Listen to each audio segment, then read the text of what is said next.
Will be, and we'll be watching them as a zoo. We'll be watching them as a it become a tourist center. No, not behind him at the it's an idea. No. This you show your children. You carry them on Sunday like this. You see my son, this one, a so person, he stole our money. Look at him there. Even when he's lying there, you are listening. The way they carry children go museum. All this museum. you go there. Very nice ideas. I'm telling you, Nigeria will make money. All the whole world will be coming to Nigeria to watch this thing. And Nigeria will make money. I'm telling you, then go they feed them. A very good. Then go they feed them there. They're gonna feed them anything. The only place we're not gonna see them now when they enter toilet. But as far as they dey inside that castle, you understand me? As they lie down, they see him. Say this person, see him there. Now him be so minister of this thing. He stole Nigeria, see him there. Hey, my son, he said, now thief will be that. No need. If you do it like that, people will be every Sunday. Every day. And before they enter there, they go pay money. We go pay money. We go pay. Yes. We go pay. Show our children, the people will keep us into bondage. All right, thank you, gentlemen. It's a good idea. Now, please, I beg the government to buy this idea. This is your idea. Go send the idea to Wazuwe. I'm telling you, you made a buy this idea. Prison council. I will tell Dumbili make it. I'm telling you. I show them this thing. When I show them this thing, where they here. Prison council, made a build. It's a project. Not the only toll gate where I go get. Do this one so that we go benefit. Carry them, put it there. Make could they see them. Make could they see them. I beg government. All right. Good morning, good afternoon, good evening to every one of you. How you guys doing, my people? It's good to be back here again. Yes. To be honest, I never be ready to carry my face come out. You see that idea where these people carry come. This is what we need. This idea where these people bring come. Maybe they talk about another thing all this why. It goes sweet. You know, so we not really get proper zoo for Nigeria. All these people, you go carry them. You go build cage where you go put them. Then automatically their arrest will become a tourist ground. Where people they pay, they go they look them. Take your children there, show them. You see this one article in an effective $16 billion what we supposed to get electricity. He not give us go see for the see bele. You see this one Tinubu. You see this one Wike. You see the other one Obaseki. You see the other. It go sweet. Me they tell you now. It go too sweet. You know, say as we they talk and that will be wrong. You looks like dehumanizing human being. You are this, except you don't know what these people they do to you right now. If you don't know what they do to you right now, they cage you, they fit them. They don't go wear shirts. They'll wear only pants. We'll come they look that they take picture. People they travel, they come from different African countries, different part of the world, Europe, Asia, America, everywhere. They carry their children, they look this. Look at that man. He used to be a billionaire, you know. He stole Nigerian money. Oh, look at the other one, Babangida. Oh, he stole so thing. Oh, look at Jonathan, good Lord Jonathan. Oh, he relooted Abacha loot. Oh, look at the other. Oh, you see, look at the grave there. That's Abacha. You know, although he's dead, but look at his grave. You know, he's circled with a chain. Oh, look at all of them. I've told you guys, the only way we can stop corruption in Nigeria, it must be in a hard way. There's no need of romancing it. Corruption have eaten Nigerians' wealth. In fact, corruption have eaten the whole Nigeria 99.9%. The government sector is corrupt. The normal human being like you and I, many of us are corrupt. That's why you see, let me leave the government. Now, you know, when I criticize the government, they criticize us. Do you know how many of us have collected money using our platform to do the wrong thing? You know the person you are campaigning for, the person you are fighting for is wrong. This person will never, ever mean well for Nigerians. If they'll pay you money, you'll come out and say they deceive people. No, now this person go do the job. Oh, now this person go do, I don't fair check out this person, I go do the job. My people, let me tell you something. Corruption. If we want corruption to be totally eradicated in Nigeria, it must be handled with an iron hand. In case you didn't get that, for corruption to be totally swept out in Nigeria, it must be handled with an iron hand. If not, we go nowhere. All this already they do, so oh, just see how all these looted criminals, you know, that have ruled us in the past, the satanic previous leaders and the current leaders. Look how the TSC judiciary finished now. You and I know people who not attend interview during the time of campaign. You and I still know the people who not go court one day throughout before we can close case now. When I say Tinubu for court one day, it's because it's bigger than the judiciary. That is it. Are you aware that the bad footstep that these satanic previous and current leaders have created is what the Nigerian youth is currently emulating? Okay, look Nigeria now. Since I come Nigeria now, Yahoo boys everywhere. Yahoo boys everywhere. Everybody want to be rich overnight. Everybody want to be a billionaire overnight. Nobody want to work anymore. You be in a circle, people will be telling you, that work they do, how much do they get for that? You say, no, not the same money they like that, but they get small thing. Forget that thing, my brother. Okay, now that amount that they get, I think get this one within, if he enter, if you get him within 5 minutes. I bet forget. Because the country is totally finished. I'm telling you, Nigeria is finished. The government is corrupt. The previous and present leaders, 99% of them are corrupt. Then the citizens, 80% of the citizens, if I'm not mistaken, statistically, 80% of the citizens, both home and in abroad, they are corrupt. But guess what?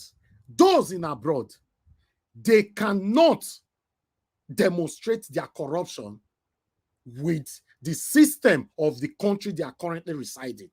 For example, in the UK, if you are corrupt, if they thief, if they do this or they work, go do it for your workplace. Try it for your workplace. May they cash you. And then you go know, say, there's nothing like them nepotism in the UK or in Europe or in America or Canada. You will go in for it. So these people, they are selective with their corruption, including our satanic leaders when they visit UK, for example. When they visit UK, they know they get bodyguard, they know they get siren, they don't get it, that they enter train, that they enter tram, that they enter bus, that they enter taxi, that they walk in a very responsible way. If they talk to them, that they reply, you say, they hear their voice. Okay, how are you? How are you, my son? Okay, all right. Hey, sir, and we want you guys to do something good in Nigeria. All right, my son. We are trying. But we try because the youth are the leaders of the tomorrow. That's now so that they talk. Now so that they talk. But go try ask that question for Abuja. Try them. Go Abuja or anywhere they do, even here for Lagos. Ask them that question. Your friend look. In fact, before he answer you, his bodyguard don't slap you from back. Only if you don't know your right anyway. If you don't know your right. You know what they do? Immediately they see camera for your hand. Say they all see camera. Say you hold camera. You they ask a question. Excuse me, sir. They will be humble. But just remove the camera. You know what happened to the satanic House of Assembly member that we beat my staff for the way beat Lefty Simon Musa. Many of them remember.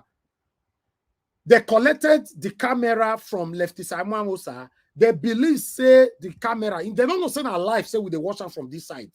The thing said they don't cut him. They started beating him up. These people, they put on the mask. They are satanic. And the satanism is being practiced by even many of us. That's the truth. Let's say it how it is. It's not the problem in Nigeria here is not only the government, it includes the citizens. Many of the citizens don't want to work anymore. What about the ladies? My own statistics, 65% of our ladies in Nigeria, all of them are Olocho now.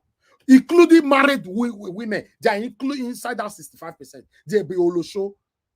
Many of the married women now are not collaborating with their husband. Their husband, now they drop them for where they go make the money come.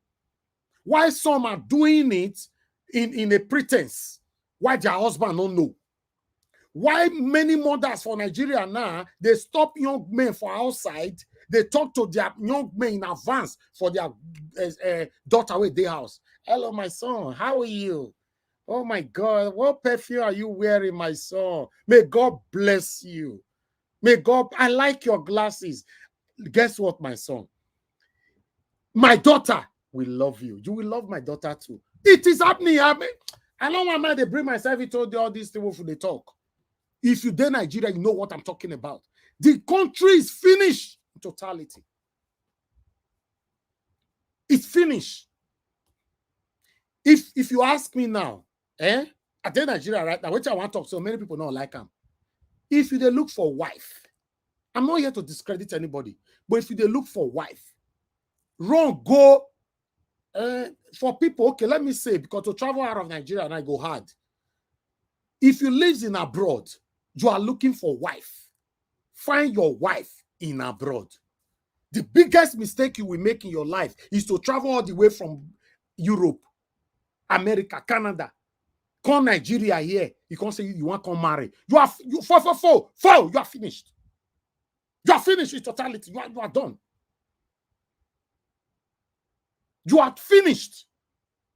65, except you are very lucky. You don't fall inside that 65% while they talk.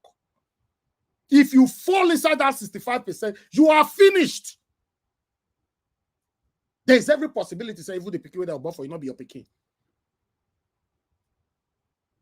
99.9% our women in abroad. Listen, I'm not trying to be sentimental here. I'm talking. I know where I'm talking. Our 99.9% our women in abroad will still be a better wife than women in Nigeria. 65% to I'm not generalizing for Nigeria. 65%, get it right. At least 35. If you know, say you are not part of this category, put yourself for the remaining 35%. Everything is corrupt for this country. Everything. Your AC man is corrupt. Your mechanic is corrupt. Your gate man is corrupt. Your neighbor is corrupt. Everybody is corrupt. And now, when how did we get here? They said Daniel go do what did they talk? Say that he go do fake certificate. He emulated what leader they do now. Nothing is working in Nigeria. Absolutely nothing is working in Nigeria. If I they talk, many of them they believe me. I they spend time for Nigeria past many of them where they watch me. In fact, I can brag now, say many of them where they watch me now for abroad. 90% for now when they watch me right now, I stay in Nigeria past you. 90%. Some of them will say, that margin is too high. And they tell you. That's the way they call Nigeria, they spend straight 1 year and 6 months. They spend minimum of 9 months. Minimum. You want to tell me, wait, I don't know. Wait, you want to tell me what I don't know for Nigeria? After I just shook hands for my eye. Me don't buy corn. 3 corn. I buy on 3,000 naira. I dey go gym. I buy corn, 3,000 naira. The woman will give me the next morning, 3,000. I dey come from gym the other day, 3,000. The 4th day, I dey come with my younger brother. I want pay for corn. They bring the corn. I can't give him 3,000. My brother say, well, what's happening? Bros, what did happen? I said, no, I want pay. He said, how much? The woman said, our guy don't do now. Hey, pa don't pay me. It's okay. I said, no, but in the morning, I said, no. Corn 100 naira. I could say, madam, if I still give her the 3,000, I'll still dash her money. Oh. And they talk back. They know, not even now, where they say things don't hard. So I want to tell you, say, when we they talk, we just see things. If they see the way you take day, the way your skin take fresh, now they tell they give you price for Nigeria. Make I talk to una small before I go post link. The way you take fresh, now they tell you give price. If you want to buy anything, they'll fair look you like this. Ah, well done, sir. Well done, sir. What do you want to buy? You can't tell and say, hey, go come look you like this. You go say 35. Say your younger brother go that simply, they'll tell and say, now 400 naira. Everything is corrupt in the country. Do you know how many people that have personally told me here in Nigeria that if we live by our salary, we cannot eat? So everybody that is working, this person generalize, you not even remove anybody. Say every single person that is working in Nigeria have a way they earn other money from the same company. They will lie. They will make life difficult for people. For example, in the bank, you understand? So many things everywhere. He said there's no truth in the country. There's no truth. Are you also aware? Say you go fill your AC. As I come Nigeria, because I leave my car for Nigeria for long. So the AC, it blow, come out and all that. Carry and go where they feel them. They'll go buy for your presents. Go buy new this thing. Cause you saying a new this thing. Wait till the gas where they go bring come. Enough full. Enough full. They'll put them. They'll waste some time. After I don't waste some time, they'll come tell you, say, oh, guy, don't finish. Everything is fine. And you'll test and your car go cool. Now, lie, not be full one they put. Listen, many things is wrong. Do you know why? Because we don't have a system. See, okay, for example, now, see UK, now UK, now I grow up. So they always reference to UK. Although, what I'm saying in UK is peculiar to so many other countries in abroad. See UK now, for example. If you say you like women, you like women, you like women, now only one you feel married. If you want to go carry the remaining 2 million girls put for your head, make it break your head. Now you know. But now only one, now you feel married, put for house. Only one. But for Nigeria, you go meet poor person. You go to tell you, say, hi, hello, madam, how are you? I wanted to support you. How many children do you? I go say, I have 7. You get 7 children. Do they live for one room? You know why? Because the system, when they talk about system, not everybody know what the system means. When the head is corrupt, or when the head is affected, that's the way the head not correct again. Every other part of the body is already affected. Nothing is working in Nigeria, my people. The only way you can live in this country, Nigeria, and enjoy your life in this country, you must have money. I'm telling you, you must have money to spend. Now make me talk on that. They say, in a month, you must be willing to spend at least 5 million naira every month to live a comfortable lifestyle. If you want to live an average lifestyle in a month, 2 million. So you want to manage 2 million. If you want to live a extraordinary managing lifestyle, maybe 500,000 go do one for you. But if you want to live a proper poor lifestyle, 200,000 or 100,000. How you want to do one? Now only 7 days, 8 days I don't spend for Nigeria. Only 8 days I don't spend for Nigeria. I don't already spend more than I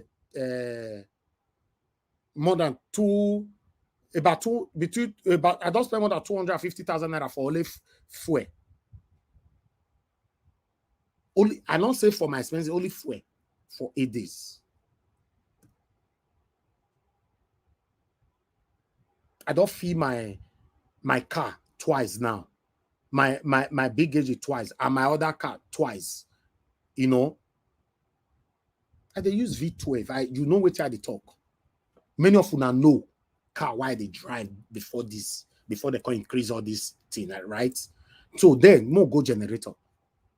They know they give you light, they'll bring big comfort. Life is difficult here, my people. We love our country, that's why we're doing this. And I want to quickly divert a little bit to my state, those states. My people, when they give me some of them, they put me under pressure. Now they say I not talk about the 2024 election where they call and all that. I put it, I'll be for head. The message when they send for me is intimidating, is disrespectful.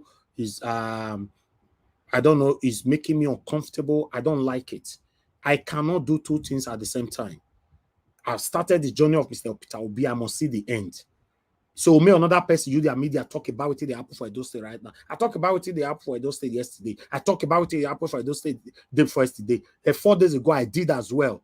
Yes, I would do one like that. Say me, you want me, can I stop with what I did? So one of this woman, I don't know who you be. You say mean and they support you use the word Iran mean foreigner, and I leave my own place. You are a racist. I should say you are a tribalistic. You are a racist. Yes. Some of them are the biggest problem, especially you, that woman, will send that audio. If not because I'm a very, very private person and I respect people's confidentiality, I will play your audio for you. I'm not that kind of person. Telling me what to do, how to do it. How do you want me to do everything? You woman, where they talk so, prove me wrong here. How many times you don't support me here financially? How many times? You know, if you go find out and you never ever comment to, because that voice, I never hear that before. You never called it on my show before. They call me, they insult me. So they use my platform, they support foreign. So Peter Obi a foreigner now. When we talk about the corrupt system, if you can't get the #1 seat right, nothing will work in Nigeria. Except they divide the whole Nigeria. We all know, say, yes, everybody get their own president. But as we speak right now, we are under the Constitution, 1999, as amended in Nigeria. Nigeria Constitution is what is governing you and I. So my clamoring, my fight, my stand is to get the #1 seat right. Nobody paid me for this. In case you think, I don't talk so many times here. Peter Obi don't pay me for this. And I don't expect him to pay me for this. For some of them, when they think, say, and they do Peter Obi favor, and they don't, you are just joking. Peter Obi is already a billionaire. He's a he's a trillionaire in Naira. In case you don't know. It is. He's a trillionaire in Naira. That man is stinkingly rich. He can decide, say, okay, when I don't decide, say, when I no one make a change Nigeria, more manager like that, but it not go affect him. He and his wife and children will live the best life ever. Oh, for your mind, they do a favor, make on pay you, right? Make on they pay everybody they go. How many obedient Peter Obi? If Peter Obi have to pay all the obedient that stood by him or that is with him today, he go broke now. Now what kind of back on they give him? Some of them go even come this platform directly now they intimidate me. Please, I can't do two things at the same time. I don't feel talking before. If you know, say platform, the way they talk about the governorship, prospective governorship race, they join there, no problem. I can't do everything. If I also get the time, I'll talk about them. But don't put me under pressure. Thank you very much, my people. I appreciate you all. I'm going to post out a link. Let's talk together. Thank you. Please press on the like button and may God bless you all. Yes, my brother, the progressive NG, may God bless you, my brother, Mr. Hakim. I appreciate you and I love you so much, my brother. Thank you for your continued support, both on air and off air. Thank you. Thank you. I appreciate every one of you, right? I can see Mother Rita with me, many more. Ebuka, John, Oga, thank you very much. And I can see more people are right there. Mother of all, Mommy Diaspora, thank you very much, Mommy. I've acknowledged you all already. Thank you. We love you so much, Madam Bella Naomi. Thank you very much. And I can see Madam Patricia Tagujumi. Thank you very much. I appreciate you all. Thank you, thank you, thank you, thank you. I'm a bride. Thank you very much. Peace, Robert, Mr. Johnson, Emmanuel. I appreciate you all, my people. Thank you. Trust me, I appreciate. If I don't mention your name, just know, say, I'm not that kind of person. I appreciate every one of you. It's not very easy. Coming out every day is not very easy. And the pressure that I face from these people is not also easy. Thank you very much, Mr. Michael Organemaro. I really appreciate your continued support. Thank you. Say God will always bless you for always saying and standing on the truth. Oh, thank you very much. I appreciate you too. It's a collective effort. Thank you, my people. Yes, appreciate you all. You see, some people like make all they talk. You see, people when they watch us just now was more than 1,000 because I just said I don't talk finish now. You know, make my I bring people come on continue. Some people can come out. You know, when I want my continue they talk, they go. Why they talk, they go. I need my people. I don't talk that part where my energy don't they go down small. Before the person contribute 5 minutes or 8 minutes, I don't think gather my energy. You know, I'm not a perfect person, but I want you guys to understand that nothing is working in Nigeria. Nothing at all. Nothing. Don't be deceived. The funny part of everything here is that some gullible Nigerians have moved on. Yes, some people are saying, no, let me say they move on. I'm telling you, in Nigeria, they ask some people question. They say, oh, okay. That forgot, I beg you, not to go happen for God. I got done with them. They could just pray for them. God forbid, I rebuke that statement.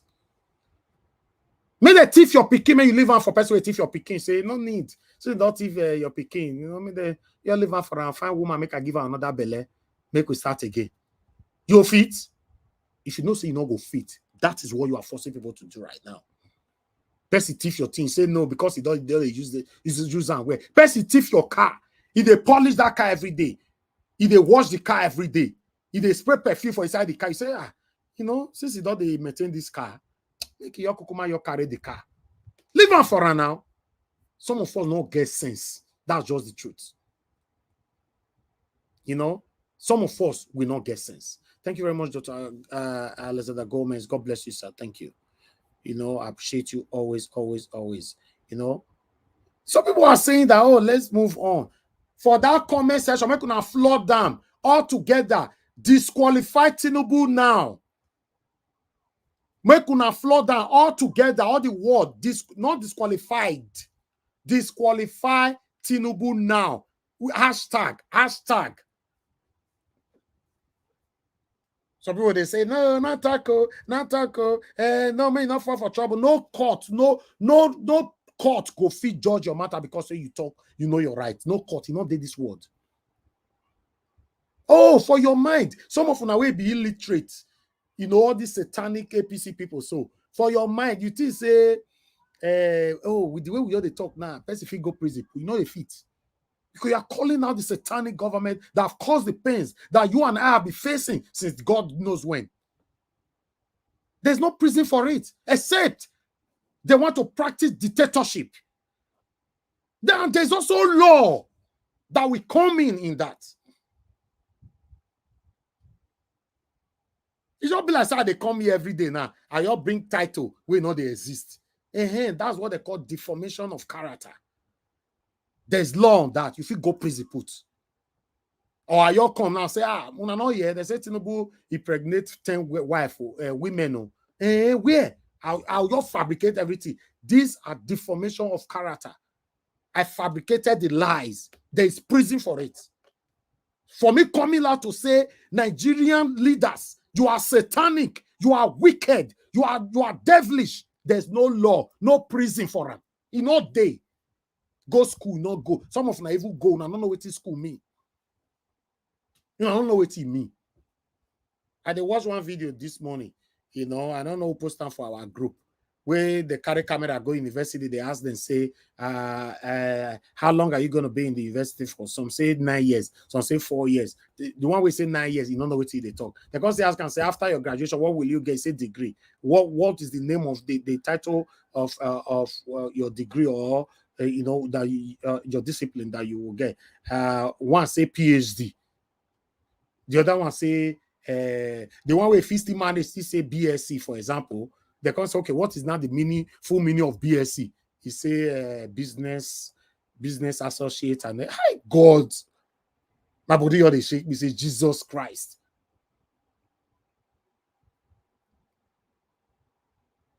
A lot is wrong in our country. A lot. Why the innocent ones in Nigeria, pity for them. Many of them are suffering. But these are very, very, very, very, very patriotic Nigerians. But many of them are suffering. They don't have no hope. Go on social media. You go know, say, many of our guests now, there's what we call class of Olosho. Many of them now, Olosho don't for everywhere. If they do video, many of them not they wear bra. They not they wear bra. That one, you go tell you say not be Olosho, he be married woman. No. He go you tell you say I'm a married woman. They not go wear bra, go they do video. They do live every day for Instagram. Some of them they talk to you, they go even wear the bra, they talk to you like this, say, hey, make una talk to Tinubu say, make una talk to wait till you they shake for your chest, they tell say make you talk to Tinubu say. There is a different grade and different style of demonstration to this their act of Oloshoism. The problem is high. Some of them don't believe me now. Because many of them they listen to me now. They call Nigeria once in a year, once in 5 years, once in 10 years. You know, some of them never ever come for the past 20 years. We don't visit Nigeria years since 2005. My first ever visit to Nigeria is 2005. Every single year from that date till now.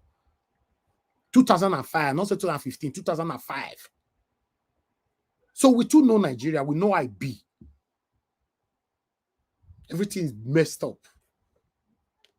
Thank you very much. Thank you very much for your support. I appreciate you all. EJ Dima, thank you very much. May God bless you. I appreciate every one of you that have supported me. May God bless you all. Press on the like button. Click on the link. Let's talk about the things that's affecting us. If not, now give me time. That's why they do it before I go talk. Before 4 hours go reach now, we're not going to know. I'll tell us, okay, on a good night too. Yes, go to our old video of 4 years, 5 years ago. You see, that's why they come on air. Your beat up will go talk. You know, if 4 or 5 years ago, there was no software to bring people to screen with YouTube. So what I was doing then is to take comments, look at comments, and then I'll talk about. I cannot even put the comment on the screen. 4 or 5 years ago, yes. You know, so technology have changed everything. Yeah, but we still get the energy to talk. I'm a very young person, though. I look old for your eye. I've been young, man. All right. Click on the link. Join us. Give us a mandate, my brother. What's up? I don't miss you. Where you this is where you travel go. Well, good evening to you. Good evening to the people on your time zone. Good morning, good afternoon, good evening, including good night, depending on your location. I mean, even though we're not on the panel, we always go back and listen in and see what was discussed. You know, thank you for all that you do. Thank you. It's Monday, it's a new week. We trust that this week will be a blessed week for us. It is. Regardless of what is going on, it's going to be a blessed week. It's going to be a week of joy and prosperity. Thank you very much, people on the panel. Greetings to everyone. Comment section, greetings to everyone. Nigerians all over the world, greetings to everyone. Thank you very much. We're back here again. Thank you. Thank you very much, my dear brother. I appreciate you. Amashallah, good evening to you, sir. How are you doing today? It's good to have you on the panel. Okay, I'll come back to you. Please, everybody. Yeah, I'm here. Okay, thank you. How you doing, sir? I greet the house. Our mandate is assured. I believe we're getting close to the end of the tunnel. In Jesus' name. Amen. Thank you very much. And Black Panther, thank you very much, sir. How are you doing today? It's good to have you on the panel. My guy, watch. Yes, sir. God bless you. Now I'm gonna take come here today. What did they happen? All these men of God. Now I'm gonna take come here today. Now them I go face now for today show. I know they face another person. Now them I go face now for this show because Christians are not Christians. They just did those side. Even among us here, you are just those side. We know they talk anything about them. They are the cause of the problem of Nigeria. They are the one causing the problem. You face tight. They buy jet. Some of them are jet. Now jet now go shop. They buy private jet. People are suffering. Save them today. Save them. Some of them are satanic. I support that. That's not a problem at all. Mr. Alex Edoson, thank you very much, sir. Good evening to you.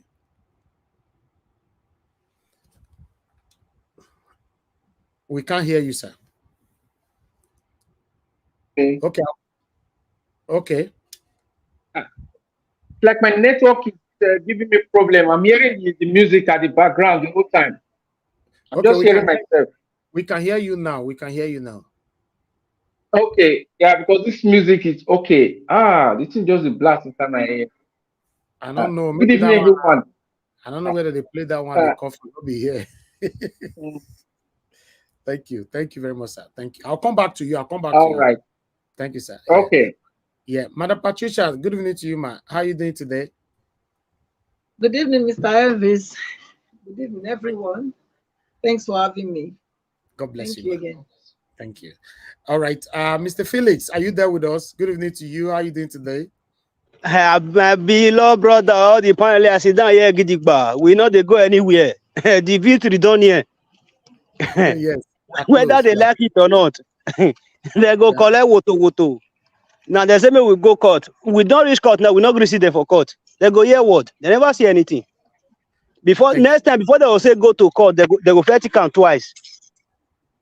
God bless you, sir. I greet everybody. I'll come back to you shortly. All right, Mr. Edwin, good evening to you, sir. I'll talk by you. Abacha, good evening. Yes, sir. How is everything? How's the family? We are fine, sir. Everything is fine. Thank you, sir. I learned you closed down the church in Aso Rock. Why now? Not be me, not Tinubu wife. One. Say they vote for them. Say they not vote for our husband. Not be me. You see how problem they carry a bicycle. Anyway, you are welcome. Thank you, sir. Thank you, sir. I believe say because it's like they're not the Greek goal. They're not the Greek goal, so they don't support them. That was the problem. They're not the Greek goal then. They're not the Greek goal. So it's like the church, the chapel. Nobody they go there go worship with them. Before or now? Now they say they don't support their regime. Okay, now I make a close them now. Yes. Yes. Okay. If you guys have knowledge about this, they can educate us later on. Now different with the year. Yes, my lovely sister, Omo Yeskona. Good evening to you, my dear. How are you doing today? I'm very well, thank you very much, Mr. Elvis. Greetings especially to you for your energy and your strength and your consistency. You know, we have to appreciate you especially because it's not easy. You really have been doing an awesome job. You know, bringing this here every day and getting the people geared up and ensuring that people don't sleep on this because we're very close to the victory. So thank you very much, and greetings to our panelists and everyone in the comment section. Thank you. Thank you for your name. I like the name which you come today. Disqualified Tinubu now. Wonderful. God bless you. Yeah, thank you. Yes. Maranena, it's good to have you on the panel. Good evening to you, ma. How are you doing today? Yeah, good evening, Mr. Niger Watch. Thank you so much. Even though I just logged in and I saw that you're live, I started to comment. I don't think I saw any videos, but hopefully I'll have something to contribute. But the issue of closing the chapel, I saw it. Honestly, I thought it was a joke. So that thing is a reality. I thought it was a joke. I thought it was one of those things that people talk about. That's funny. Anyway, thank you so much, everybody. Thank you, Niger Watch family. God bless everyone. Thank you. Thank you very much. Thank you. God bless you, man. All right. Yes, all my panelists, please stay mute. Except you want to say something, that's fine. But if you don't want to say something, just stay mute. And if you want to say something, please try to make sure that everything in the background is turned off. Yes, so that we can hear you. I appreciate every one of you. Thank you. May God bless you all. You guys know on this platform, yes, we can pour our anger, our frustration. We can question our satanic Nigerian government or the past leaders and all that. We can call them out. We can disagree with them. We can pour out our plight. But one thing is that you cannot directly insult them.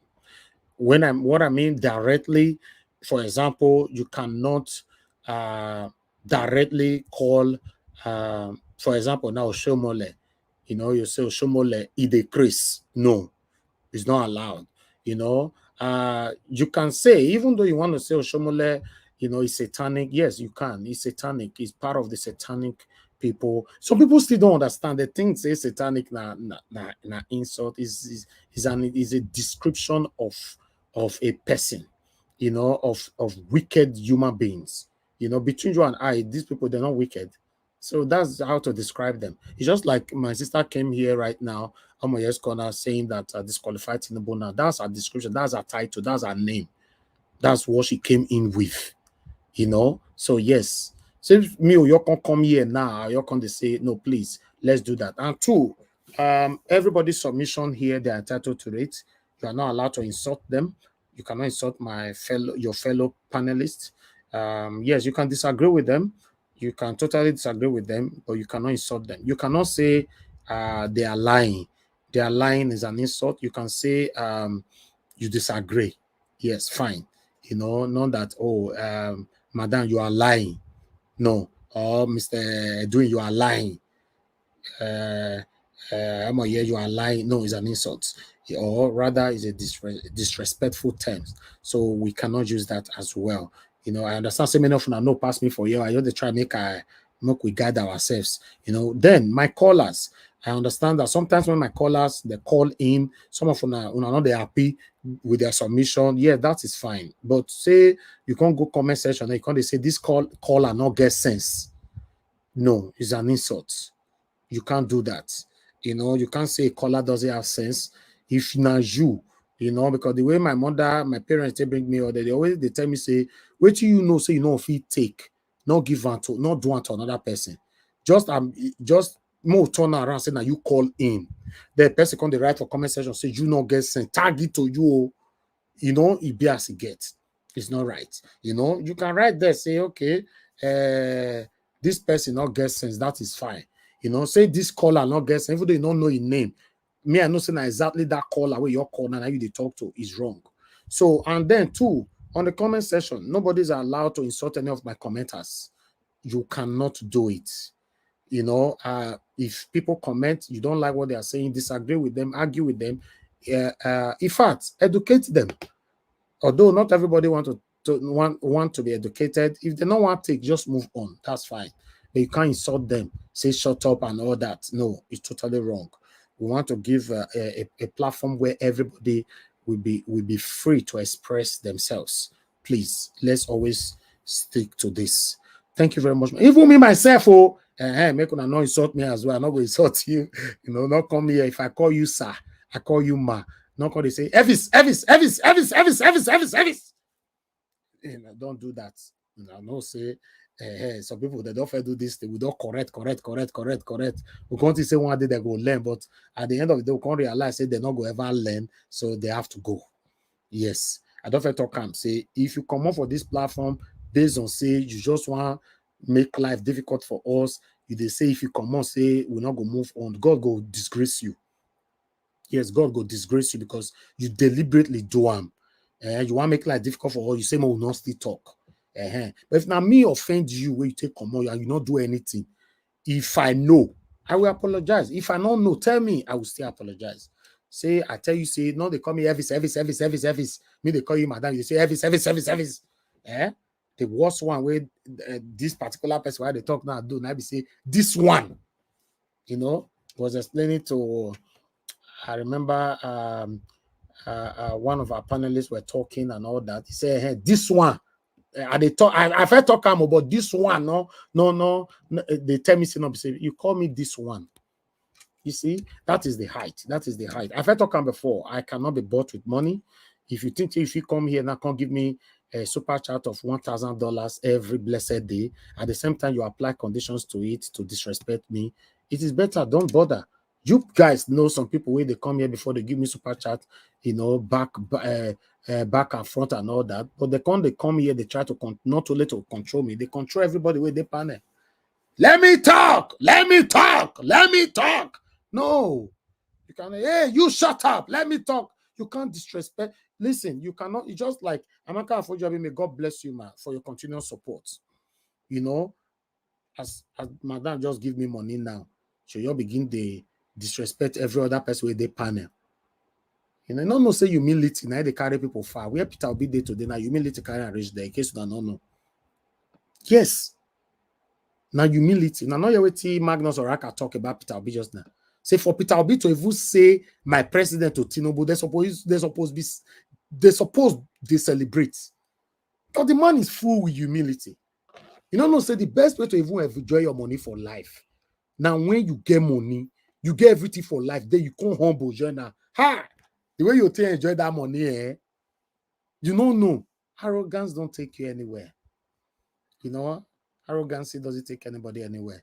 So let's respect ourselves. People where they super chat me, so they work hard for their money. You know, they'll still come here, they'll still pray. Many of them will still give me the money, they'll still pray, follow the money, come. Then their money, I don't know how they take work on. You know, so me, when they look, you may disrespect them. And then lastly, my admins. My admins, I see sometimes they tell me, I say, stop. Some of them, they tell my admins, say, you can't tell me to stop. You can't do this, you can't do that. I don't understand though. If you did say, I go always protect you, fine, I would like to protect you. But these people get the power to press, they get the button to on and off. You understand? And I know they cannot deliberately just punish anybody. But if you disrespect them, they don't need that. They don't need my permission to turn on the switch on you or turn it off. Please, let's respect each other. I mean, if I talk and just now say, my parents, especially my mom, say what you know, so you know fit take, not do it to another person. Thank you very much, my people. Good morning to you. Good afternoon. Good evening to every one of you. I appreciate you all. Then let's come back to what is currently happening. But meanwhile, Abacha. Somebody unmuted. You wanted to say something? Yes, Mr. Ivis. I wanted to just add to what you said that you know, humility is key. Yeah. So greatness. You know, the more humble somebody is, the more great they become. And if you look at people that are really great, people that are great, they are very humble. The true great people, when I mean people that they know that their greatness is of God, they are very humble. It's the rascal ones that got their wealth through fraudulent means that are very arrogant. Arrogant, yeah.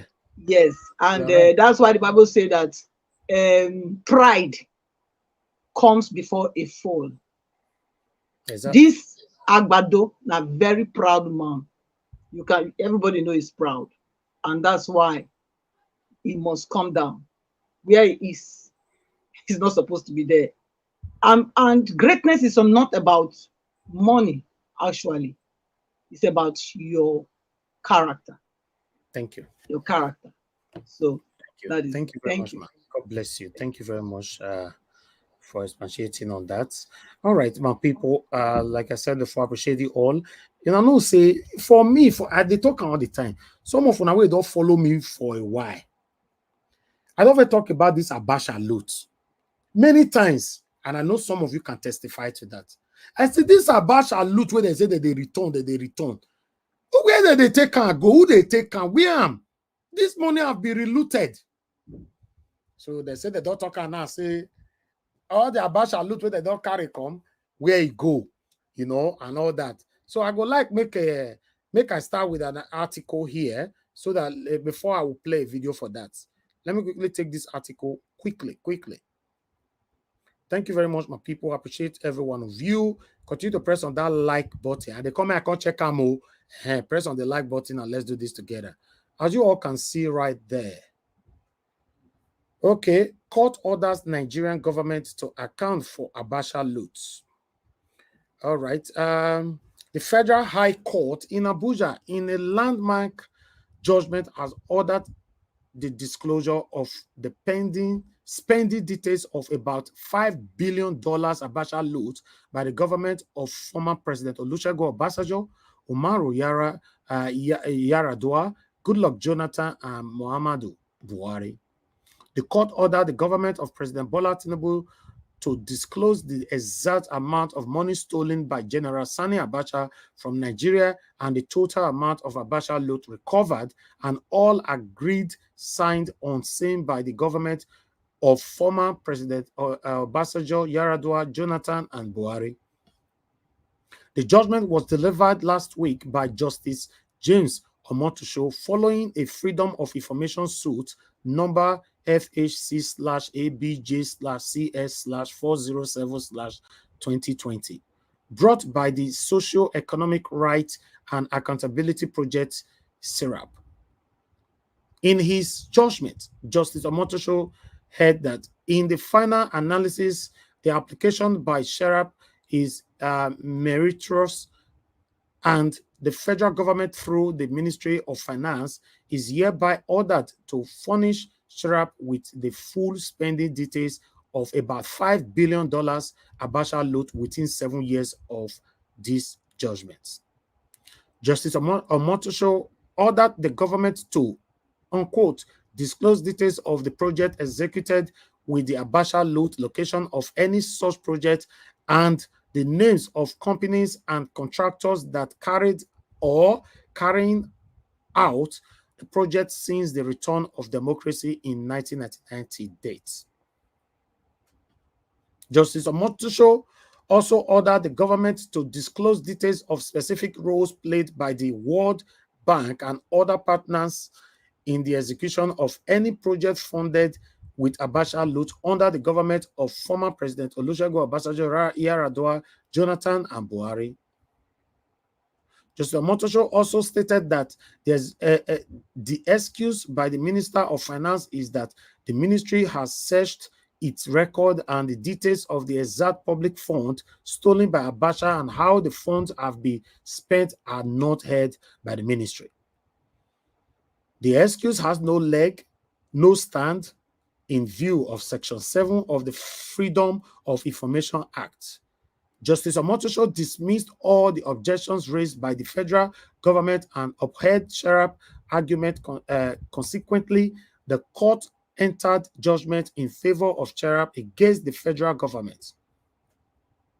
Justice Omotosho's judgment dated 3rd July read in part, unquote, the failure of the Ministry of Finance to write to SERAP informing it of where the said information exists or to transfer the request to public office who has custody of such information is vital to their case under Section 5 of the Freedom of Information Act.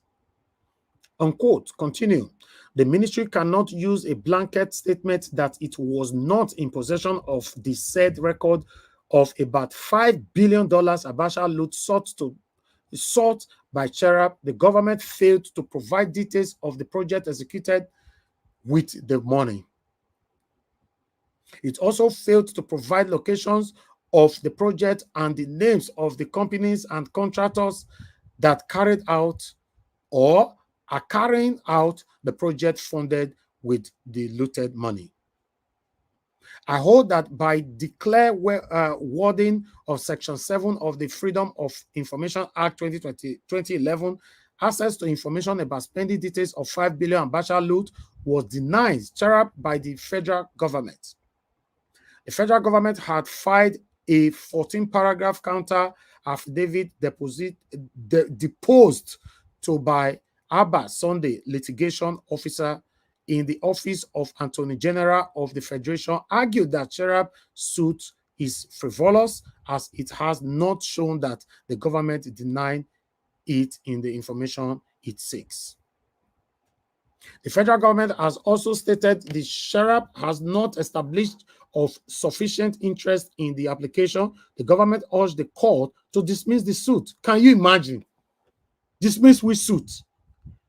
For the sake of emphasis, possession of local standing has been the ban of the citizens. Advocate in the public interest litigation to query transparency and accountability in governance in Nigeria. In a democratic dispensation such as in Nigeria, the citizens have been proclaimed the owners of sovereignty and mandate that place leaders in the saddle. Then we continue. The requirement is a serious fracture of the citizens' inalienable right to ventilate their grievances against poor governance vice versa expenditure of public funds generated from their taxes.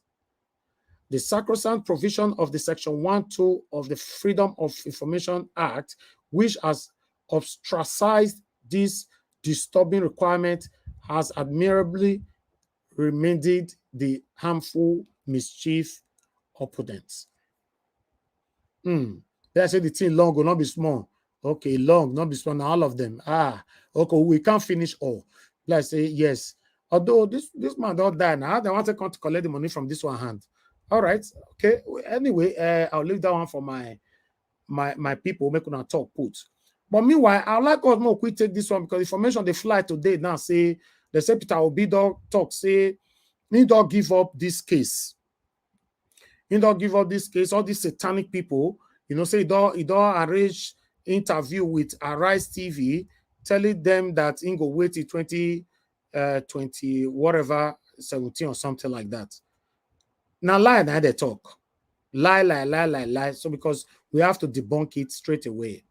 Okay, if this thing first come about 9 days ago, He spent 2 days for line before they remove him. Yeah, they brought it back again. So let's take it together. These people, they are satanic. Peter Obi never spoke on becoming president in 2027, says campaign spokesman. So let's quickly take this, my people. I appreciate every one of you. Continue to press on the like button. May God bless you all. A spokesperson of Labour Party Presidential Campaign Council, Dr. Unisa Tanko, has debunked a report that Peter Obi hinted at becoming Nigeria president in 2027. Tanko said that Obi was the Labour Party LP candidate during the February 25th, 2023 presidential election, never granted such an interview. Unquote. Now, Unisa and I talk so. Our attention has been drawn to a publication in the Daily Post, some social media network, on an interview granted by His Excellency Mr. Peter Obi to Arise TV. Tanko said in a statement, "We want to quickly point out that this is the highest level of yellow journalism, taken too far, all in a bid to change the narrative, as there was no time HEPO granted such a nebulous interview to Arise TV." Tango said that Obi arrived in Nigeria from an overseas trip just this weekend and described the media report as fallacy and complete fabrication. For all avoidance of doubt, HEPO, what's HEPO? His Excellency Mr. Peter Obi. Okay, all right. Oh, that's what it means. Okay, HEPO, I'll take it like that. Did not at any time grant such an interview to any media organization in Nigeria or outside the country. Please note, Tanko said, Obi and Labour Party are in court to challenge the result of the 2023 presidential election that produced Bwala Tinubu as president. I'll stop it right there. I just thought we should debunk this. All the big medias, please, everybody should join head together to debunk this satanic report, by this day, Daily Post, sorry, by Daily Post. So now they talk so I don't want to bring that particular article come here since now fake. So we don't need to talk about it. Although I hear them before, I never wanted to talk about it, but since it's time to debunk it, it's better I talk about it. Okay. Thank you very much, my people. I appreciate you all. I'd like us to listen to the video side of what I've explained so far. But before that, make I see the like. We have 313 likes. Currently, we have almost 1,000 people watching us. Make una press on this like now. Take and come off for 314 way days. So take and come off for there. But let's listen to this quickly. Thank you. The history-making moment for Burna Boy. Congratulations. Well, let's begin what's trending, with reactions trailing an order by the Federal High Court in Abuja requesting the federal government to account for the $5 billion Abacha loot and for the details of the spending to be made public. In a judgment delivered on July 3rd in a case filed by the Socio-Economic Rights and Accountability Project, the presiding judge, James Omotosho, ordered President Bwala Ahmed Tinubu to disclose the exact amount of money stolen by General Sani Abacha from Nigeria, the total amount recovered, and all agreements signed by the governments of former presidents Olusegun Obasanjo, Umaru Yar'Adua, Goodluck Jonathan, and Muhammadu Buhari. The judge also ordered the government to disclose the details of the projects executed with the Abacha loot, locations of any such projects, and the names of companies and contractors that carried out the projects since the return of democracy in 1999 till date, as well as the specific roles played by the World Bank and other partners in the execution of any projects funded with the Abacha loot. Well, let's take some reactions, Dr. Abati, before we discuss. This is from Arinze, who wrote, "How did $5 billion leave Nigeria? Where did the funds come from? Which federal government account? How was it taken abroad? Where was it placed?"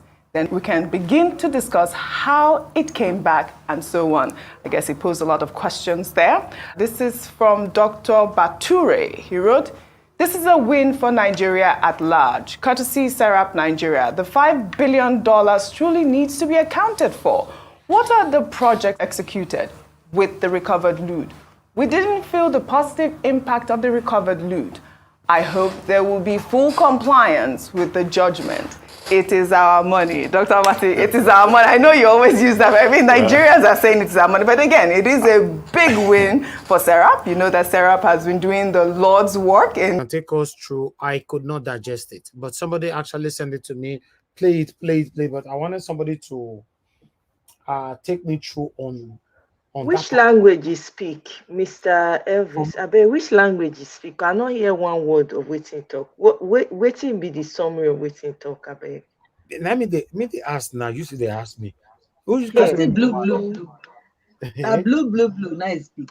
You know. Waiting be that. God, Abe, go. It's something else, man. He's telling you to stand for true democracy. Africa must stand. Rule of law must come to exist, and Africa should move forward. Okay? You hear me now, my sister? I'm here. All right. You try, so you hear all those things for waiting your talk. And also, what I also gather is that he said that he will uphold to the rule of law. So our mandate is sure. So when our judiciary tell him to go, he shouldn't make any noise. Just pack his load and go. So we thank God. All right, let me take some calls before I come back to you, please. Ginger Breadman, thank you very much for calling in. Good evening to you, sir. Please talk to us. Yeah, Mr. Elvis, good evening. Yeah, 2 minutes. Thank you. Well done. I agree to the panelists. Thank you, sir. That Bala Blue with the talk for there, if you listen to the first thing he was talking about, he said we will not allow Africa to be toppled by coup versus coup, and then democracy is the best form of government. This man is talking about himself. He knows that they're about to take over that government from him, you know, and he's going to leave because you can't be promoting democracy when you yourself you are undermining democracy in your own country. You see, I don't understand what's wrong with Africans. These are the people in ECOWAS who know the current status of the 2023 election, how this man got it that place, and yet they are making him the head of ECOWAS. Which way Africa? Because it's like we are promoting, backwardness. It's very, very unfortunate. But Bala Blue was really talking about himself. He's expressing what's about to happen.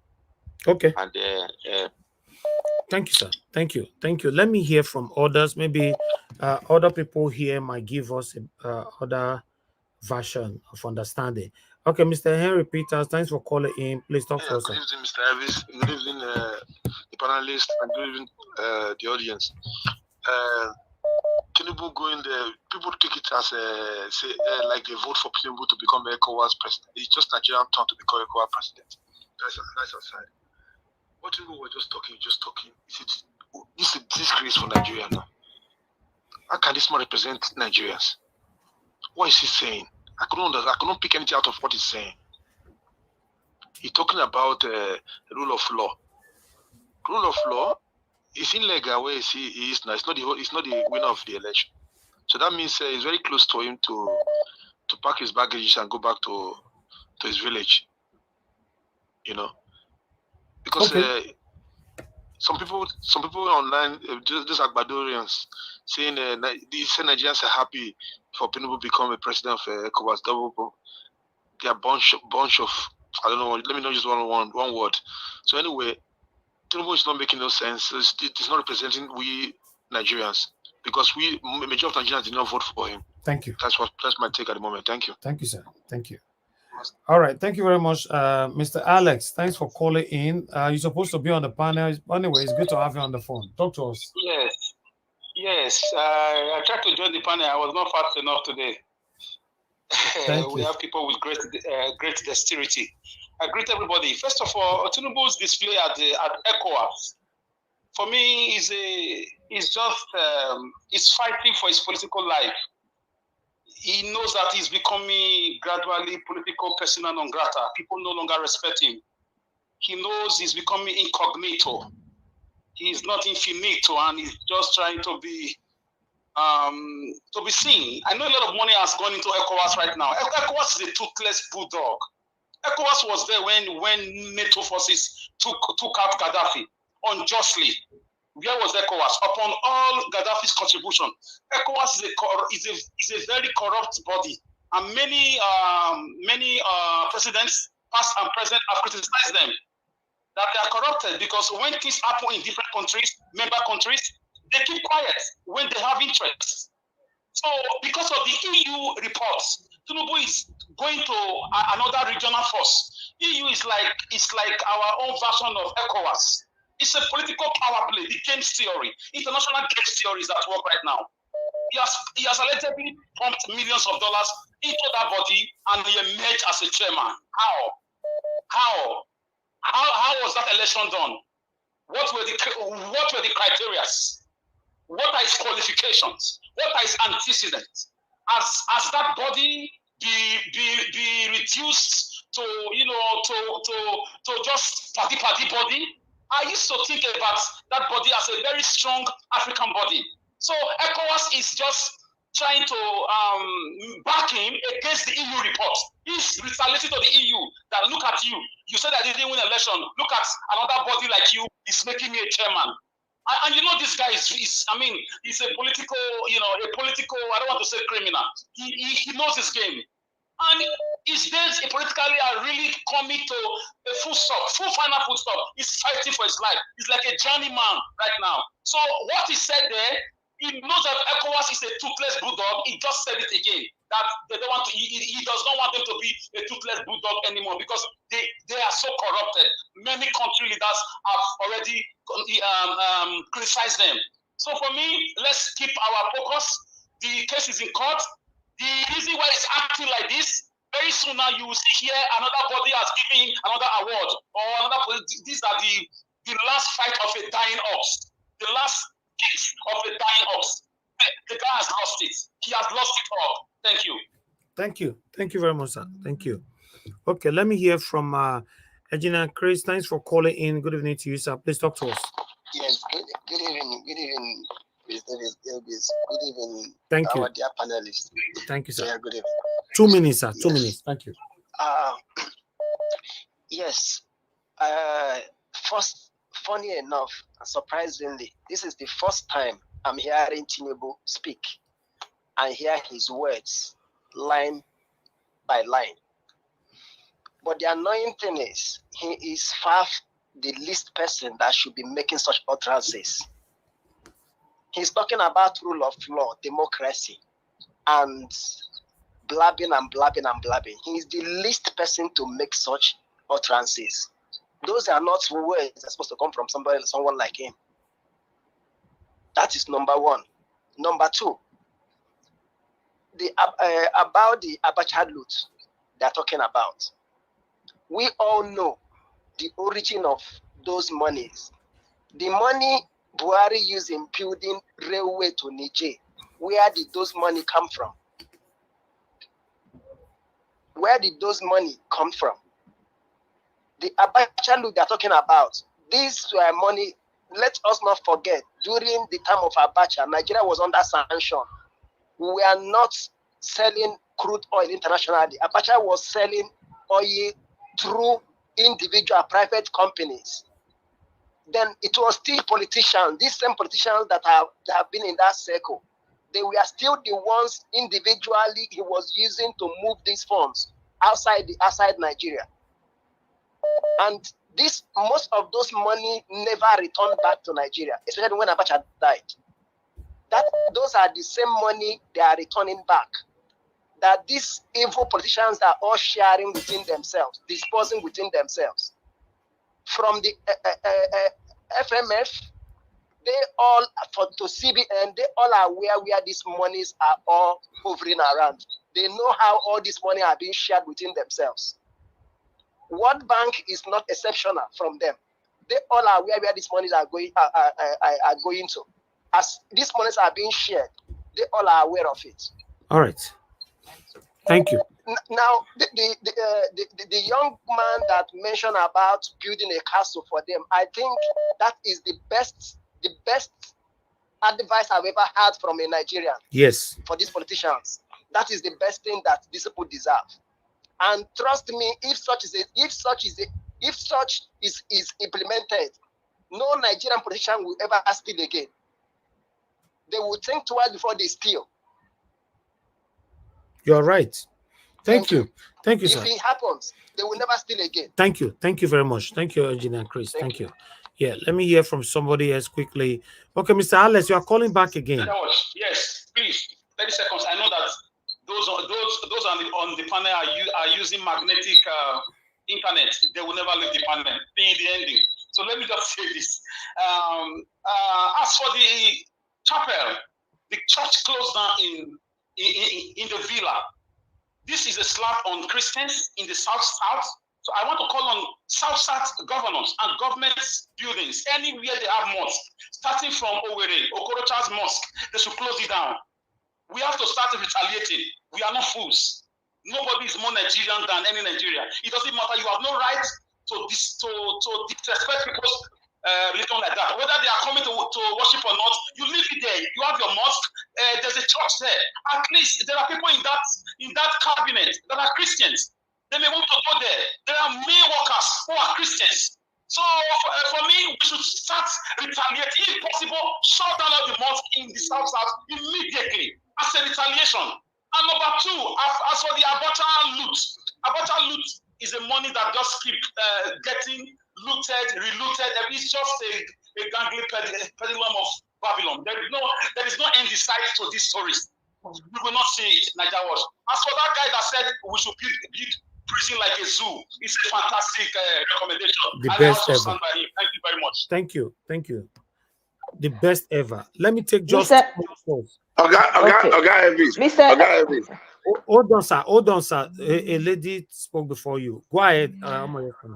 Yeah, so I wanted to say if Mr. Alex wants to come in, as soon as I'm done giving my own take out, I can leave so he can come in because I like to hear from him.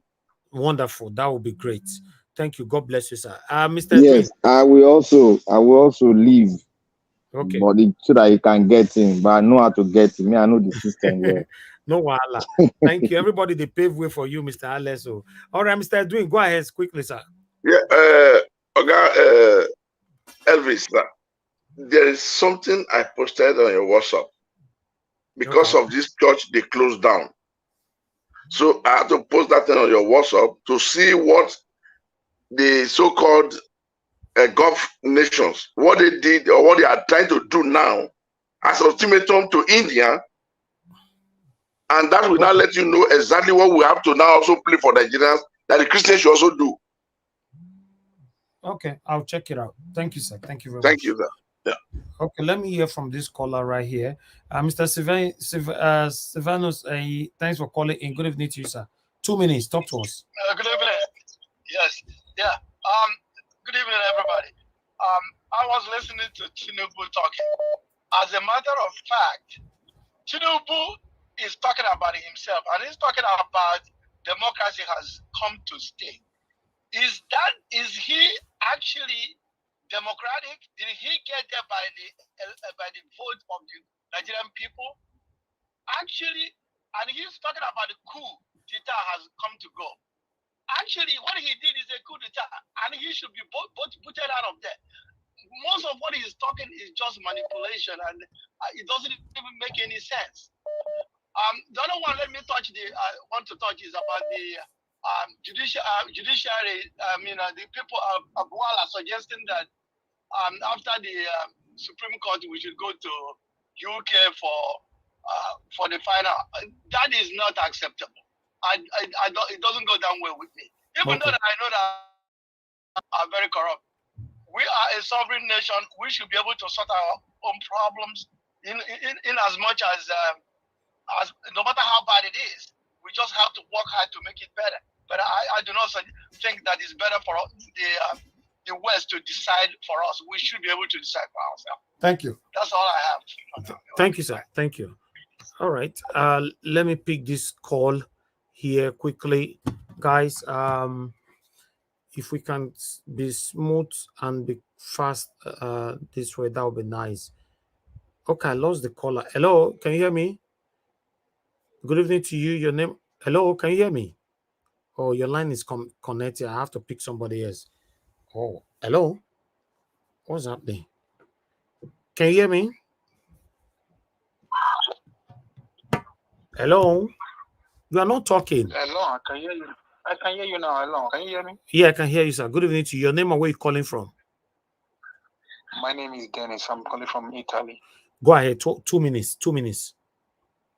Okay. What I'm trying to contribute is that Tinubu being ahead of an ECOWAS, that is not a surprise to Nigeria because he's trying to buy things that will enable him to be in that seat because he had the money. You understand? He can do whatever he wants to do because he does not have leg at the ground now. He too leg the ship for ground. So he look for every mist when he go fit retain the power. So that is not an issue. Very soon you will push away from there. Thank you. Thank you. God bless you, sir. Thank you. Okay, guys, let me come back to the panel. Bear with us. All right. In case anybody on the comment section you want to join us, don't worry.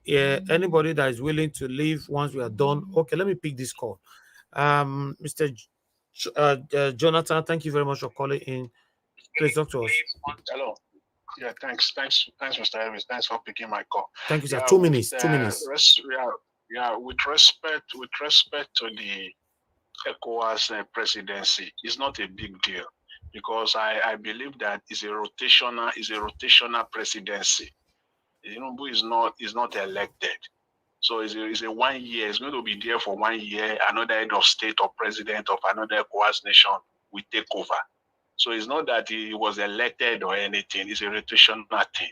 And with respect to everything that is said, Tinubu does not represent any of that. We all know it doesn't represent rule of law or democracy. All he represents is just a hijack government by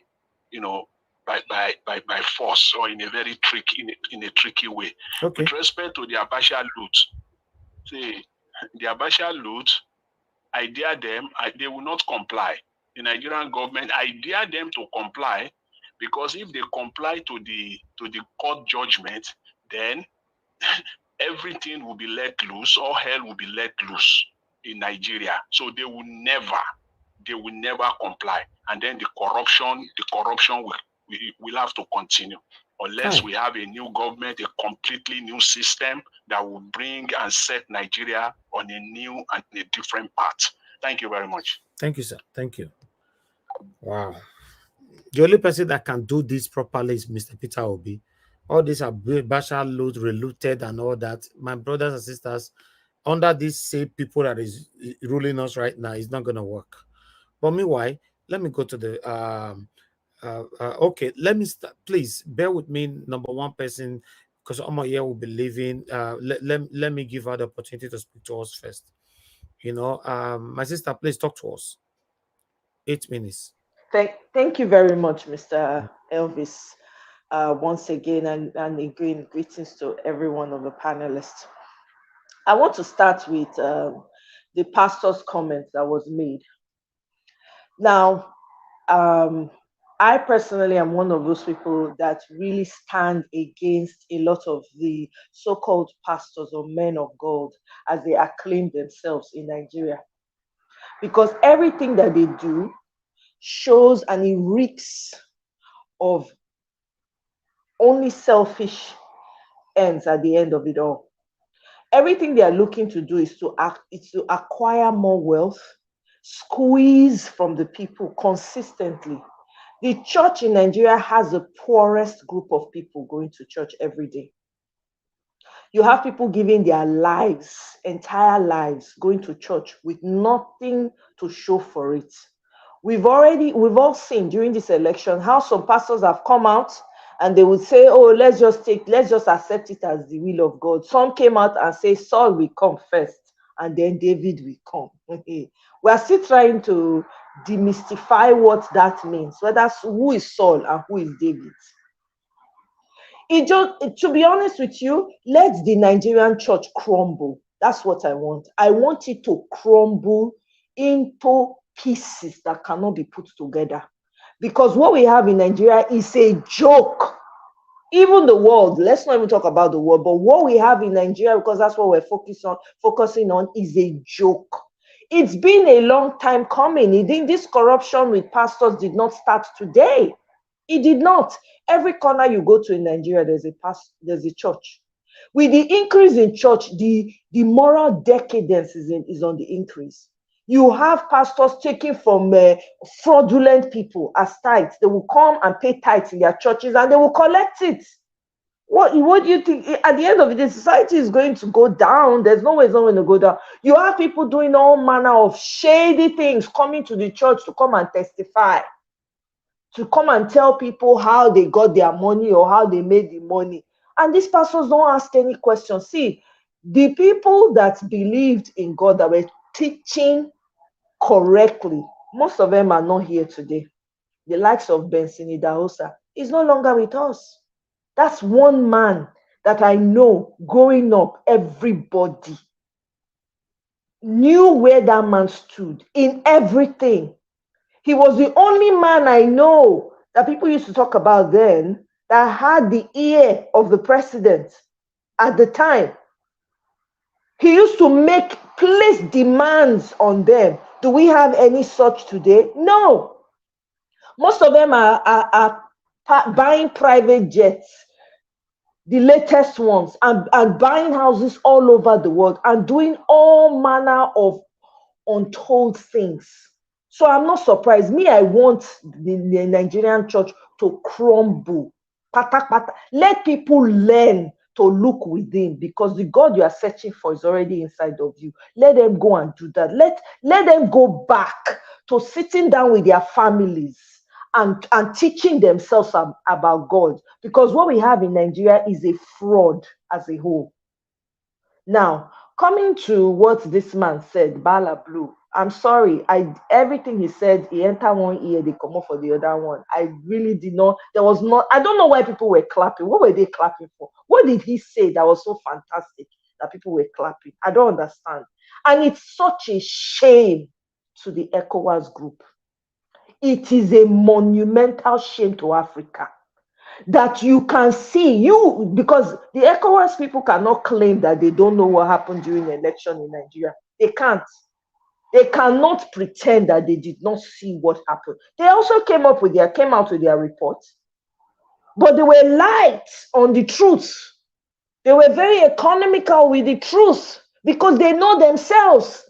Man, we need to get it right in Africa. What a shame. Even the audacity to even call the man to come and take a position, it's already he's already shame on all of them. There's nothing to write home about them. There is nothing to discuss on this issue of ECOWAS because they are all birds of the same feather. In a country where some of you came to observe, you saw what went down. You decided, oh yeah, let's just crown him with effort. I understand that it is a turn-by-turn scenario with the ECOWAS chairmanship or whatever. They could have skipped this one.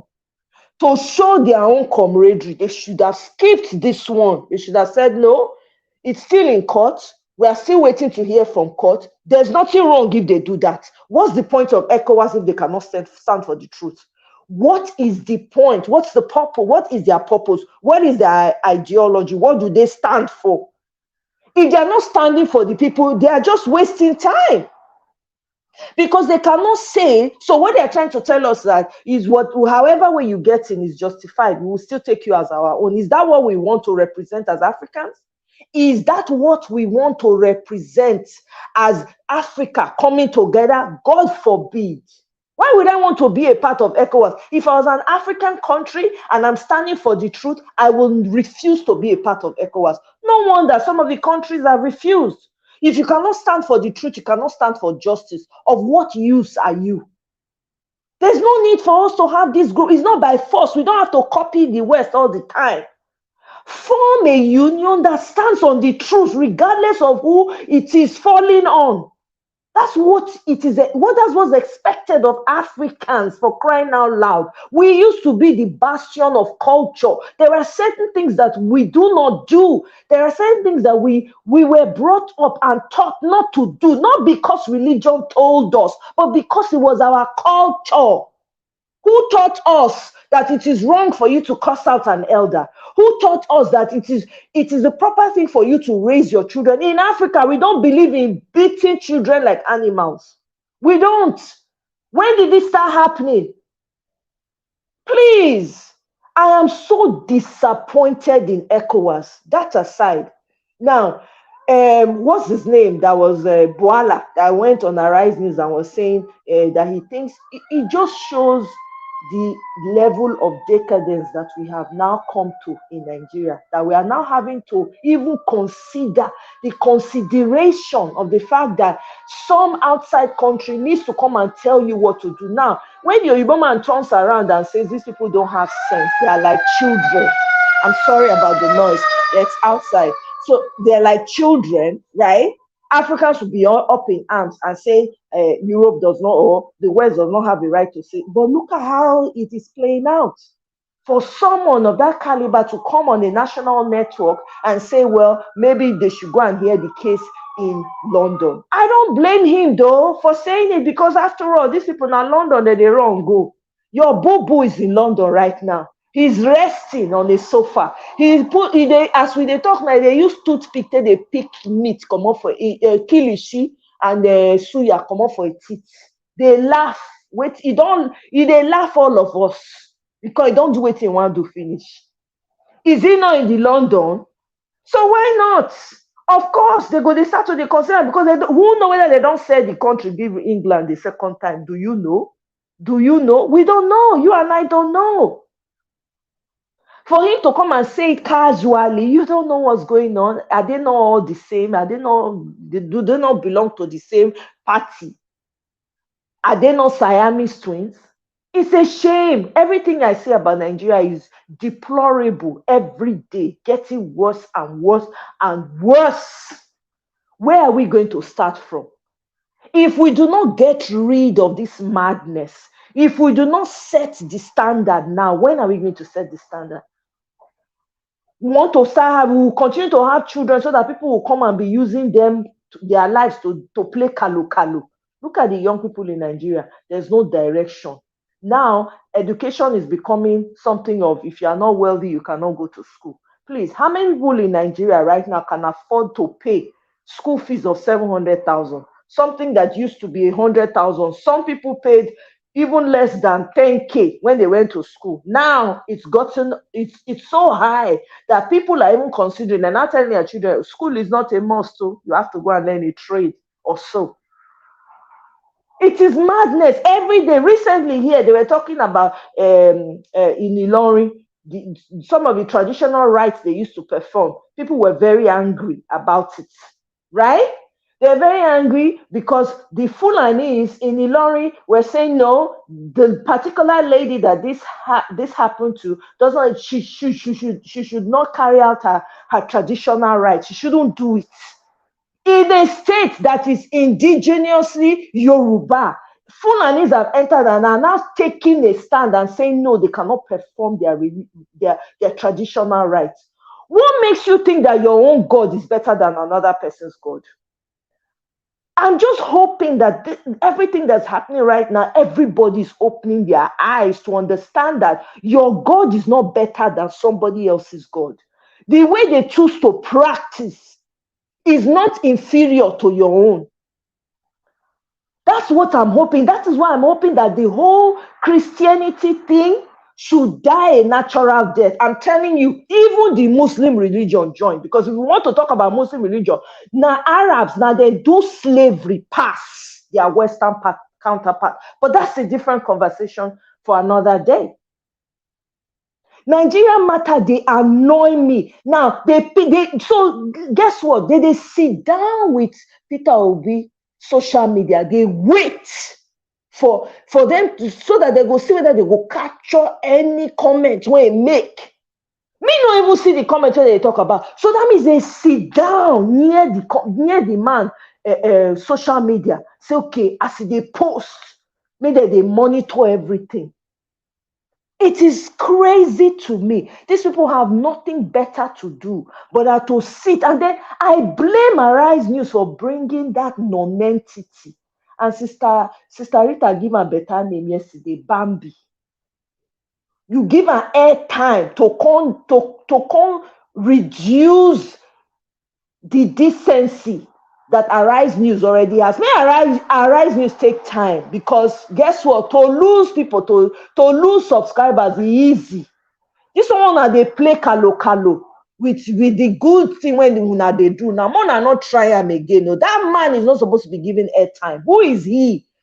What role does he play in Labour Party? It doesn't make any sense. If you want balanced views, go and find balanced views somewhere else. You already know that there is some top sort of division going on in Labour Party. Why give this man airtime to come and spew his emptiness on a national TV? People won't forget that it's not just us that is watching this news, it's the whole world. It's the whole world. They've made Nigeria into a joke. I say we go back to our traditional ways. That's what I say. Go back. Anyone will fit you when you know so you want to. Worship your God inside your bloody bedroom. Don't bring it outside. I don't care. If you like, you want to be going to doing your church thing, do it inside your bedroom. Don't talk to me about your God. Because clearly, if you knew there was a God and it existed, all the nonsense when they see for Nigeria, we're not going to see him. Mr. Raka said it all. All the nonsense when they see for Nigeria, we're not going to see them. In a country where somebody will come out and tell you to your face that you should call evil good. And people will keep quiet and still wake up in the morning and go and listen and sit under that type of person and sit under that person to talk to you. Do you know what that means spiritually? You are sitting under a liar.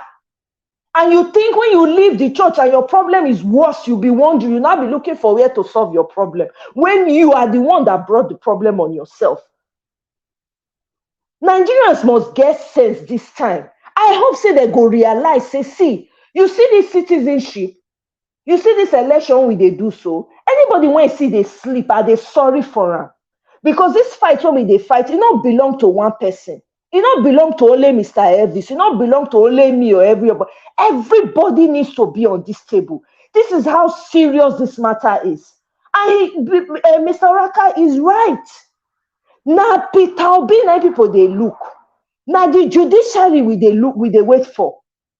Because waiting go happen if these people not do the right thing. I'm not sure say they go ever for their life. They ever calculate say those kind of things go happen. Enough is enough. I have no regards for ECOWAS. So all of them, they should go and all hug transformer, as far as I'm concerned. We have no leaders in Africa. They should all go and hug transformer. Because if they can see what happened in Nigeria and call it good, may it happen to them in their own families. Because I don't want to put it on other Africans, because they're the ones, they're also suffering just like us. May disaster come upon them in their own homes. It's madness. When are we going to grow up as Africans, for crying out loud? In a society where we have the most brilliant minds, the most educated people, ingenuity everywhere you go, and we have such shady politicians parading themselves. This is the time for everybody to become involved in the politics.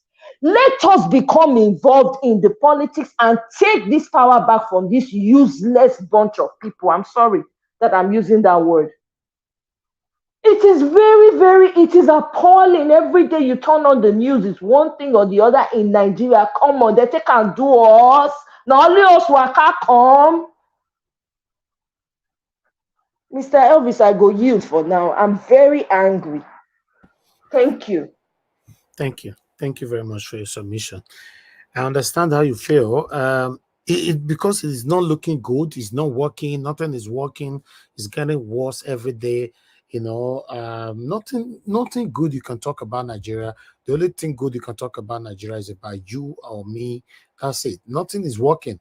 The only thing that is even working in Nigeria is created by a Nigerian, not by the satanic government that have ever ruled us.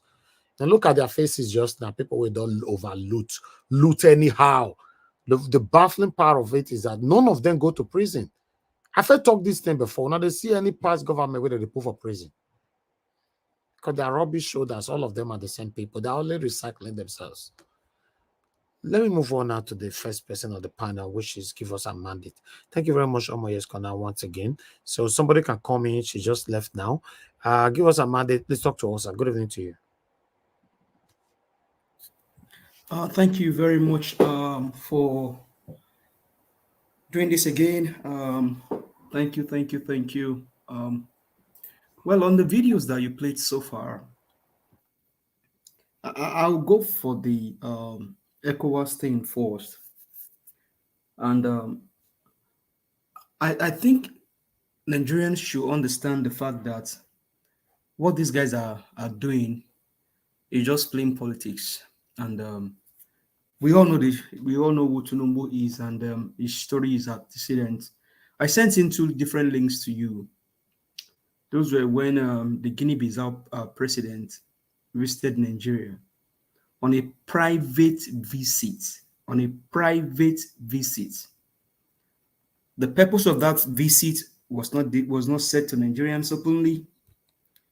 Now down the line, Tinubu became the chairman or president of ECOWAS or whatever he became. Now you can see the effect of those private meetings, because he knows what he's looking for. He knows what is after him. And so only him is running, only him is chasing himself. But the only sad thing is that other ECOWAS nation, other ECOWAS country that fall into that bucket have just decided to now also try to legitimize a drug baron as the chairman of ECOWAS, because ordinarily they shouldn't even look at him. He has a case in court. Sierra Leone, they just made they just reference to my president Peter Gregory. Just 9 days ago, the Guinea-Bissau president Tinubu says ECOWAS in solidarity with Nigeria, but today they make out the chairman. These people, they are funny. So thank you for sharing anyway. Go ahead. Now, this just paints Africa another color in the face of the world. When Tinubu was elected, newspaper in the West, some said Nigeria just elected a drug baron as their president, even though it wasn't Nigerians that elected him. He was selected by Mahmoud Yakub. Now, these ECOWAS presidents just now legitimize an illegitimate president. So, I mean, I don't want Nigerians to give this a mileage, because it's just, to me, it's a charade of nonsense. There is nothing there. Obviously nothing there. So I won't give it any mileage, because we all know who this guy is. We all know what they are doing. Countries, even in the ECOWAS region, are suffering. People are suffering. People are suffering. There's poverty in the land, in the ECOWAS region. How are they addressing those things in their region? How are they taking care of their people? It just now tell you that this guy also have been able to buy his way in ECOWAS, and they've also just alluded to the fact that money back politics plays in ECOWAS. They are not for the good of the people. They are just for the good of themselves. They are not for the good of their country. They are not for the good of the region. They are only there for the good of themselves. And you hear him say, ECOWAS should not act like a toothless bulldog. Say you, Tinubu, where America has your case file as a drug baron, are you the one that will confront America? Hey, bros, or which one they call you? Is it grandpa or papa, or which one they call you? Keep your talk to yourself, because when you talk, it doesn't fly. Nobody. And I wish you can play Rufai's analysis on that too, because Rufai did a good job on that too. So, but you know, this one is just is a distraction. Obedient are wiser than this. Nigerians are wiser than this. Guinea-Bissau president probably got the money back for all other presidents in that ECOWAS thing, and then shared to them, and so they made him their president. Now, to the Bwala's comments. Why? To me, these guys need to wake up. They need to wake up. If you're saying to go to England, then why did Nigerians voted in England? Was the election done in England, that they go and decide the case in England? That's the mentality of slave. That guy needs to grow up. If at this time Nigeria cannot handle his own situation or his own issues, then let it be. Why go to England? That's another story that you should not give any mileage. There's no, to me, in quote, there's no sense in it. He just probably spewed that word without maybe thinking about it, because will England bring their own case to your own house? Nigeria is a sovereign country. Deal with your problem, resolve it, tackle the problem. And now you have somebody in President Peter Gregory Obi that is trying to come on board, and then we start making our region, our country, a better place for people, so that we can start looking good, and then from production, no more consumption mentality, but production mentality now. And so we are waiting for Peter Obi, but going to England to go and do what? Hey, Bwala, that's also a story with no mileage. Shut it down. There's no sense in it to go to ECOWAS, to go to England and decide a case. No, we can decide our own case. We can do our own thing by ourselves. So let England. The best they can do is EU. They came out, they talked about the election, that it was flawed with irregularities. They've done their part. They've said all they can say. Now the torchlight is on judiciary to do the right thing and uphold the will of the people by making sure that Mr. Peter Gregory Obi is announced the president of Nigeria, because he won that election landslide. Peter Obi won the election landslide. And if you listen to what Fayose said, he said, okay, remove Tinubu, because we know that Tinubu did not win the election if he bought his way. So let's now assume that Court of Appeal or the tribunal, they disqualified him. Between Peter and Atiku, who won the election? Obviously, Peter Obi won the election. Atiku did not have 20% of Abuja. Atiku himself knows that he lost the election. So Fayose just in a way, he himself has alluded that Tinubu did not win the election, but he will not agree to it, because I mean he's trying to eat he's trying to eat the crumbs that falls from Tinubu's table. So, but Peter Obi is the president of Nigeria.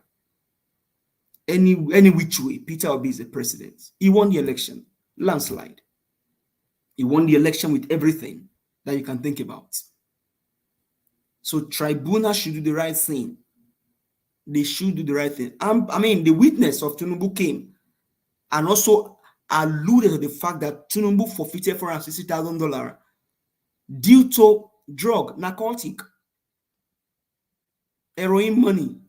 That was what Bamidele, the APC selected majority leader of the Senate. That was what he said. He also indicted Tinubu and also indicted himself because he also lied under oath. He perjured too. That guy.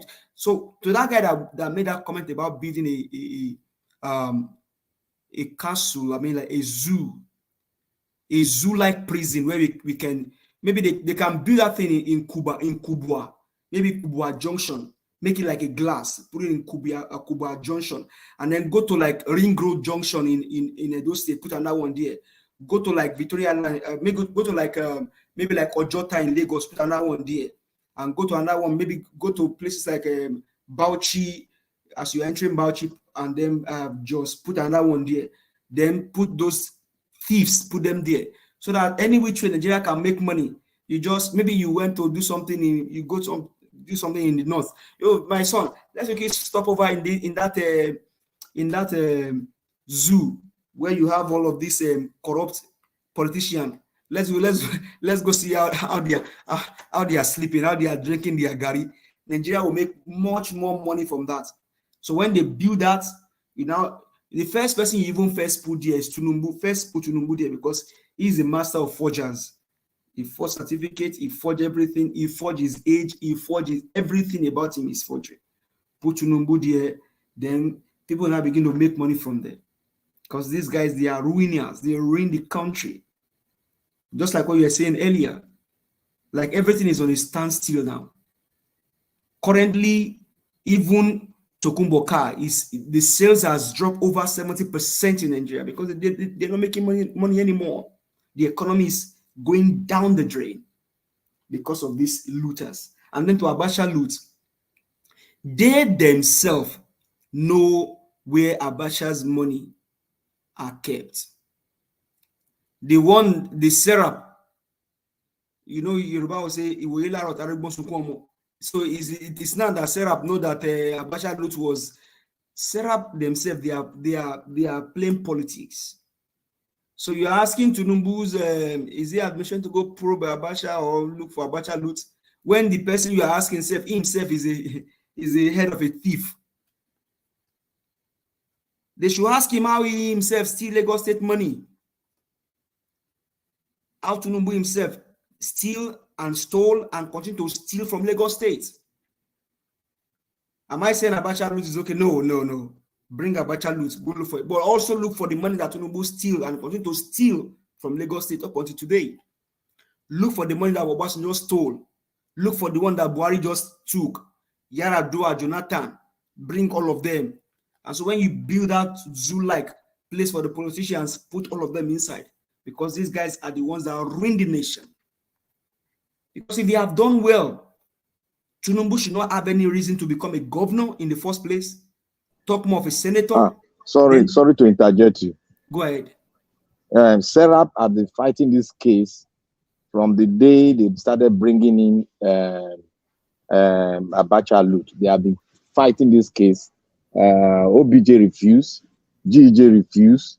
They were controlling the court. It is now that they finally got the way forward, on the case. So they've been fighting for them to really open up how the money is going to be spent. They brought the suggestion how the money is going to be spent, but the government relegated them, and they started shouting that is that money still in Nigeria or is it being looted? That was why we were speaking then that this money had been looted, but nobody listened until the Bill of Rights of this came out and they pursued the case in court. Well, regardless of whether they just have the way now or not, Serap also, for me, is a political, is another wing of politicians, because they know what they are doing. Any which way you look at it, they are also co-opted into all of this shenanigan happening in our country. All of them should stand tall. What are they saying about the tribunal issue? What are they saying about most of the things happening in the country? And so it is now that a judge is now allowing all of those. My brother, well, I mean, everybody's entitled to their own opinion. Whether they but for me, whether Serap or no Serap, all of them are just, they are all tied together in all of this shenanigan happening in our country. We need a clean person that can actually clean up the system. There's a need for a clean up. And that, we talk about cleaner here. That's what that guy talking about, that zoo, was saying the last time. Clean up the system. Don't put them in that zoo. Build a cage. Make it a glass. How they go and collect their food in the kitchen, where they are, either if it is green cloth, they give to them with the prison number on their back. Someone like Dino Melayo put his number on his back, maybe 008 Dino, prison room 349. Tunumbu maybe 0046, prison room number 49. And as you are driving in Kubwa, you are seeing them. Oh, Tunumbu is going to collect his food. You begin to see all of them. Oh, this one is going to collect his food. Because these guys, they ruined the nation. The Abacha loot, they know how those money, and that's what Rufai was saying, money bags, they know how those money were moved, all the money they move. They know how the money moves. What belongs to all of us. Some people just gather themselves together, loot the money, and then put other people in penury. Lagos Seaport, the one that they are asking to look for Abacha loot now. He himself, Serap should also speak. Okay, Serap, come out and speak too. As you have spoken about Abacha loot, which is good, I like it. I mean, I enjoy it. And you bring all of the ex-president, I like it. Also bring in Tunumbu, all of the loot, all of the money that he stole in Lagos State, Alpha Beta, bring everything together. The Lagos Seaport, the Lagos toll gate, who owns it? Bring everything, investigate it, and then when you now begin to give him a separated room in that glass house, in that glass prison, I'll be willing to go and pay any amount to just look at them, how they are feeding, how they are sleeping. The guy say the only time we will not see them is when they go and do number 1 or number 2. We won't see that part, but every other thing we'll see it. Because these guys, all of them, they know what they are doing. Yoruba will say, it is thief that knows how to catch thief. Of late now, we had that all Tunumbu case file in DSS or EFCC. All of a sudden, allegedly, all of those case files have been deleted. They are being wiped off. All of these arenas, all of these pipe people. Peter Obi, we can't wait for you to take over. Tribunal, do the right thing. I mean, for once, save Nigeria. For once, save Nigeria. Save our integrity. Save our name. Save our nation. For the people that are suffering, for once, save Nigeria. Mr. Ivy just told us what is happening in Nigeria. People are being paid every day. People are suffering. Graduate, no job. And you have looters. You have these wicked people destroying the nation, bringing nation down. And ECOWAS has just alluded also they are also part of all of this wickedness happening in the ECOWAS region and African sub-Saharan region. You are trying to legitimize an illegitimate person, someone that is still crying for legitimacy. You're not going to get anything. We're just waiting for the right thing to be done. But thank you very much, Mr. Elvis. We appreciate you. Thank you. Thank you for all that you do. I appreciate you too, my brother. I appreciate you. Thank you. Guys, continue to press on the like button. Guys, make una press on the $sign. Make una support us. Support us. Put a smile on my face. Click on the $sign. Click on the like button. Help us to share. Currently, the like is just there on 411. let's take that to 500, please. If we can do that now, that would be nice. Take it out of the 412 right now to 500. God bless you all. Okay, let me call on the next person. Please, let's stick within 8 minutes. Mashallah, thank you very much. I'm going to start timing. Thank you, sir. Please talk to us. I greet the panel. I greet everybody. Let me start with the church. Like our friend that came in, I said he will finish the church today. At any point I'm talking to people in Nigeria, I always say the problem Nigeria has is our churches and mosques.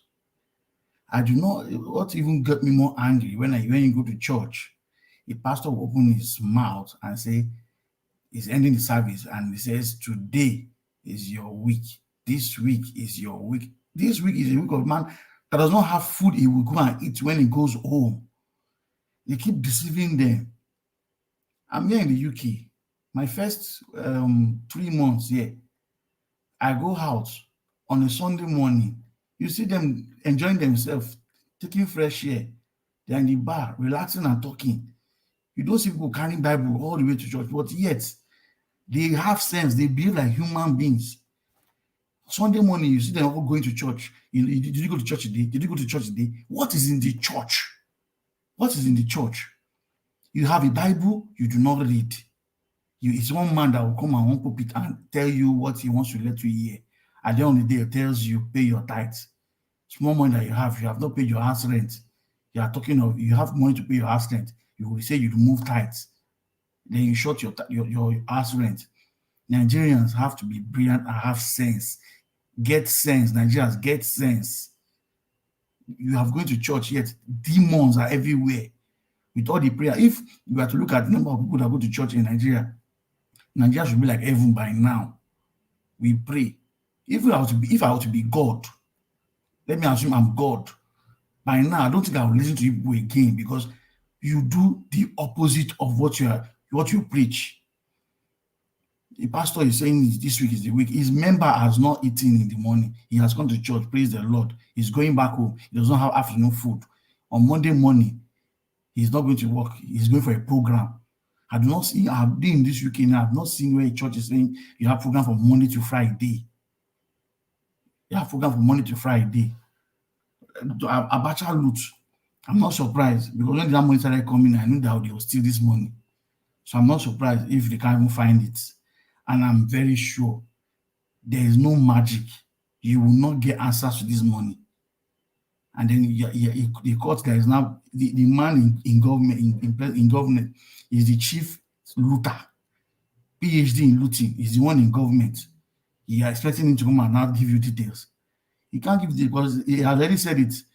A milocon means it's my turn to come and steal. So my turn to come and steal, you want to come and probe the money. It can't happen. So there's what for this. You should just think about something else because it's just waste of time. Concerning the Tinubu talking ECOWAS, a man that knows his days are numbered.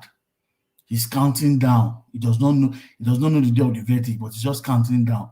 He's buying time. He's trying to go everywhere. He's talking like a human being who do not use an animal. Animal that are meant to be in that prison. I think when it becomes, we need to now make a lot to build a special prison for looters. It is not meant for people that stole tomatoes. It is meant for government looters. They should have a special prison. And I won't mind designing it. I don't mind. You don't obey enters. I think that would be best in our first push. Design prisons for looters. For Abacha loot, I was thinking when they started bringing the money, they will invest it in our education. But during those periods, I didn't see anything. And the problem now is our lecturers are always going on strike. They had never talked about that money. They had never talked about, okay, where is Abacha loot that you put? Because I remember at a point when they wanted to release this money, it was said that those money will be put into education. Where it went, we don't know. Who spent it, we don't know. I know it won't happen. Concerning this prison, that brother discussed, I think it will be. I know our senators can never do it because an average politician is a thief. If you say if you have 100 senators in a room, 95% of them are thieves, because nobody can say this is how I make my money. Nobody of all of them. And it's only in Nigeria people make money, don't ask them how they got it. Of course, our pastors are also the problems too. A man comes to church, donates money to you. You don't know what he's doing. You see him in your church for the first 3 months. He comes there diligently, comes to your church. Suddenly he makes money. And then he comes one day and he gives you a boss. He's donating to you in your church. You can't ask him how. When I was growing up, my parents, up to pencil, my father would tell me, if I didn't buy this pencil for you, where did you get it? You will explain how you got that pencil, no matter how small. Nigeria is so bad. That young lady that went to forge JAM result, that's how bad we have gone to. Criminals are now everywhere. Infiltrated, they're now up to the small children that are just growing up. They started teaching them how to write results and make fake results. Is that bad? Is that bad? It's so terrible right now that you can't even say you can't. That means what it means right now is every certificate you get in Nigeria will be questionable. That means if you have a BSc in Nigeria and you want to go outside to go and study, the school won't be denying you, because that will be the next thing that will be happening, because you don't know what the result looks like. If I graduate in a school and my result is not the same to my set, how will you know? We are in Nigeria, we are just creating problems every day.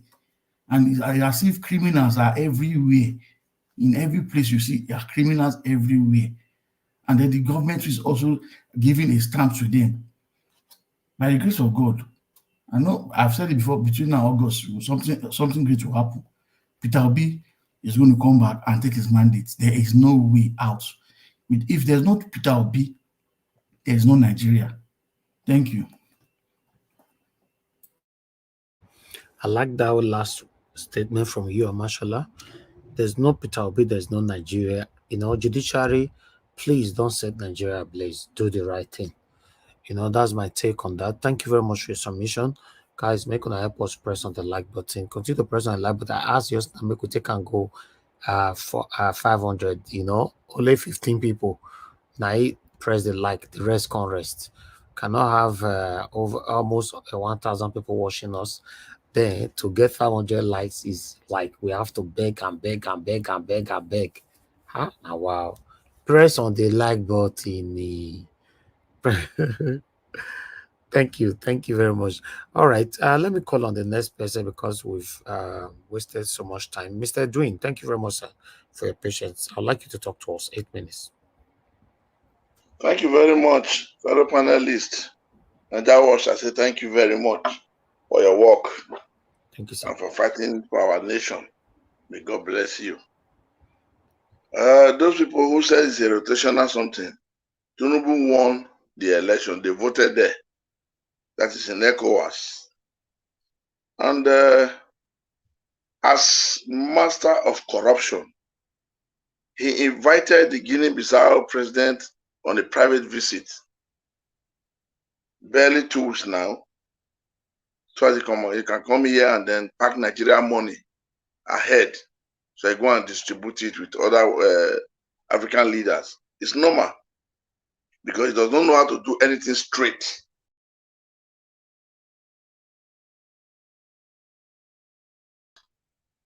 Nobody that cannot be corrupted. I'm quoting him now. Give him money. When he refuses, give him more. When he says no, give him more until he can no more refuse it. That is his principles. And at the end of the day, we are seeing his handwork now.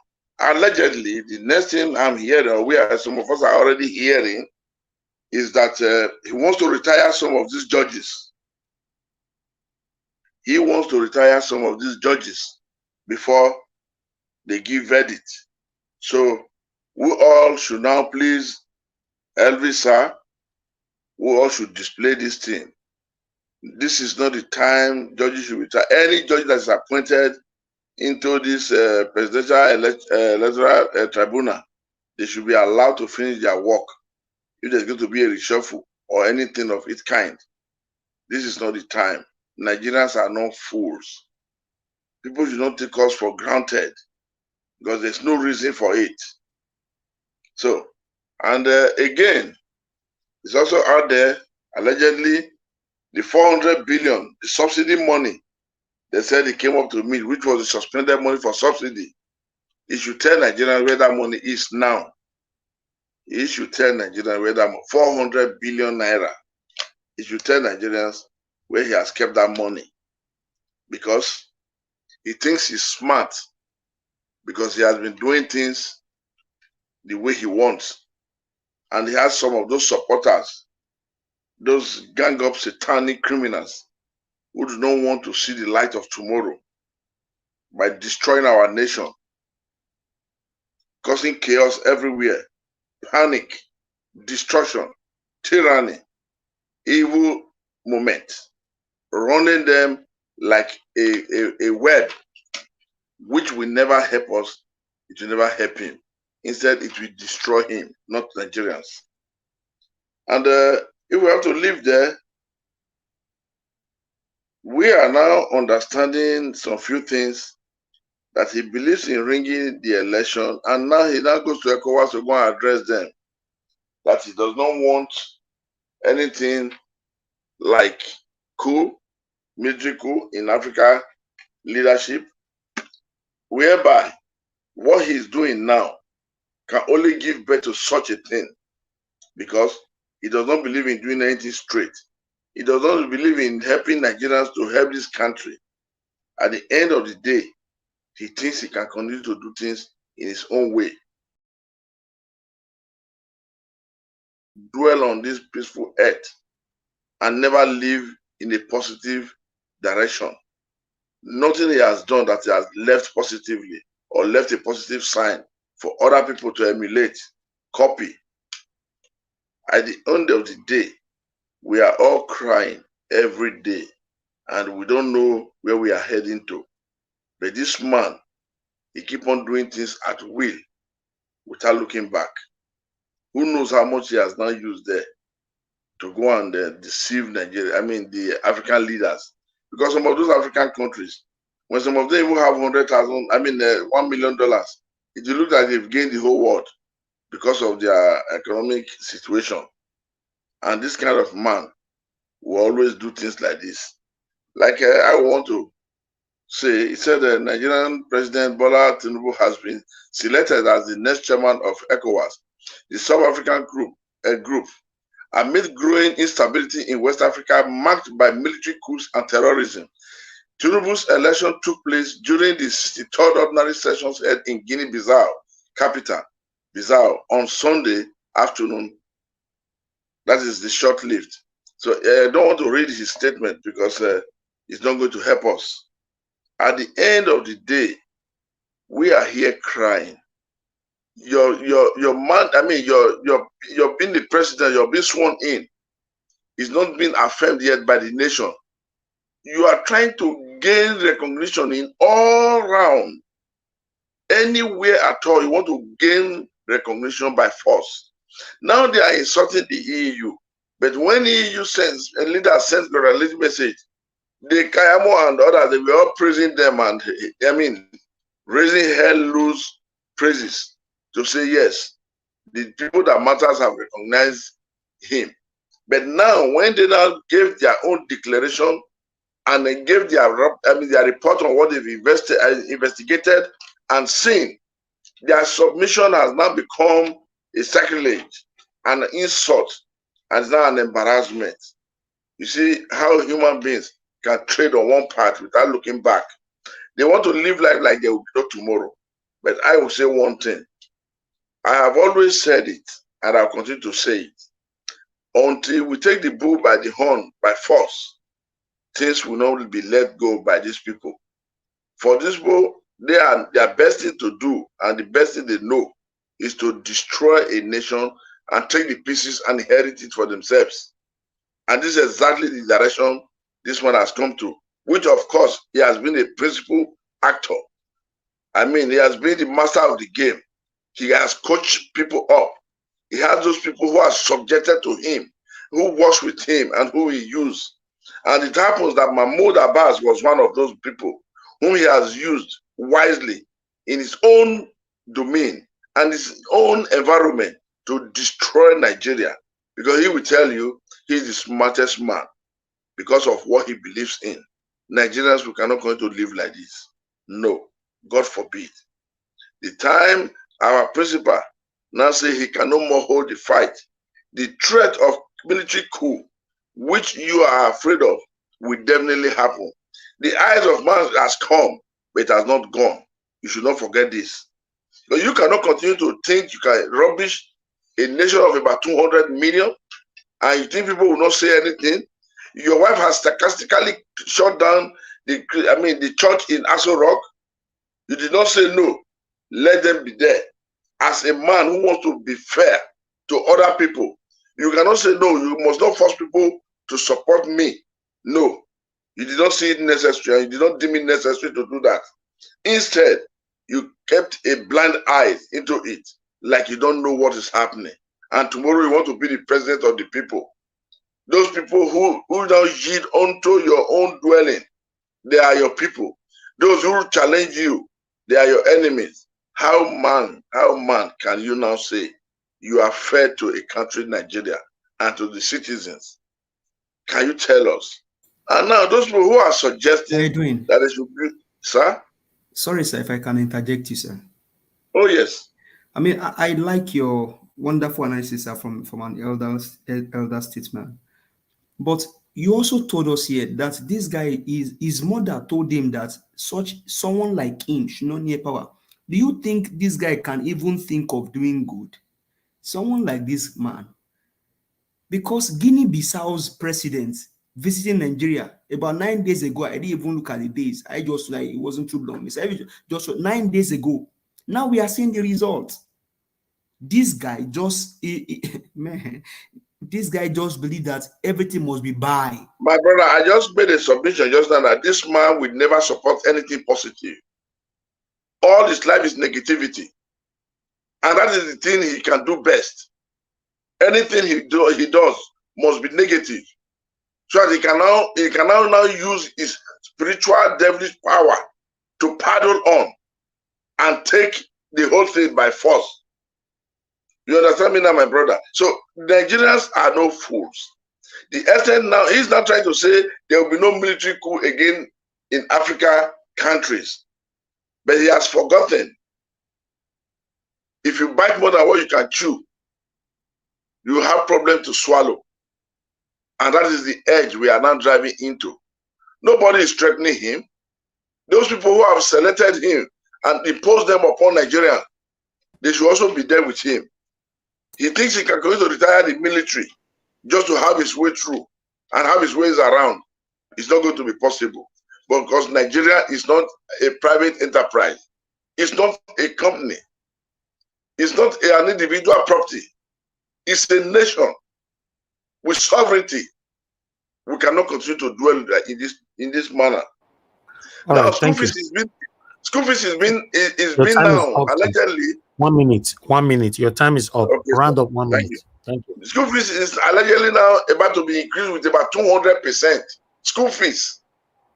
How can the poor people survive? He wants to destroy the backbone and the hope of a poor man, but he will be destroyed by Almighty God before he destroys poor man and poor people. I think I have to submit. Thank you very much. Nigeria, thank you very much for reminding me. Thank you, sir. Thank you. Thank you, Mr. Edwin. All right. Let me quickly move on to Black Panther. Mr. Jonathan Kingsley, please turn on your camera. Let me see who's behind that. Thank you, sir.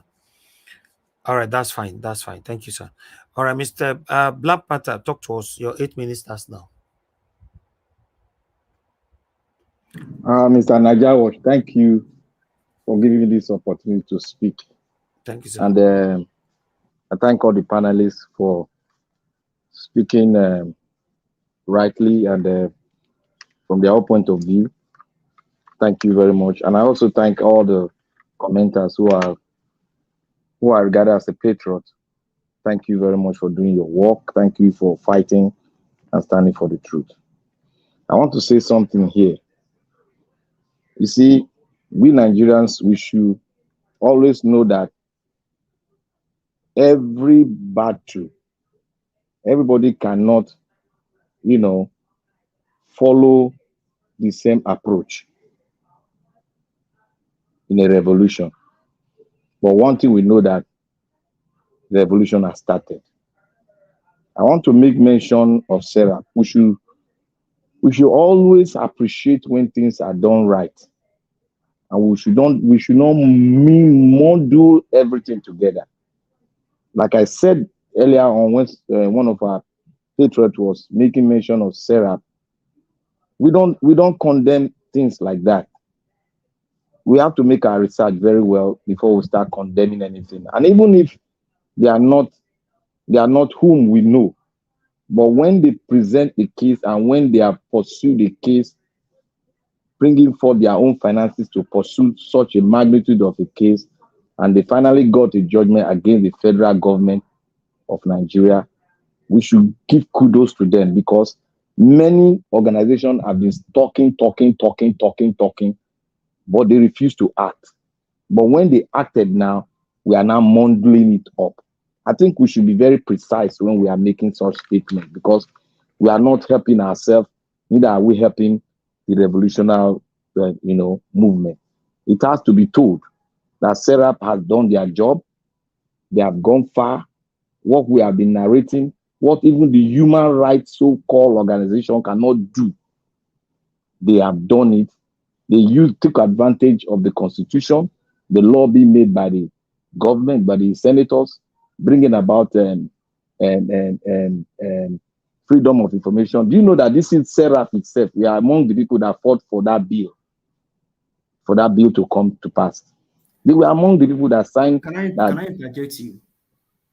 Let me learn before we interject. We should all see, there's not everything we should always interject when somebody is doing something right. No, you can't say that. You have your opinion. When somebody, I have my opinion. That's why I'm trying to make my opinion very straight so that people can understand it. You can't say if somebody is doing something, right, and that person has not been part and parcel of the decimation of your country, and is doing something right in his own perspective by spending his millions to pursue such a big case against the federal government. And he won this case by using the same laws that he pursued for the senators to bring it to limelight. We should give them applaud. All of them might be, all the people in Serap might not be as good, but a lot of them are good. That is why they could be able to approach the bench and said, we need to see how this money was spent, because a lot of people we have been talking about it, that this money will be stolen, and they have proven it to us that it has been stolen. That is why Serap went forward. That is what I just have to do. We just have to commend those people that are doing the right thing. And I want to go further for Tinubu's speech.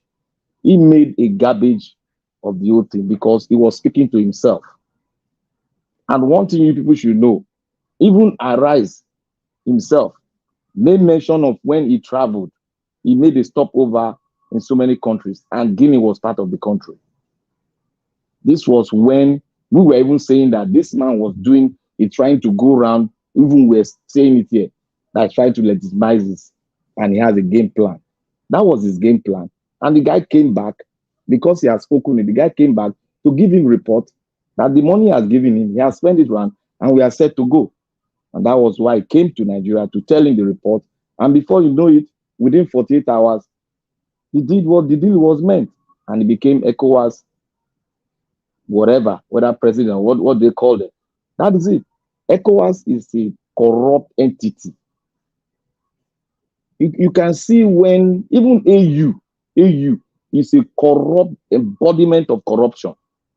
When problem was happening in so many countries, and the present one, the military, I forgot the country, the military came up.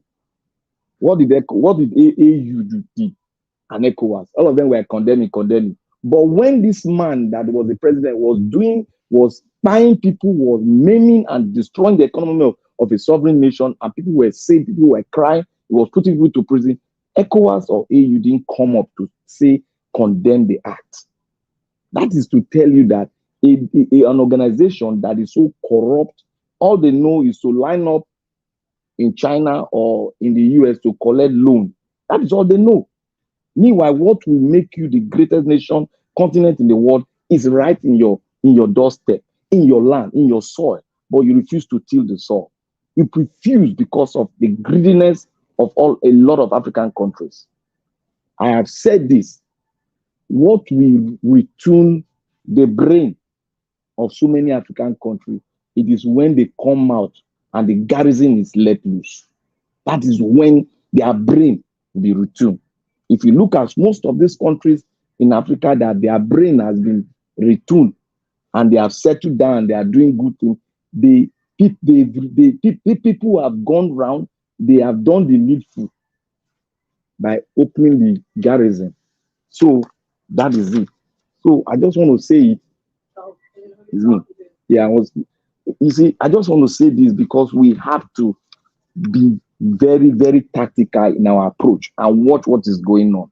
I want to say something again concerning the Kwara State woman that was trying to do something tradition and they stopped it. Are you people surprised? You should not be surprised now. What Afonja did, that is what they are enjoying now. I have said it before that all this thing that is happening is as a result of failures of the forefathers, what they did, where they sold the people out, and now the upstream and the generation are suffering it. That was why they can rise up and say you cannot do your own tradition. But they didn't even look at the constitution. Every religion has the right to serve whoever I want to serve, as long as it's not taking your right from you. That is what it is. But what their forefathers have done is what they are suffering. It is not left for them to make a U-turn and correct it. And I want to say something about it. A lot of us have spoken, and most of us are hiding from it. Miss Omoye, God bless you. Sister Omoye, God bless you. Omo Sola, God bless you, sir. You see, we keep silence when things are going wrong in the house of God. Do you think it's God that will come and correct it, or you? Why did he make you a God on the earth? Is it the pastor that the Lord made a God upon the earth? It is you and I. But when we refuse to speak, when they say, touch not my anointed, it wasn't talking to you. That word was not talking to you. Get wisdom and get the understanding. All of you are getting cold. Look, all the GOs in Nigeria, the big one, the old one, the one is 94 years, all of them are crooks. And I pray that God will deal with them in his own ways. I pray so. God will deal with them. The way he lay plague upon Pharaoh, let God lay that same plague upon them. Because they are decimating the house of God. And they are not speaking where the people are. The people are dying. They are crying. Look at what is happening now. They are enjoying it because they buy private jets. Look at what they are doing. Seminar, go to the online. You see churches, doing seminar on how to prosper in business. Is that the work of the churches? Is that the work of the church? When we were growing up, Catholic missionaries were giving our fathers free school. What are we having now? And you people who just sit down there, you are carrying your tithe and drop in the hands of the wicked, the Pharisees. We should rise up and speak against them. Woe betide any man of God that speak against the word of God, contrary to the word of God. Woe betide them. I speak it and stand by the word of God. You can't use the word of God to perpetrate evil. What did Elijah do when those people were coming around to use the word to decimate the house of God? What did he do? He called down fire, and fire consumed all those ministers of Babel. And we are standing there. We have the power, more power because Jesus came, more power to lead the new generation that Christ came for. And we are sitting down at docile because we have seen them as a mini God. Our pastor will tell us who to marry. There's some pastor that told us that, if you marry outside the church, something is going to happen. The pastor, they divorced with their wife now. The same pastor divorced his wife that he married from that church. So who is right now? Who is right? When we keep on breaking the body of Christ, when we keep on, practicing nepotism, practicing racial discrimination in churches, and you come up and tell me that the man is a man of God because he's preaching. Even the devil can preach the word of God. The devil challenged Jesus Christ on that mountain. So what are we talking about? We need wisdom and the Holy Spirit so that we can discern and know who is of God and who is not of God. Because we don't read our Bible, because we don't yield to the Holy Spirit, that is why all of us are quiet. If you are quiet, they will deal with you. These men of God you see in Nigeria, I've told you people, 90% of them are evil. And they will remain evil because they have a twisted mind. And their mind will be twisted until God will come and deal with them. Because God is going to judge them. You people think that they are the man of God, he will say, somebody that told you that he sleep and that he drink tea with Jesus Christ, God. He said, if you don't pay tithe, you go to hellfire. People are still going flooding to his church because they lack wisdom.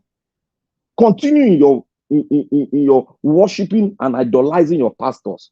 To me, I have a living God that have told me idolatry should not be practiced in his house. Most of you are scared to speak. You better rise up and speak in the house of God. Thank you. Thank you, Mr. Black Panther. Thanks for your submission. Thanks for speaking to them as well. I like that. Give us a mandate. You wanted to interject earlier on. Go ahead, sir. Quickly, 1 minute.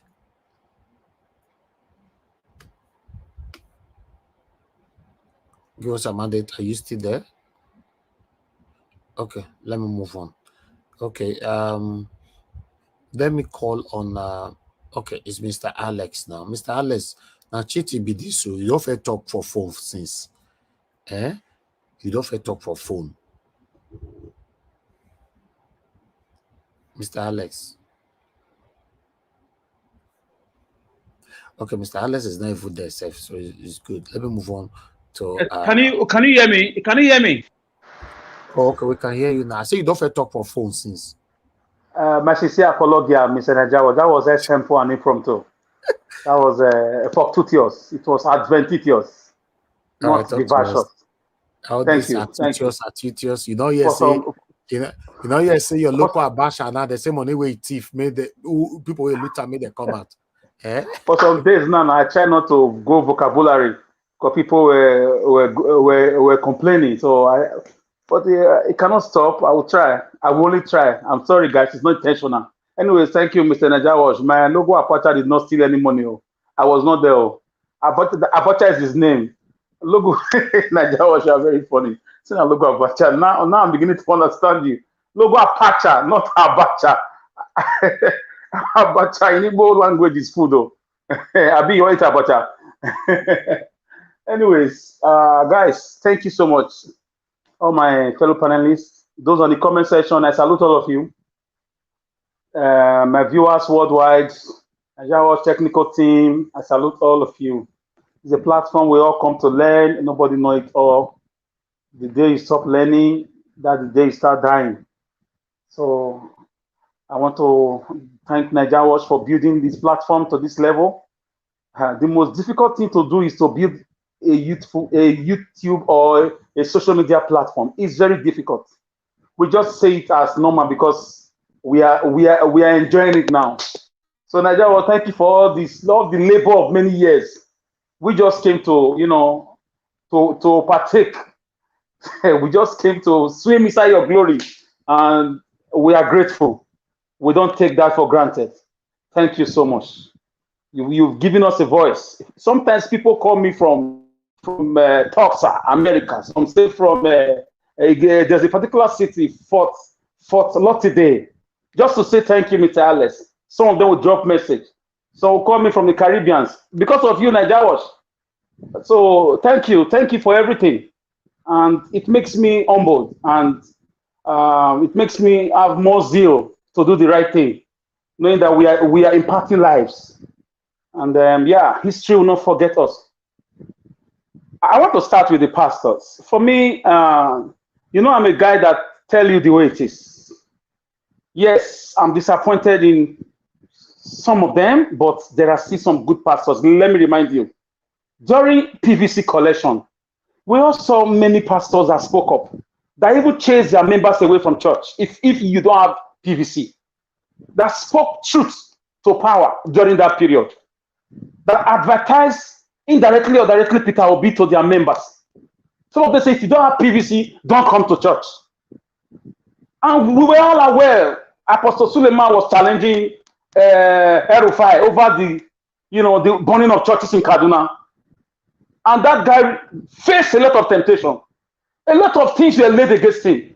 I even wonder how he stands, whether he's right or not, whether he was wrong or not, I don't know. But some of them spoke up, some of them. But a great number of them did not. But let's not forget, let's not round up everybody as the same. There are still some good ones that carried Obi matter, that knows the truth, that spoke the truth during that campaign season. And some of them are still talking. And yeah, for me, a lot of them, I just feel they forgot that Elisha was close to the king in his time. Elisha at the time told the king, don't worry, let me handle these Syrians who are coming to attack Israel. And he smote them with blindness. You know, Elijah, the same thing, he fought the king and Jezebel. King, what's his name? King Ahab. The same thing. The man that came to Jesus at night was a senator. He could, because of shame, he could not come to Jesus at daytime. He came to Jesus at night. Jesus said, you must be born again. Jesus rebuked him. He said, you must be born again. A senator. He was one of the leaders of the Jews at the synagogue, making laws, and you don't know these things. So our pastors these days, maybe they're carried away with prosperity, but they forget that side of the Bible that Martin Luther King Jr. finished his preaching on Sunday and goes to human rights activities meeting and gives speech like we are doing here. They forgot that part. That Peter and John spoke before politicians, Sanhedrin, Pharisees, Sadducees, you know, the leaders of the temple. They spoke to them that it is more expedient of us to obey God than men. They were filled with boldness. They were not hiding, Peter and John. Even when they were in prison, they were still speaking for God. Apostle Paul, when he was in prison, he stood before King Agrippa. He said, oh, King, may you live forever. But there is a man called Jesus. This only Jesus is the man that can save you. So Apostle Paul spoke truth to the king. He did not collect money. He did not want to eat with the king. He did not go there to preach for offering. So for me, they forgot this part of Christianity in Nigeria. Idahosa was the only one that did it. May so rest in peace. Idahosa did it. He was always at the villa. He was always at the, what's it called, Dodan Barracks, to talk to the military about certain things, security, religion, about education, development. Governors came to him to collect instructions. And he used to advise them. People who saw it said it. He used to rebuke them. What are you doing? It's wrong. Money is not everything. Fix school, fix agriculture. Let there be security. He also was holding crusade in Meduguri, in Kano, in Kaduna, in Zamfara. Who can do it today? Because of the increase of iniquity, the love of many has waxed cold. Ladies and gentlemen, when people know that you are a corrupt person, you are not a sincere person, they don't respect you when you talk. He also sat down with George Bush on the same plane, Reagan, you know, Margaret Thatcher, all of them, because his hands were clean. He was not totally perfect, but 95% I give it to him. He took care of widows. He spoke truth to power. During election time, when MK Abiola, when he defeated that guy, no, when Oyegu won, he said, I can never forget that preaching. He said, an antelope has defeated the tiger. He was mocking the other people. So that is a prophet of God. That is a prophet of God. And lastly on that, when all the witches in the whole world were coming to Nigeria to hold their meeting in Benin City, he told them you can't come. If you come, you are not going home. And they had to change that meeting. They called him on TV and the leader of that wizard whatever in Edo State on national TV. He told them, say you are a witch and you die here. Sorry, and you die here. That's a prophet of God. And that guy said, I'm not a witch. Just go and verify. Get that video. That's a real man of God. So I just pray God give us the glory of the late Archbishop Idahosa. And when he left Alex, you are right. I knew about that case very, very well. Yes, thank you very much. And you just interjected and you stopped somebody from interjecting just now. See? Well, nobody's perfect. No best now, no best now. The story they sweet, I live on. You go pay me. And when he left us, guess what? Because he was so clean, all the forces, all the whatever, journalists in the whole world, they quickly ran to his account to see if he has stolen money and lied it. All his accounts around the world, guess what? They didn't find 1 naira. He gave to the widows. He gave scholarship. He spoke to government. He threatened governors. You can't do this in this region. This is a Christian region. God put you there. He spoke to journalists. He went to NTA. He said, if you do this, I remove you. That's a man of God. The way Nigerian used to tell us here, if you don't apologize, I remove you. The Hausa was like that. Discipline everywhere. So we don't have it anymore. He is the father of all these people, but you know, sometimes you can train your children. You cannot tell how they will live their life. It's not easy for your child to totally be like you. Oyedita was under him. I must say that. Yes, he says it. So the point is that I'm disappointed. I'm not seeing that Martin Luther King leadership. He was a Reverend Martin Luther King Jr. They forget that part. Elijah, Elisha, Peter, John, Paul, they all spoke to kings. They spoke for the poor people. They didn't acquire jets and those things. Anyways, I want to talk about the loot. For me, the loot is just, it's, although, I don't know, it's a scam. The loot is there. They just use it. It's one of the games they are trying to play to distract us. Because the loot has not given me anything. I've never received from the loot. They brought money from 1999. Jonathan Goodluck time, Yar'Adua time, Buhari time, 2 times. I wish we would see the Buhari loot, Obasanjo's loot, Abro Salami loot, Murtala Mohammed loot. We will see Jonathan's loot. We will see Babangida. Why must we wait for them to leave this world, or for them to buy before we see their loot? Why can't we see their loot now? Allegedly, Jonathan Goodluck has a house in Greece that is worth $30 million. He goes to that house once in 3 years. That house is always full of cats and dogs, always dusty. When he's in town, the news is everywhere as a public figure. He goes there once in 2 years, once in 3 years. 13 million euros. Sorry, he bought that house. 13 million. That's the one we hear allegedly. Obasanjo also, we don't even know. Uncountable. Atiku's loot, we don't know. All those ones who are alive, why are we afraid to mention their loot? Where is their loot? All of them. Former presidents, former governors, former ministers, Keyamu's loot, Lai Mohammed loot, Amechi's loot. We should start calling all the loot. As they are leaving office, you call them and their loot. Lucky Bunedion's loot, Oshomole's loot. Let's call them. Call your own governor. Add loot to it. Start looting their names. Let them return their loot. Because we wait on, because Abacha is not alive anymore, we are seeing his loot.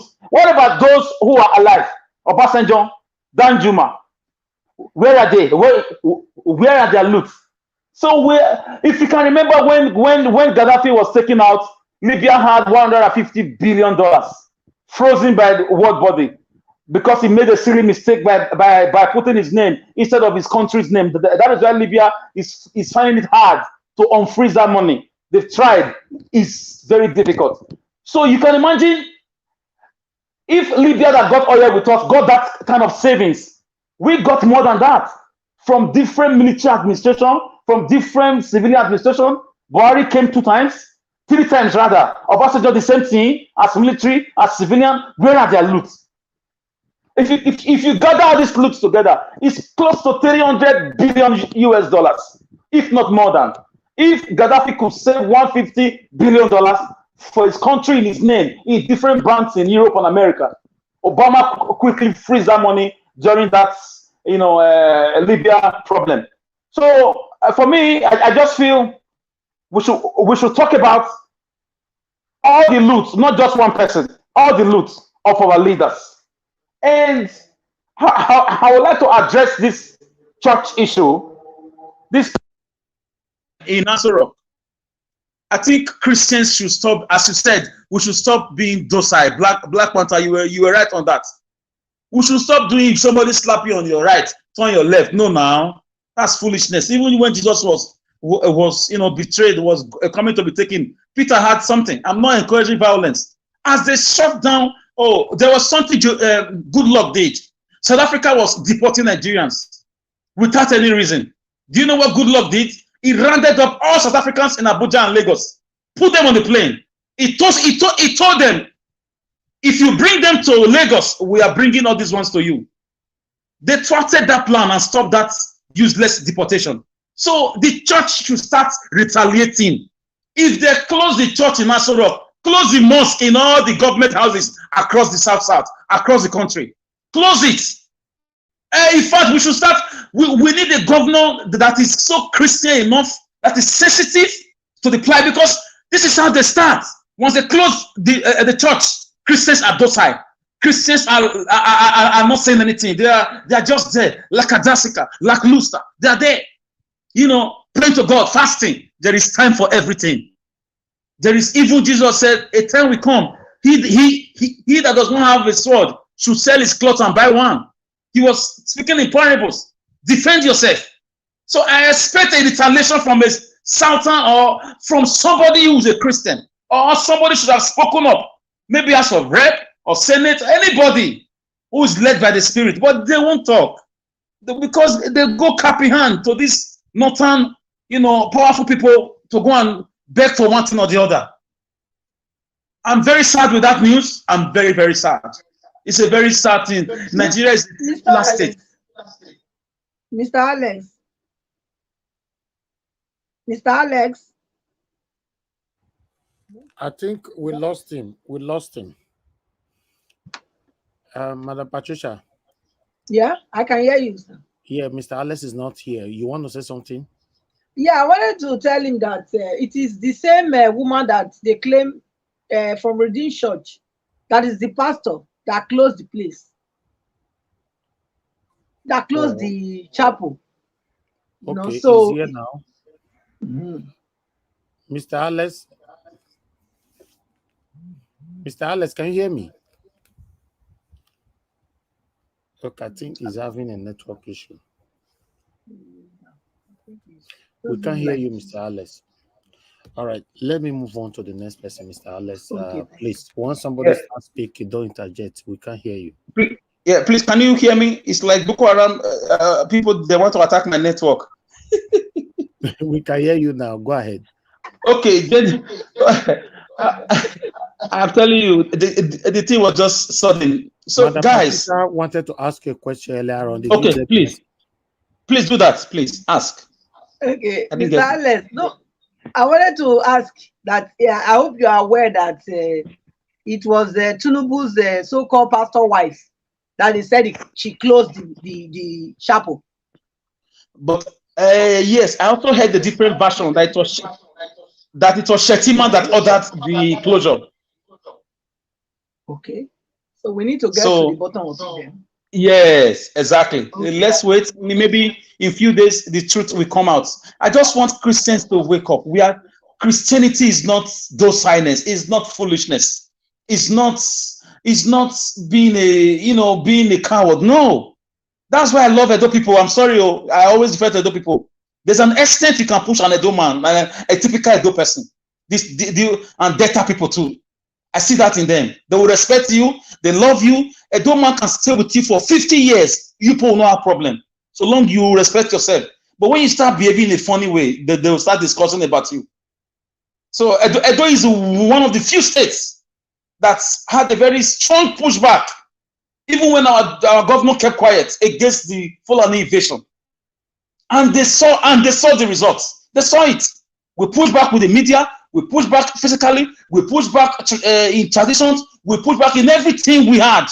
That's a do for you. And if K is not taken, the most awaited, crisis, if they are not careful, it will start from Edo State. And when Edo starts, something is finished.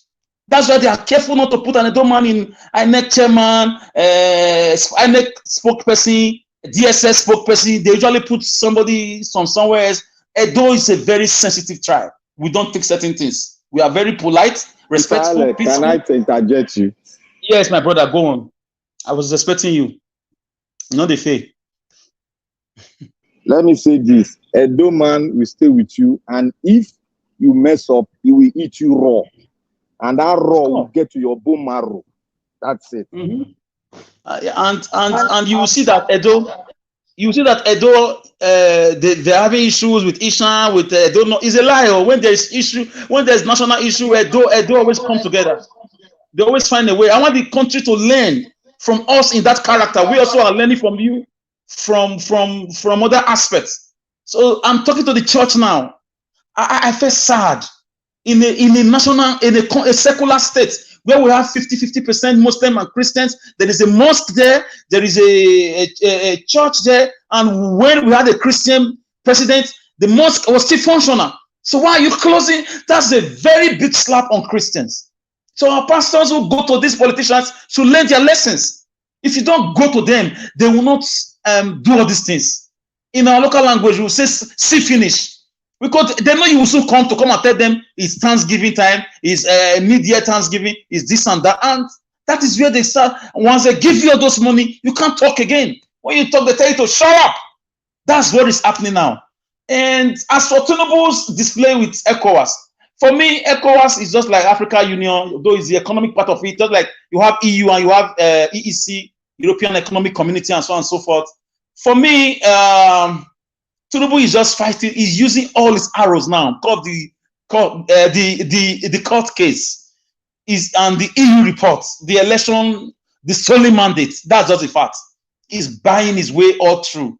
He's still paying. What did you think he used with the borrowed $500 million that he said he borrowed for women empowerment? The first money he borrowed. You think it was really for women empowerment? Did your mother get money? Did my sister get money? I have sisters, I have aunties. None of them got the money. Which women did he empower? He's empowering himself against obese court case. Now, because EU is a very strong force. I know that they are not perfect. You know, I'm always against these people. I mean, Nigeria, I've missed him. If he was here, he would tell me to stop. This is where we have problems. He would tell me, don't talk about these people. So EU now is a force against the way the election was done, and they've given their report to the EU community in Brussels. They've documented it to the whole world. It has gone to Washington. It has gone to different countries of the EU, which is very powerful. So this guy is trying to use another regional force. The most available one now is so-called ECOWAS. The corruption, the Black Panther, you are so right. They are so corrupt. They disappointed Gaddafi. Gaddafi gave them support, borrowed nearly all of them monies. When he needed them most, they all kept quiet. The same with the so-called African Union. It's a very corrupt place. Extremely, it's worse than Nigeria government. Trust me. So I'm not surprised overnight Tinubu that has no results. He cannot stand and talk. Why will he sit down and talk? Is he in his parlor? Normally you stand and talk as a leader, as a chairman. Why is this sitting down? So I'm not surprised. But let me tell you, when the EU wants to get you, they know how to get you. We are not praying for them to fight for us, but once they are against you, really, it's just a matter of time. You will be out of that seat. Thank you, guys. Thank you.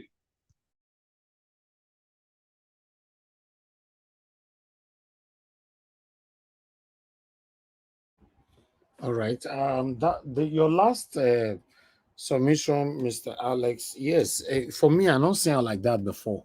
You know, because the man, you know, for where prominent, eminent people they, you know, big names, you sit down, they address them. Why? That's that's strange. Anyway, and that $500 million, my dear brother, he used it to do the underground work allegedly. All the underground work. Thank you, sir. Good evening to you, sir. Thanks for calling in. Please talk to us. Good evening, my brother. God bless you and bless the entire panel members. Now, going by what I'm hearing there, I just want to look at the. I start from the what do you call it? The Azora place. Now, it's a sign. Whether we say it is Remi Tinubu or whether we say it's the vice of Tinubu, what matters is this is part of the Islamic agenda to, take over. They are making the world believe that the country belongs to Muslims. That is one. When you look at what they are doing there, it is very clear. Whether it is Tinubu that told you this person or that person did that one, all of them know what they are doing. It is part of the agenda of the Rufai of Kaduna. That's what they are showing. I'll continue to repeat. All over Nigeria, jihadists are everywhere waiting for them. If they allow Tinubu to continue with thing and he settles down, Nigeria should watch out. Because they will not spare any part of Nigeria. They have already held down Imo State, for instance, now, with the so-called governor there. But God will help us. We are talking of look at what happened, the position they gave to Tinubu recently. How many days ago was it the Guinean president came here? In time past, how many times have we ever had that Guinean president came to visit Nigeria or do anything? He's telling us something. These are messages. Tinubu is not confident in himself. He is looking for recognition. All these things we are seeing him do, people go here and they talk. Look at the fellow they call a pastor, they say he's an Igbo man that Oraka talked about. Who was there telling them they should allow Tinubu to continue? They are praying for him. Is that not, I don't know, nonsensical, let me use that word. These people think we are fools. They think Nigerians are stupid.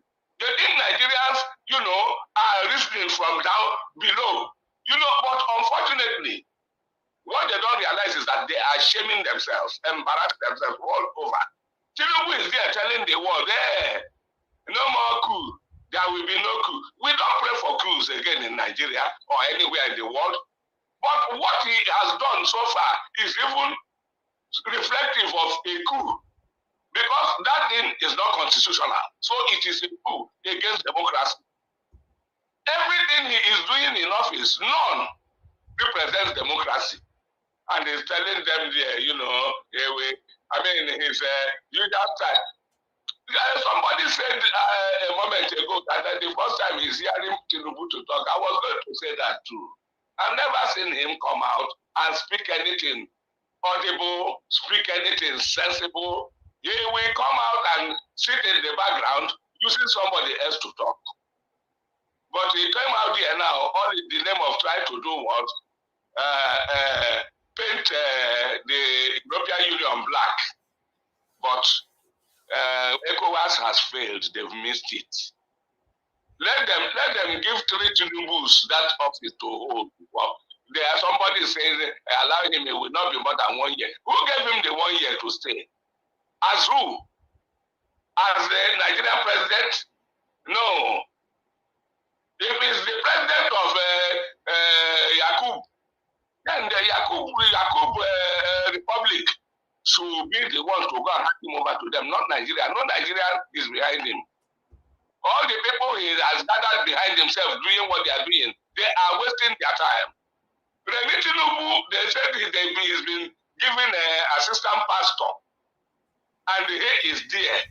Somebody, even if his husband is saying, shut down the chapel there, can he not stand out and say, no, you people can't do that? That's to tell you that all of them, who is sure he says she's even a Christian? Thank you. Round up, sir. Who is sure she's a Christian? Can you hear me? It's a shame. But God will deal with all that. Let's watch out and see. But I'm just telling you, the people at the court, we are waiting. No, Nigerians are waiting. That's the only thing I will say. Nigerians are keeping quiet. People think maybe, they are scared. Tinubu can't scare anybody. Thank you, sir. Thank you. The military all right, sir. Hello. Can you hear me, sir? Yeah, thank you, sir. I can't be talking and you pretend you are not hearing me. It doesn't work like that. No. I didn't round up now. 30 seconds. Round up, sir. I will tell you, I hear you. I am sorry. Okay, now we stop at this. I didn't almost stop. I was only just pointing out something. I'm very sorry. I didn't hear you. Why will I pretend for what? Okay, thank you, I sir. can't. God bless you, sir. Yeah, I appreciate. Thank you for your submission. Thank you, sir. Yes, sir. Let me pick another call quickly. Love of God is my strength. Thank you, madam, for calling in. Good evening to you. Please talk to us. Good evening. Good evening. Thank you, ma. Go ahead. Everyone. Good evening, everyone on the platform and comment section. You know, Nigeria, it's a drama. There's no time you wake up. You must see news to read and news to hear. It's like a continue movie going on, and you must pick one to talk about. I wake up to see Tulumbu is now ECOWAS chairman. I say, this one is serious. But you know, me, I didn't really bother about it because I know that money has exchanged hands.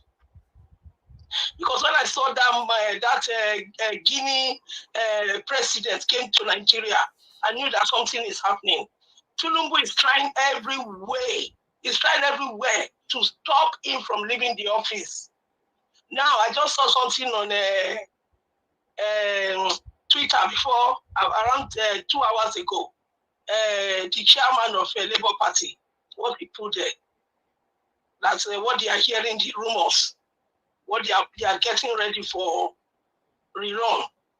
It's there on his Twitter page. You see it. So Tulumbu knows that really, he doesn't have any chance in this court case. So he's paying everybody so that when the time comes, the president, all the leaders in Africa that are corrupt, all of them are corrupt from A to Z. You cannot pick one out of them. All of them, allegedly, even the one in Ghana, is even worse than Buhari. So which one are we going to say? Is it African leaders? Are they the ones that are going to choose somebody that will make us lose our sleep? They are doing all these things to distract us. They are doing all these things to make us forget about what we are looking at in the court case. So there's nothing they do that is going to distract us. All we want is the mandate. All this rerun. He said what he said. I saw it on Twitter and I read it from his page. He said that is what he's hearing. They are already preparing for it. But we don't want that one. We want the election. We want them to give us our mandate back. So let me leave this one. Let me quickly go to the Asu Rock chapel being closed. What do we expect? The government, what they have in the Asu Rock is Muslim and Muslim tickets. So who is going to worship there? They are angry because Obi won in Asu Rock. Okay. So they are angry with that fact that maybe it's a Christian who are in Asu Rock that have voted for him. So they will shut it down to pepper them. But they should not worry. A church building is not where God is. God is in our hearts. They should go anywhere else outside Asu Rock to worship. Or they should pray in their house. Thank you. God is there. But one thing I know, we are going to get our mandate back. I'm not even looking at what Tulumbu is doing. We are going to get our mandate back. Thank you. Love God is my strength. God bless you, madam. Thank you very much. Thank you. Thank you. All right, callers, make us still hold on some more. All right, guys, I asked earlier on for you guys to take the likes to 500. Do you know that since we never still reached 500, although we are close, 492. All right, can we take it to 600 now? No worry, I'm not going to ask. I want to reach 600 before we finish this book. I'll not ask again. Don't worry. I won't ask anymore. Multi can go 600. It's 596 now. Press on the like button. Let me focus on this for the next 1 minute and see if people will respond to it. It's currently on 500. We have just 100 mountain to climb. Yes, 99 to go. Press on it. Press on the like button. God bless you all. 98 to go. Continue to press on it. I appreciate you all. Press on the like button. Oh, I know if I stop now, they'll stop. Chris, okay, it's good to have you on the panel. All right, let me quickly hear from other people right here, my people. I appreciate every one of you for your continued support. Many people right there on the comment section. God bless you all. Let me move on now to The next person here is Madam Nena. Madam Nena, are you with us? Mr. Elvis, you can skip me for now. I'll come back in a few minutes. Okay, that's fine. Okay, Mr. Jonathan Kingsley, are you there with us? Yes, Mr. Elvis. Thank you. Yeah, thanks very much. Thanks for the time, and thanks to all the panelists and all the submission made so far. Thanks to you all. 8 minutes, sir. Thank you. Yeah, I just want to dwell on two subjects: the ECOWAS Tinubu emergence as ECOWAS chairman or whatever, and then the issue of the Abacha loot. See, the ECOWAS thing is not a big deal, and it's not something that we should. I think we should really focus on. There's this saying that he who pays the piper calls the tune. That's what you see in ECOWAS right now. He who pays the piper calls the tune. Nigeria dominates ECOWAS. We all know that. Most of those countries in ECOWAS, they don't even pay their dues. It's Nigeria in most cases that dominates them and control them. So whatever direction, and now you now have a president who is corrupt to the core.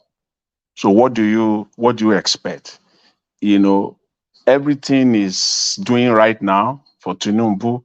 He now see ECOWAS as a tool in his hand that he can use to leverage with the international community. Because for Nigeria now, it can't really use Nigeria as a leverage. So the ECOWAS community becomes ideal for him to use, to leverage as a channel to gain international legitimacy. To put it in another form, it's just a channel for him to gain international legitimacy. Because now when they are dealing with ECOWAS, he will appear as the head.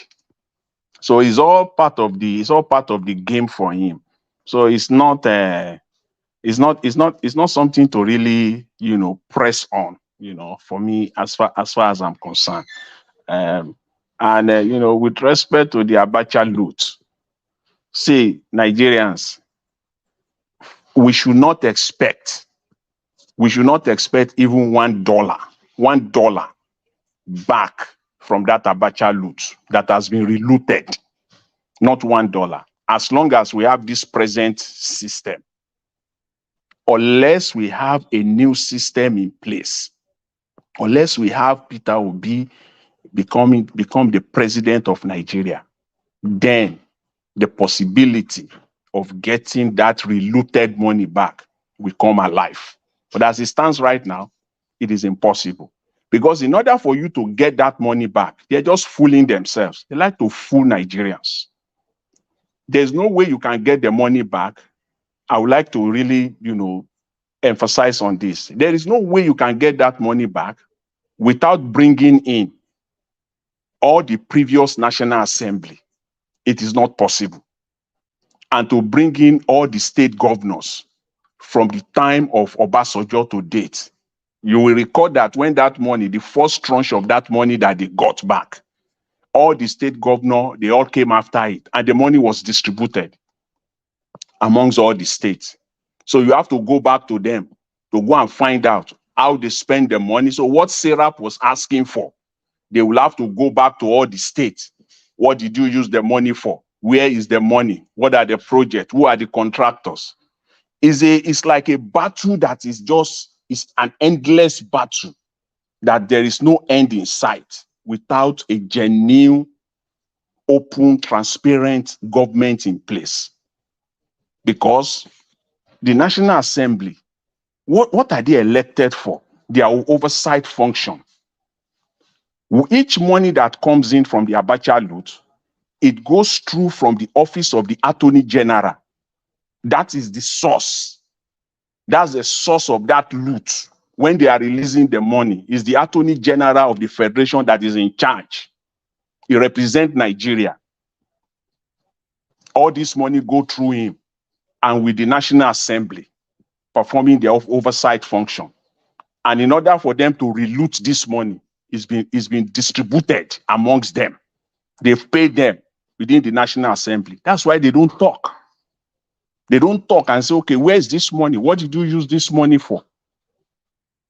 So if truly they want to get the money back, then they have to call in all the previous attorney generals of Nigeria since Obasanjo. All of them have to come to the table because they are the one that knows the facts. They don't just let them. I mean, these people should not waste our time. They know the right thing to do. They know the needful. Call all the attorney generals of the federation since Obasanjo. Bring them to the table. Bring all the Senate president and Speaker of the House since Obasanjo. Bring them to the table. The money will show up where the money is, rather than just wasting our time. That's if you want to go further, bring all those MDs, the MDs of those banks in Nigeria, the likes of Zenith, the likes of Jim Ovie of Zenith, the likes of the former MD of Intercontinental. Bring them to the table. These are the people that facilitated the looting out of the country in the first place. Bring them to the table. Don't just waste our time. This is if they want to get the money back, it's a no-brainer. It's not a rocket science. So is the National Assembly, for me, is the role of the National Assembly. And talk of even the present administration. The looting has begun. The looting has started right in front of us like this. They have started looting already. The 500 million that was just borrowed is in this present administration that is not 2 months old. They borrowed $500 million, and the National Assembly kept quiet under their nose. And we will say the National Assembly, they are still new. New what?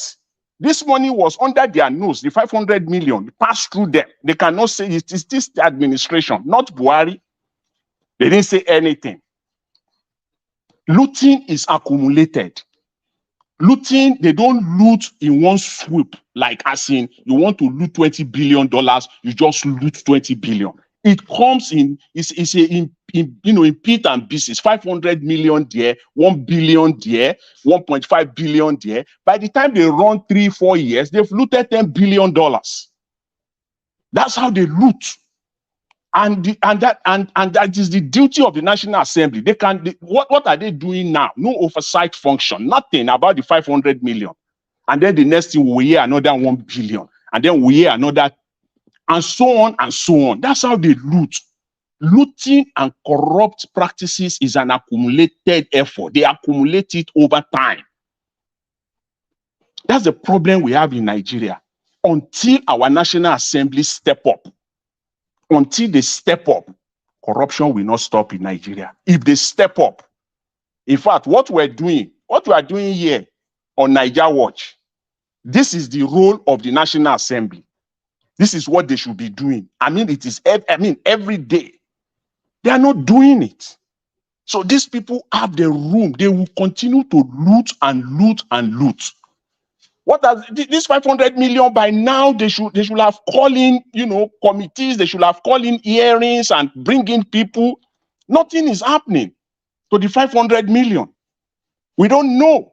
The next thing is that another 1 billion is borrowed, and all of them will sit down there. So for me, nobody is going to tell me that they don't know. Nobody is going to tell me that they are that full to that extent that they don't know. They know. The National Assembly members, they know. So for me, I believe that they have taken their own course. Either they have taken it or they have been promised at one point or the other. Other than that, they will not keep quiet. It won't pass through them like that. You can get $500 million without the input of the National Assembly. Even if they don't know, they can raise the issue, but they do nothing. Nothing. And then we're talking of looting. That's how this whole thing starts. Is a network. The whole system is corrupt, from the executive to the judiciary, to the legislature to the judiciary. And our legislation must stand up. They must just step up. They must step up and start performing their oversight function. Whether you are 1 day old or you are 365 day old, your function starts the day you are sworn in. That's it. Your duty and your function as a representative of the people starts the moment you are sworn in. You have the power from that moment on to start calling in, to start requesting. Committee or no committee, because they have caucus. They have caucus. Each party have their own caucus. They can call in. Nothing is happening. So for me, this is the problem with respect, to the loot. And I want to believe that they will step up and then we'll start seeing changes. Other than that, the looting continues. A luta continua. They will continue to loot the country and make the country dry. That's my take on that. With respect to the church, I've always said that part of our problem, or even the major problem of that country, is the church. Especially for all the major churches in Nigeria, they are the part of the major problem of that country. And to call it specifically the way it is, just to call it the way it is, the Pentecostal church, without trying to hide under any guise. The Pentecostal church is a major part of our problem in that country. Isn't it clear? For them saying we should move on, it is the will of God that Peter Obi should go and forget about it and come back in 2027. Isn't it clear that these people are part of our problem in this country? Their own is just to align with power and nothing else, period. That's for them. That's all they care. They can come out and preach and say all they like, but we know them. So that's my take on that. And finally, on Peter Obi, that this nonsense, this nonsense article about Peter Obi that Peter Obi is abandoning his case. It's just a desperate attempt. It's another desperate attempt to throw non-relevant issues into the space to occupy our time. That's what that is all about. So thanks very much, Mr. Elvis. I really appreciate it, and thanks to all the panelists and all the submission made. Have a pleasant evening. Thanks to you all. Mr. Jonathan, let me tell you something that I want you to understand. Yeah. For these people to continue to come out to lie against Peter Obi, for example, he said he will withdraw his case. He's going to run in 27. He's going to do this. He's going to do that. Is that not obvious that the biggest threat and headache that these guys have right now is Peter Obi? Yes, that's correct. Because if Peter Obi was a nobody, do you think Tinubu will pay people here and there just to still make himself relevant today? It's because he knows that Peter Obi won this election. Going to court is another biggest mistake they made by asking Peter Obi to go to court. So for me, I'm not surprised when they are fabricating anything, putting an article out there. It's just that it's a big disgrace to see that Daily Posts. So Daily Posts, we cannot trust you anymore now. I used to think you are in mainstream media. I believe I'm going to be skipping you right now if I'm looking for a legitimate information. Thank you very much, Mr. Kisley, for your wonderful submission. Yeah, Mr. Nigeria, I'm ready right now. I don't know if you want to call me now. Oh, Madam Nena, don't come back for travel, finally. Good evening to you once again, Madam. Talk to us. Yeah, good evening. I will not take too much of our time. First of all, I want to talk about the issue of looting. I mean, everybody have said a lot of things about that. It's so funny, when Nigerians talk about this looting. We've been talking about this looting thing from, as far as I can remember, Abacha loot. The first question I asked myself, or the first thing I said to myself is that Abacha is not the only one that's ever looted. Why everybody is so fixated about Abacha's loot? Like somebody rightly mentioned here, as we talk right now, looting is going on in Nigeria. And it's unfortunate that the Abacha loot that we talked about, like it was analyzed now, and Rafael rightly analyzed it. One person does not loot. It's a chain. It's a chain. And all those people who are part of that chain, they are still here. And majority of them are still in this government that we still see today. Because come to think of it, majority of people who are in this present government has been there for as long as we can remember. So most of them are still here. Most of them are the people that people sing their praises on the street and everything. They are still here. People are talking about Abacha. Is it because Abacha is the head of state that is dead? Babangida is still alive. All these people looted. All these people looted. Looting is still going on as we are talking right now. And it's unfortunate, you know, the other day I was saying it when they were talking about Benga Daniels and him coming to say, the question I asked, this one thing I said is that it's not about Benga Daniels saying, don't give me my list. The point is that that money that is recovered from Benga Daniels, that is being saved from him not getting the pension, what is it being used? So it boils down to the fact that what we have are a bunch of criminals who can never change things except the head comes in and begins to make a real change. As far as we still have this set of human beings that we still have now in Nigeria, nothing will change. Nothing, absolutely nothing is going to make any there's absolutely no difference. That is nothing different is going to happen, because these same people are the same people who have been doing all these things. They're, like you rightly said, the looting has been relooted. That is just a simple fact. That is why you cannot have any trace of the whole thing. That is why they are, in fact, the kind of story that comes out of Nigeria is very shameful. That the Ministry of Finance and everything can tell you that they do not have any record of all these things. Yet, they told Nigerians that this looted money was recovered. So who recovered it and where did they put it into? You see that the problem we have in Nigeria is bigger than we can even imagine. And like I always say, this particular period is bringing out a lot of things for those who really want to know, for those who are ready to see the reality. Because unfortunately, there are people who still don't want to see the reality. There are still people who don't want to fight for that reality and the right thing to be put in place. I see some characters in the comment section that are making some senseless comments. I don't even know who. Anyway, you always say it. We have a mixed multitude here. There are some people who are here. I don't know who they are. I don't know what they're getting from the present government that they are. Okay, I'm coming. So I don't know what they are getting from this present government that they can come on a place like this and they are saying in the comment section that all we do here is to rant and make noise and everything.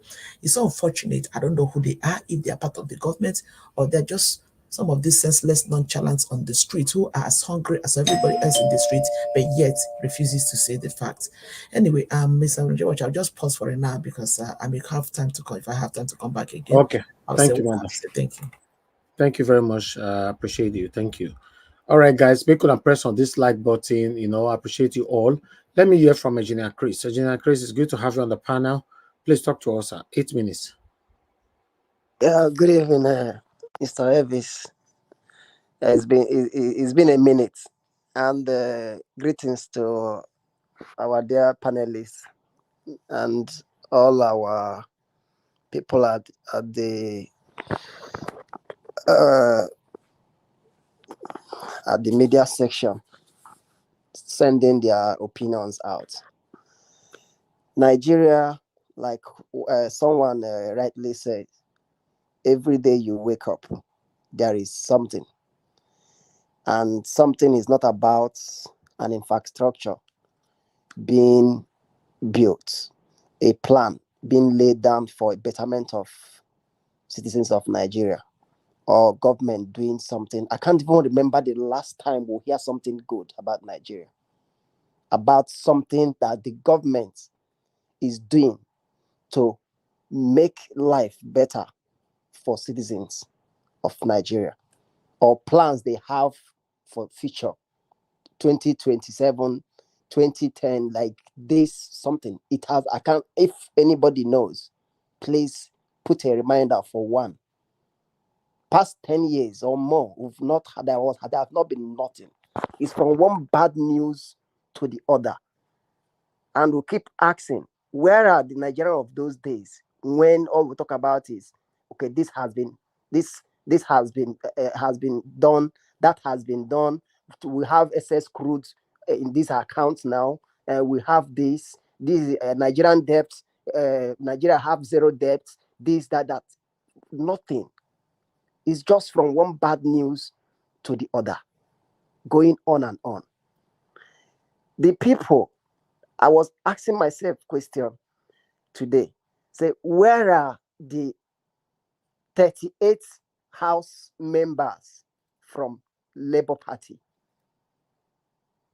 that was newly inaugurated into office? Where are they? The people in so how come there is no, since what we have is OES House members and OES Senate members. Everything goes. That is what we've had since perhaps at least past 15 years. So where are the people that Labour Party obedient elected, voted in? Why is everybody quiet? The only thing we hear is the truth of the 500 million or whatever they said for women, like someone rightly said, not his sister or whatever. Well, I don't have more than anywhere that I would say, okay, she actually received whatever. So who has come out and said my family or whoever received this, or this grant came from this government? None. That money was used for a purpose. And partly that purpose was what happened in ECOWAS. I made a statement before that since the election started, I've not had a single sentence made by Tinubu. 1-2 minutes, he will hear first word. The rest of the word, you will not hear anything. But this, I paid attention listening. Everything he says, he is not the right person to utter such words. He does not have rights to utter such words, because everything he mentioned, they will not tolerate, they will not this, they will not that. Those are the things he actually stands for. Those are the things he stands for. He is the last person to mention about democracy. He's the last person to talk about democracy, rule of law. He doesn't have such morals to talk about rule of law and democracy. Then talk about his wife, the one that that since she does not have fear of God in her, that went on the pulpit to say she and her husband, they have enough to feed their life. They don't need Nigerian money. I wish the wrath of God comes down as somebody is defaulting or going against what really God, the word of God stands for. I wish the wrath of God gives judgment to whoever it deems. Immediately, you commit your sin. That woman doesn't have any fear of God. Talk less of being called a pastor. Let's not forget, during Buhari and Osibanjo, the same church in Aso Rock, courtesy Aerofy, because Aerofy was having tussle with Osibanjo. Aerofy is insulted Osibanjo inside Aso Rock on several occasions. This is not alleged. The same Aso Rock church was temporarily shut. It entered media during Buhari. It entered media that the church was. They started saying no, that something happened. There was a misquote of one thing. It was actually because they were having one thing or this. It was just temporary. Not that it was shut down. That church was opened back. There has always been plan to shut it down. There's always been plan to shut it down. And the reason why it remained open was because Osibanjo possibly was there, being as a pastor in quotes, as they said, because he's actually a pastor to a cousin of mine. Why they were in Ikoyi. So that church remained because Osibanjo was there. Now we have Muslim ticket or whatever. To start with, it wasn't just Christians that voted Peter Obi in Abuja or in Aso Rock. It's not only Christians that reside in Aso Rock. Muslims and Christians voted Peter Obi in Aso Rock. The same way Muslims and Christians voted Peter Obi in Lagos State. It wasn't because 90% of Nigerians knows who is competent, knows who has the credibility, knows who has the track record to fix Nigeria. In the history of Nigeria, as long as I have been born, this is the worst president Nigeria have ever elected in office, whether through criminality or through hook or through however. But this is the worst president Nigeria that have sat in the helm of power in Nigerian presidency. He is the most corrupt among all that we've had. And this is a man that can pay anything out of his way, take anybody out of his way, as long as his ambition, his aim is achieved.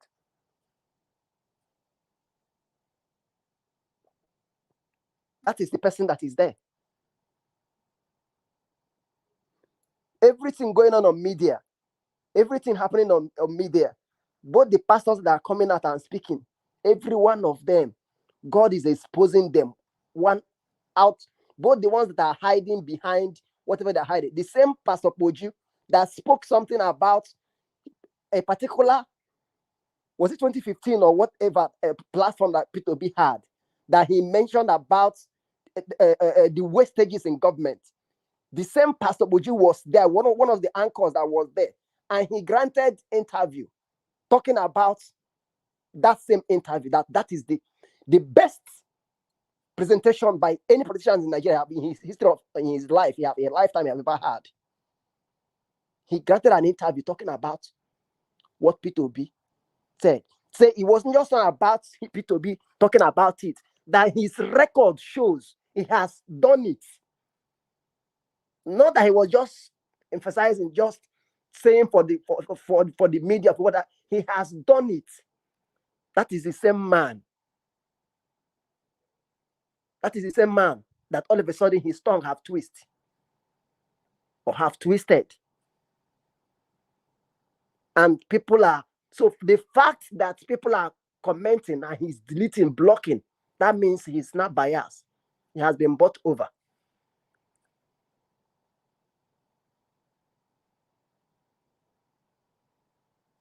So, whatever playing out, everyone, the whole media that is public, there are payments going out from media to media. A lot of media houses, online bloggers, a lot of people going out. Just everybody saying one thing. Just sell whatever you can sell. It will go. Just say something about P2B. It will go. Just keep saying something. That is what these people are doing. Since the election, have any propaganda come under Atiku Abubakar? There has been none, because he is not the threat. He is not the mantle. The mantle is on the person that they know is a threat to them. That's why all we hear is P2B this, P2B that, P2B this. Arabambi or whatever he's calling him, or whatever thing that is his name. His own was yesterday. And Arise.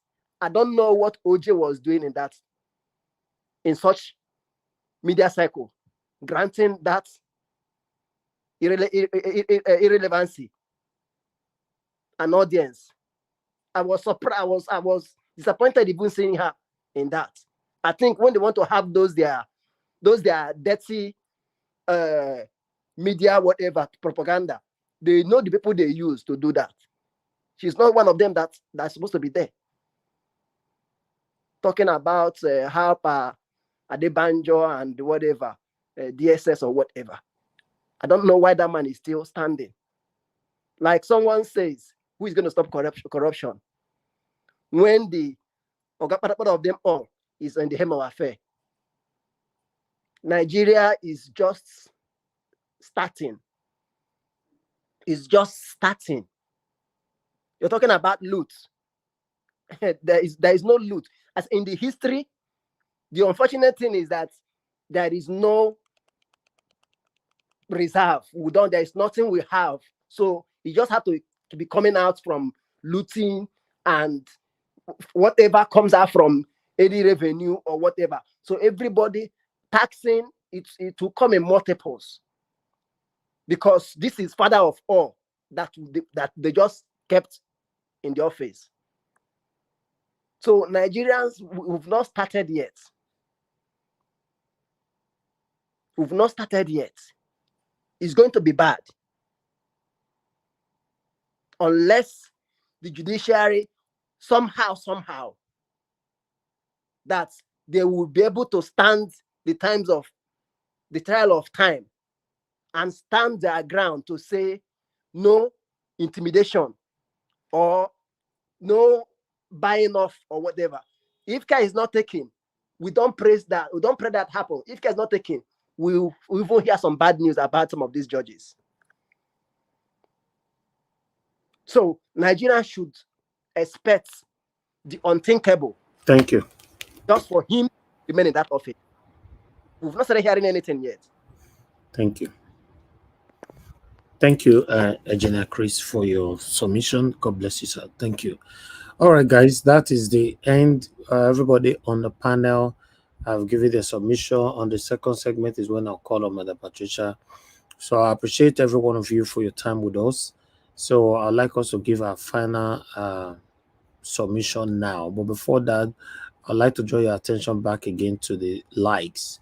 Remember, I asked for 600. You've given me 539. Thank you very much. God bless you all.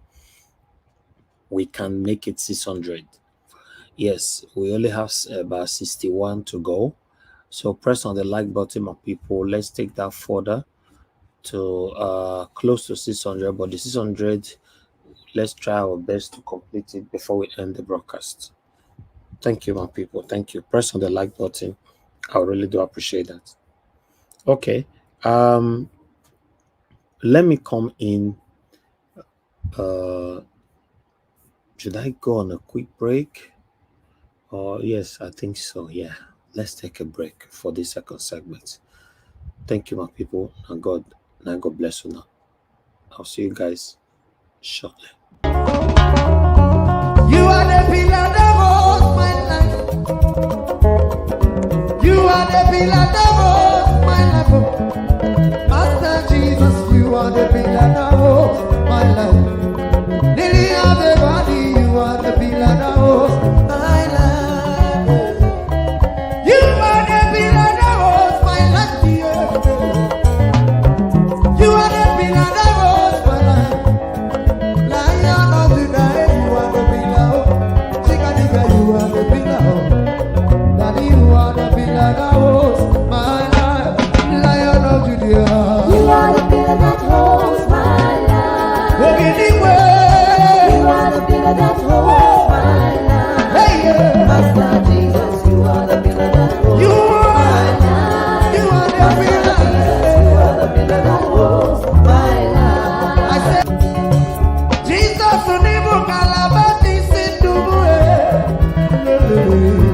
Nibu kalabati sinduwe. Ojo biemeni, nibu kalabao. Nibu kwa kalabano. Nibu kwa kalabati sinduwe. Ojo biomi ko nibu kwa kalaba. Chikadije nibu kwa kalabao. Nibu kwa kalabati sinduwe. Okie dokie. We are back again, my people. I appreciate you all. All right, we're going to be taking on the final submission right now. So whatever you're going to say, just know that you're giving the final submission for today's broadcast. Guys, make a press on the like button. Madam Irene, thank you very much. I can see you right down in the comment section. Opitan TV, thank you very much. God bless you all, my people. Gift I14, I can see you as well. I'm a bright. Thank you, Mark Konsai Origins. Thank you, Fodile Francis. Thank you, my wonderful people. Pocha Gina, thank you. Appreciate all my people. Thank you. So, Peggy Modi as well. Mother Patricia, mother of all, Momida Aspera. Thank you very much, my people. Appreciate you all. Charity Kuku as well. I can see you there. Thank you, Grace. I see you. Now, God will bless you, now, my people. Constant Ogbebiano, thank you very much. God bless you all. God bless you all. All right, let's take our final submission so we can round up. I'm going to go back to give us a mandate. Is the first person today on the panel. Thank you very much for your patience. 5 minutes for the final submission. Everybody stick to your minutes. Thank you. Talk to us, give us a mandate. Thank you very much for the opportunity again. Thank you for all that you do. Thank you. Well, I mean, I don't think there's much to say. We just every OP just hanging on the judiciary now. Everything is just pointing to the judiciary, and I think the judiciary itself should be able to just in one sitting just decide this case, because it's glaring that this guy just used money to buy everything. He uses money to buy his way. But that's if they've not also been bought. But we'll just wait for them to prove to us that they still love Nigeria. Judiciary, you have to prove to Nigerians that you love Nigeria by upholding the truth of the fact that Peter Obi truly won this election. And he won the election in a landslide. And going to Arabambi situation or case, I think there are some things we should not probably give mileage to. The only thing is, Arise, whether you believe it or not, they also have to make money. The only sad thing is, how long are we going to allow people like this to spin lies in the eyes of the common of the common man? Because these guys, they've been paid. They don't care about whatever happened to the nation. They don't care. They just care for themselves and their families. But time will catch up with them. Time will really catch up with them. ECOWAS, they've proved themselves. We've talked about them. For me, I don't think there's any other thing that we are waiting on now other than the tribunal to just go ahead and drop the hammer. Decide this whole thing and let Nigeria begin to recover. The country has suffered enough. People are still suffering. I mean, judiciary, do the right thing. Rescue the nation. Rescue the nation. Everything is in your hand now. And to my president, His Excellency Peter Gregory Obi, we will continue to pray for you that God strengthen you and then your family, that you're secured, you're protected, and no evil comes near you and your household, including Das Baba Ahmed and all Nigerians. Thank you very much, Mr. Elvis, for all that you do. God will continue to provide and meet all your need, preserve you even while you're back in Nigeria. The hand of God will be on you, and we'll just continue to learn our voice and then give our support. Thank you very much. Have a good evening. Thank you, everyone. Thank you, my brother. Big amen to that, and I wish you the same. Thank you for your support. I appreciate you. Amashola, thank you very much for your patience. Your 5 minutes starts now, sir. Yeah. Thank you for thank you, Nigeria Watch. I don't really have much. Everybody has said a lot. I just want to talk about the closing of the chapel in Aso Rock. I'm not surprised that they are doing that, because they have a Muslim ticket, so they are expecting everybody to be a Muslim in the Aso Rock now. So for them to turn Nigeria to a Muslim country, Aso Rock has to be Muslim environment first. That's their first experiment. And I'm expecting Khan to not keep quiet on this issue. I don't know who the president of Khan is. By tomorrow, we should be hearing something sensible from them. Because if you don't see anything, that means they have approved of the Muslim ticket. So anything from now, Nigerians should not be surprised that the Muslims will start misbehaving. And whatever they do, we should take it, because they've closed their chapel in Aso Rock. It's not even a church, it's a chapel. So if they can close the chapel, then that means they are going to go to bigger churches and say, you can't preach. Or they start monitoring what you say in your church. So, and like I said before, the churches are the problems of Nigeria. Because if by now you go to church and everybody is preaching the same thing, every pastor is saying Peter Obi is the winner, I don't think this will have peace again. With what we haven't seen on Nigeria Watch, just imagine that what we preach here every night, every day, is being said in churches every Sunday. By now, only Tinubu will resign by himself. But we can't see that.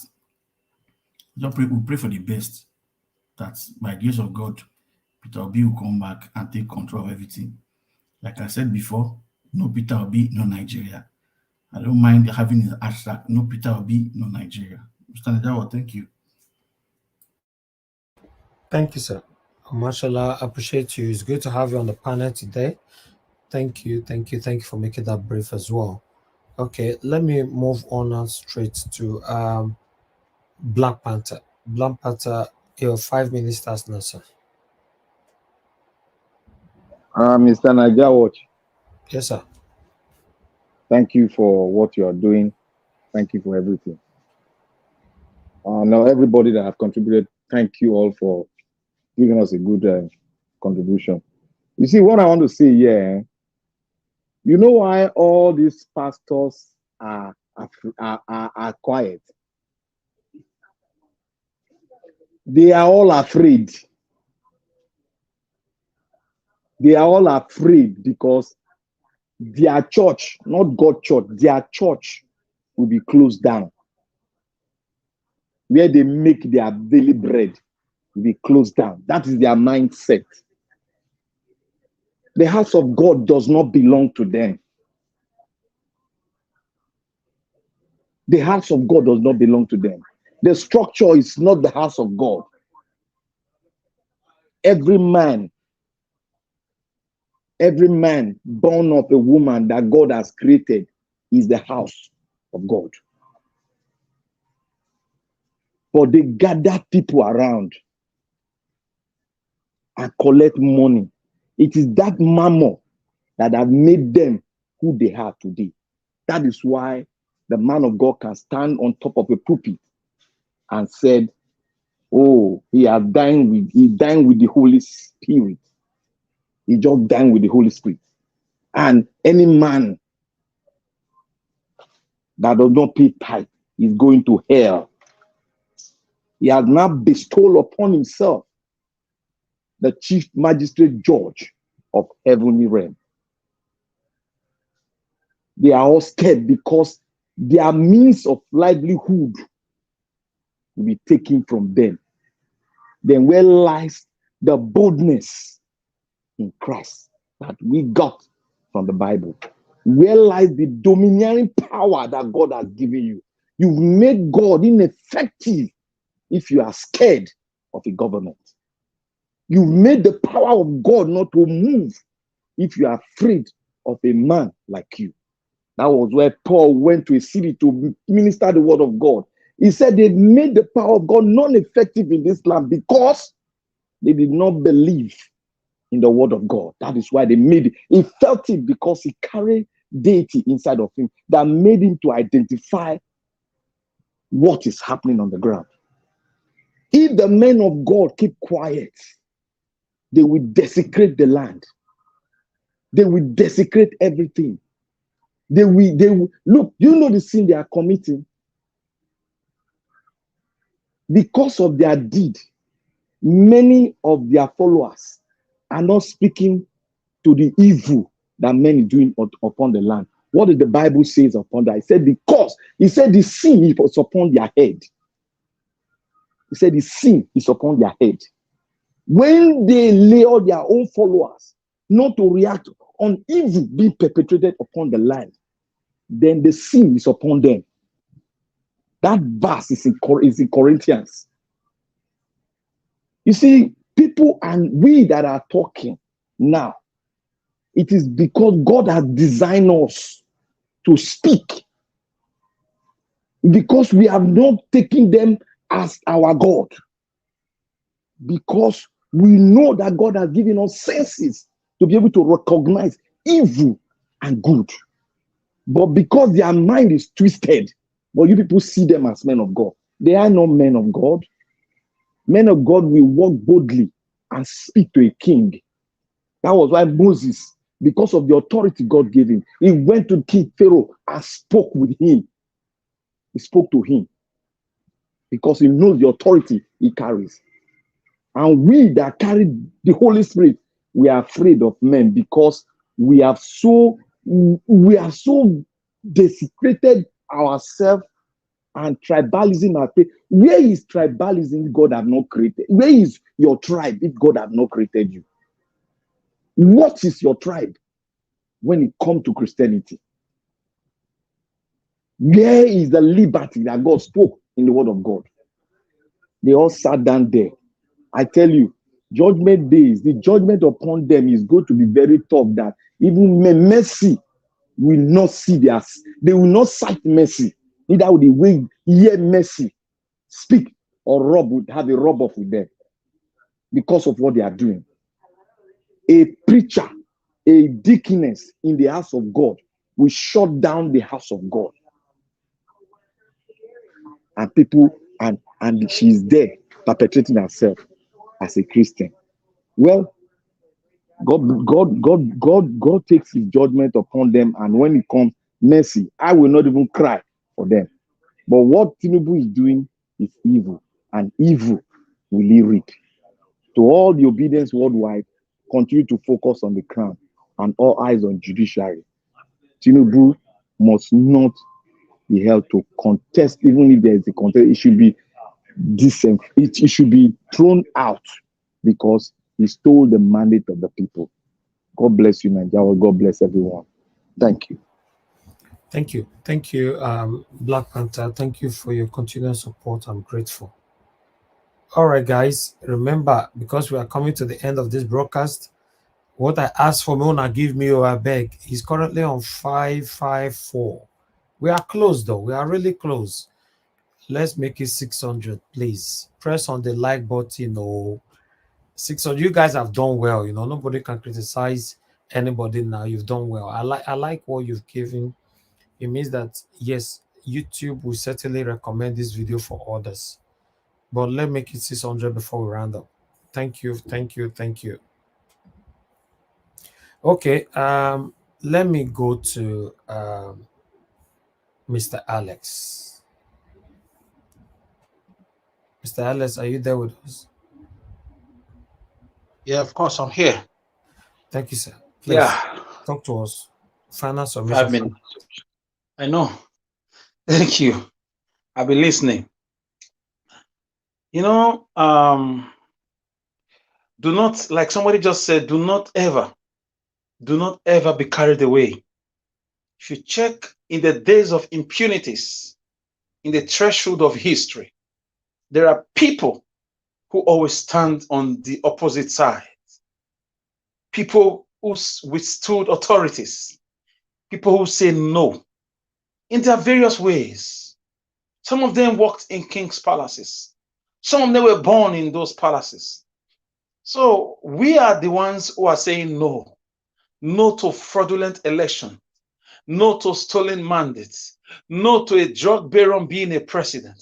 No to bribery. No to the status quo, the sufferings, the insecurity, the massive corruption, the sufferings of the people, the palpable poverty. Nigeria last year or so became the poverty capital of the world. So what you are doing here is amazing.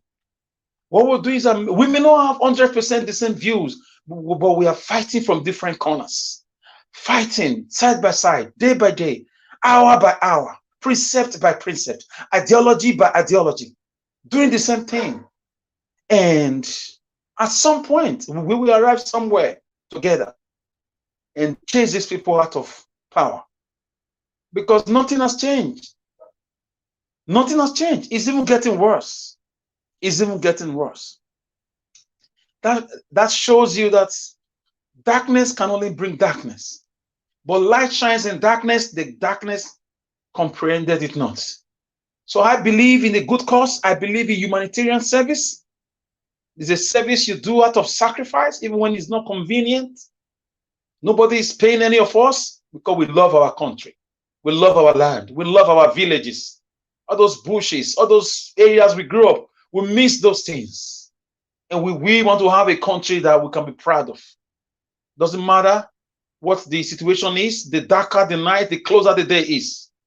So I believe in a new country, or I believe in the dissolution of this fraudulent country if Obi do not get his mandate.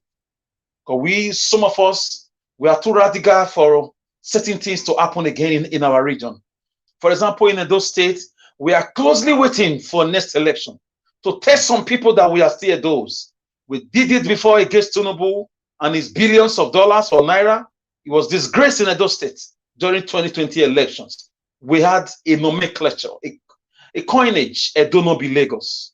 We did it again for obedient movement during the presidential elections of 2023, February. We did it.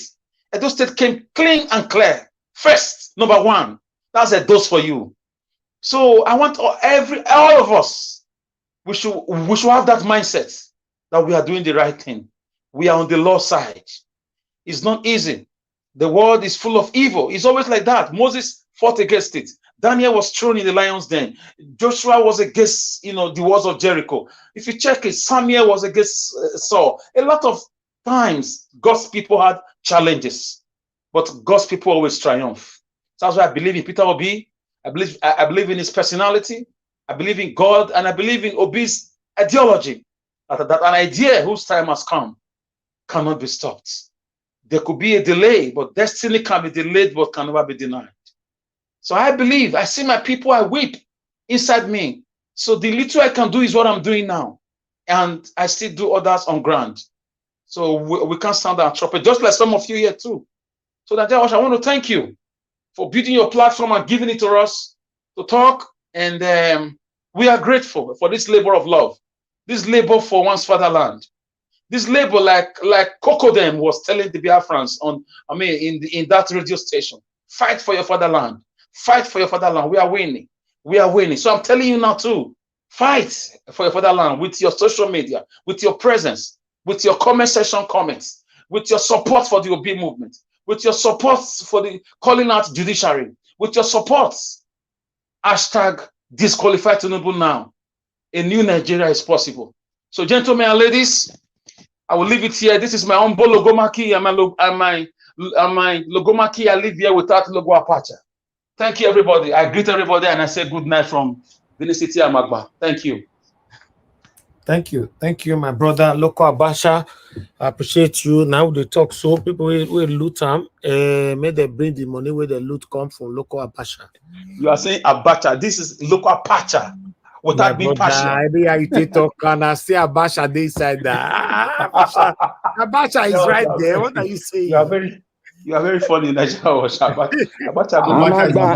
Amagba get one enemy there. One Lucifer differ Amagba there. Make you hold. I don't know what you're talking about. Hold on, God's power.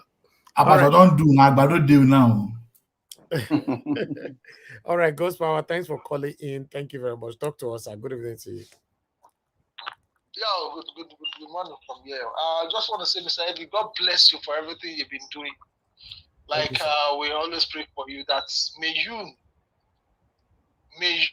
never regret for fighting for your father's land, and may every of your struggle never be in vain. Jesus' name. Amen. Amen. My brother, we are praying for you. Everybody's praying for you. That no matter the evil plans of the enemies, they will not succeed. First of all, I want to thank everybody on the panel. It has been quite long, busy day all this while. That's why I cannot be able to join. But I'm listening. I'm here physically. I might not be on the panel, but I'm listening. But today I get it late. But I recap what the Black Panther was saying. That's one of the problems of we, in Nigeria is sometimes this religious something. I know Mr. Ellis, you always say something like this. I mean, the religions leader in Nigerians, aside from the government that we know they're satanic, the religious leader have not even helping at all. And what they are doing these days is like, as far as them and the church, they don't bloody care. And that is one of the reasons why a lot of gullible people are still following them, because they take advantage that Nigerians, they suffer. Okay, church, are the next solution for them to come. So they now hypnotize them by saying, okay, we're going to pray and fast, challenge God. Like I was telling somebody, nobody can challenge God. Let us stop deceiving ourselves. When the system is working, we don't even need to pray some certain prayer. Like the Western people, the only thing they pray are long life. A lot of things that we're supposed to stop praying for, good roads, school, medical, all these things, they don't pray like that in abroad. But because of our so-called religious people, they've patronized so many people, they've misled so many people to the extent that, you know, we started seeing God like somebody that you have to be praying and be fasting. And like I also had somebody say, why is it that all these our so-called men of God, they don't they post each other at churches, like for status on the Facebook and sub status, because they look at this, say, okay, this one are my business, so I need to post my fellow business. And the other religions, which is Islamic, do those things. As in, the way I see it, it's like they are also being our problem. So that's why we are telling every well-meaningful Nigerians to know that we don't need maybe the Europeans or the white people to come and solve our problem. It's time for us to know that we should just take our country from these evil people by coming together and let's fight it together. Because to be honest, you see, this our religious, our religious leader, they're not going to do anything because they know that the moment Nigeria start working, all those so-called challenge God by your tithes, challenge God by your offering, you don't need those things. Those things are not happening abroad. But because of their sin of that people, they take advantage of us. Okay, any sporting, they don't say, well, we'll get issue now. Our church will come over. And when you check all those people's, now this they take and do, just like a Black Panther said before I drop. Black Panther said something in the Bible that we claim to be reading. The real prophet, the real men of God, when the kings are misbehaving, they go to meet them face to face physically without fear because they know the power they are carrying. They know the God that backs them up. Now the question is that how many of them have used their platform time to time to checkmate this evil satanic leader? They will not, because according to my research, allegedly, now church you know, embezzle money for Nigeria because they know that church accounts is not being monitored. Because now paddy something. And that is why Nigerians, I'm calling all Nigerians to open their eyes and let's fight these satanic people. That is our so-called religious leader. They're not going to do it for us. So thank you. Because them and their family, they've already having enough. We're going to take them, their generation. So, like, before I drop, I say, let us open our eyes and take, because this satanic evil government, they have nothing to offer us. God bless Nigeria. Thank you, sir. God bless you too. I appreciate you. Thank you. Okay, callers, you don't do now. When I not call again, we are rounding up now, please.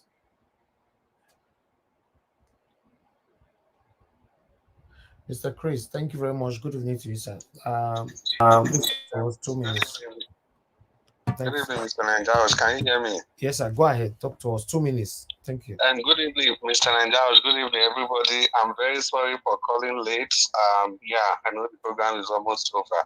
I just want to thank you for the wonderful work you are doing. To thank everybody in the panel for your contributions, for keeping the flame alive. So it is what you are doing that keep giving everybody hope that eventually we'll get our mandate back. So, well, we can see what's been happening around this mandate. It's clear that nobody is coming to save us. We are the ones to save ourselves. We cannot expect the Western nation to come and save us, and we should stop blaming other people. We should take responsibility.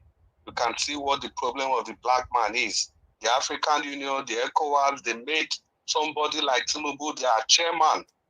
And now all the money that Abacha looted was taken overseas. The white men, they returned that money, and that money has been relooted again by who? By we. So we have ourselves to blame. We have ourselves to blame. We have ourselves to blame. This is just a pointer that this mandate, nobody is coming to defend this mandate for us. We are to defend it by ourselves. His Excellency Peter Obi have given us that platform to do it. We must ensure that this mandate is defended with everything in us. No matter the kind of opposition they are going to present to us, we have to look over those opposition and make sure we secure this mandate no matter how it is. We can never get another person like Peter Obi again. This is the last chance. This is the last opportunity. Thank you very much, Mr. Nigerian. I don't want to go over the 2 minutes. I appreciate the privilege. Thank you so much and good night. God bless you, Mr. Chris. Thank you. I appreciate you too, sir. All right, so my people, remember, we ask for something, right? So currently we have 569. Let's take it to 600. I will be asked just now. Please. Let's take it to 600. 600, the like. Press on the like button. We have 30 to go. It's currently on a 570. Let's take it to 600. If you can hear my voice, thank you. All right, let me go. I still have a couple of people to go on the panel though. Okay, let me move on now to. Let me go to Mother Patricia this time. Mother Patricia, without to keep you waiting. Good evening again. Thank you. Yeah, good morning, good afternoon to everybody. Thank you, Mr. Elvis, for the opportunity. I will not have much to say this time because, yes, I think the whole topic is today has been dealt with extensively. Maybe one or two words to say, and that will be regarding the people hammering on the church. The church. The same, it was a pastor that Mr. Elvis played here, who also was calling out churches. That's a pastor, it's a man of God. It wasn't people on the panel. It was a man of God, a pastor, that was calling on other pastors to stand up or to speak up. So, to me, we coming here and generalizing and trying to put everybody on one box. I don't think it's proper. I don't think it's fair, because you still have people speaking out. Even if it's one person, appreciate that one person. You cannot group everybody to be yes, the churches in Nigeria, everyone is bad, everyone is this, the men of God, Papa Gio or Magio. I disagree with that. And I have the right to disagree. So we are passing information here. That is your opinion as well. And it's my opinion that it's not everybody that are corrupt. Like you are saying, all Nigerians are corrupt. But we still have Mr. Peter Obi, who you claim to be following. So if you can follow Mr. Peter Obi and believe that is a so-called, say it's impeccable among the corruption, is able to still stand out and say, go and verify. So I believe there are still many out there, many pastors out there as well, that you can still say, you can still point out and say, yes, this one is doing. Can I interject, please? Please wait. Just wait. When I finish, you can. So I still believe there's still many pastors out there that will still be able to, can still point to and say, yes, this one is doing the right thing. So the generalization of everybody, like putting everybody in a box, is what I am not agreeing to. Because I believe that there are still good people everywhere, depending on, how you see them and what you think they are doing that they are not doing well. And I want to also stress that even you living in Europe, because people are hammering on tight.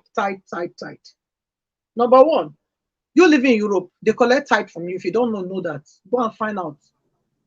That's why I want to interject. You are going further. Yes, just wait. Okay, no worries. I can't wait. I'm interjecting. You will wait. It's my time. You wait. Sorry, you wait. You know, you still pay tax. Black Panther, you will wait. You stop somebody from the beginning. Just wait. I can give my time out. If he continue like this, if he's going to interject on my program, because I will lose my track of Black Panther. What you see, this is one of the things I normally say. What you can't take, don't do it to people. You stop, give us a mandate today not to interject. No, I wanted to direct him. Now you would have directed him. No. She's saying what you did not say. You bullet point it down. When she finish, you interject her. Thank you. Go ahead, madam. Okay. I'm saying that, you know, we're coming to say, oh, they say tight. In this Western world, we pay tax. In your tax, they already calculated your tithe in that tax to give to the churches. So if you don't know that, go and look at it. This is the constitution, the law in Europe, I'm telling you now. The one in Western world that I'm living. That's how they do it. That's why you see that the churches are able to run themselves properly without people going there to say they are giving them tithe. In your system in Nigeria, you don't have that yet. I pray it will come there. Because listen, you have to understand that the church has a role to play in every society and in every community. They do. They do. They are also building nations. They are not to be working together with the government to build a nation. So we can't be talking down and saying, oh, they are not doing anything. They are not doing anything. No, I disagree. I defer to that. I have a different opinion. I have a different reason of doing that because I know I'm a product of. What are you disagreeing to, madam? I disagree that all the pastors are, all of them are bad, and I disagree. No. I'm not sure anybody said all the pastors. No, I disagree. Yeah, they said they should. Said they should. The church should crumble in Nigeria. But they should close. But I later said that there are good pastors too. Yeah, that's what you said now. So that's you that said it. It's my time. I also have my voice to also add to what you said. Madam, can I add to what you said just now? Yes, you can. You're talking all about of you the taker now. I interjected first too. I know. We are talking about tax. I'm talking about tax in foreign land. That is where human beings live. You pay tax in Nigeria. What are they using the tax to do? Yeah, but listen, you can say so. The people that are paying the tax, did they come to complain to you? That is the question you be asking yourself. Did they come to complain to you? Madam, what you understand now is it's question about having my own priority. Listen, if I'm doing something, look, you cannot lord it over somebody else. And they are not being forced. You cannot say they are being brainwashed either. You can't say that. Okay. Madam, can we interject? You can. You see, this is the kind of statement when you make statements and you don't watch the statement. I repeat the statement we just made now. Everything is just as if you love the way Nigerians are being brainwashed. You see, when we are talking to pastors, we are not talking to every one of them. It's as if we are saying our PO is a politician. When we say most politicians, 90% of politicians are bad. Did we include PO? No. So when you are talking under that premises, coming from that angle, that means you are not even saying that these pastors are doing the wrong thing. Rather, you are trying to say you want to defend Christ. Who is not defending Christ? Who am I to defend Christ? Who am I? Mr. Plapenta, if you look at your when you gave your submission, I also commended. I said 95%. I said 90 or 95%. And I also give you kudos for that. If you go and check my comment I made after when you spoke, I also gave you kudos that thank God you did not put all in the same box. You said 90, and I also said in my text to you, my text message, my comment here, I said, thank God you still have 10% that you reserve to be good. Okay, so let's work with the 10%. What's your percentage of the corrupt pastors in Nigeria? You can say that, like he said, 10%. And what I'm saying, even if it's one person, okay, we must still acknowledge that one good person. That's my point. I'm not saying that what's generally what's okay. Can that you like mention one pastor that is good now so that we can keep that in like mind? the one you played today now, the one you played this evening. It Okay, came out. that's true. That's true. You understand? The one you played today is one of those people that we cannot group among all the bad ones. Where we say, all men of God, all men of God. He too is among. Madam Patricia, you don't win my exam. You don't win. And the late Archbishop Benson in the house. You don't win anything. Naija Watch. I want to attack Madam Patricia today. Now you know. Yes, sir. I want to attack him. I need to clear something. Okay. She was talking about tax. In Nigeria, you pay tax. You pay all those tax. You are not seeing it. We are in foreign land. If they give you tax, you have to pay it. And you are happy paying because you have light, you have water. You can see what they are using it for.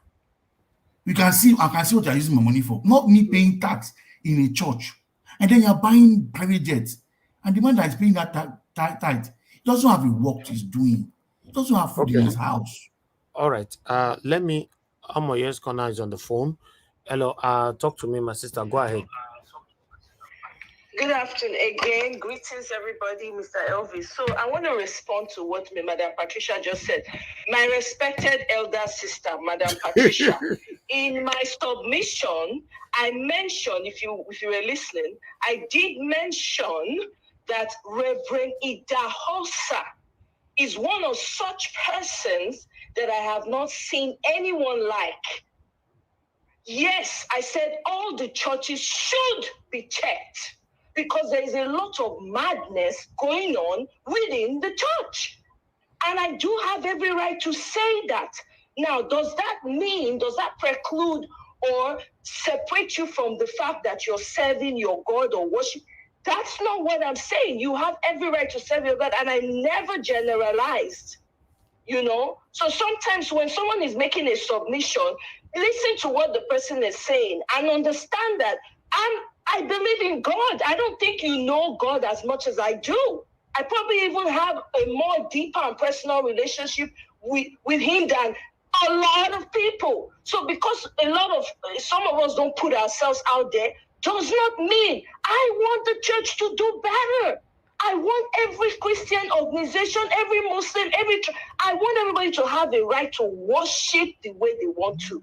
So every time we bring up the issue of Christianity, or what the religious leaders are doing, people are always up in arms. Thank you. Take yourself out of the equation and understand what we're trying to do. We need a better society, and it starts from the church. Thank you. Thank you very much. Thank you, Amoye. Anybody that call in now, you only have 1 minute. 1 minute. Love of God is my strength. I can see that you're calling in. Please talk to us. You only have 1 minute, madam. Please go. I call back. I'm ready to. I just want to quickly say something. 1 minute. 1 minute. Go ahead. Quickly, yeah. Thank you. I beg you. All the pastor when he did Nigeria, the one they don't lock for prison, Kirikiri and all that. I don't see angel go open the gate as they open up for Peter and Salah or Barnabas. You don't see the angel go there because all of them empty. Not with the God of heaven that they worship. That they worship the God of money, which is mammon.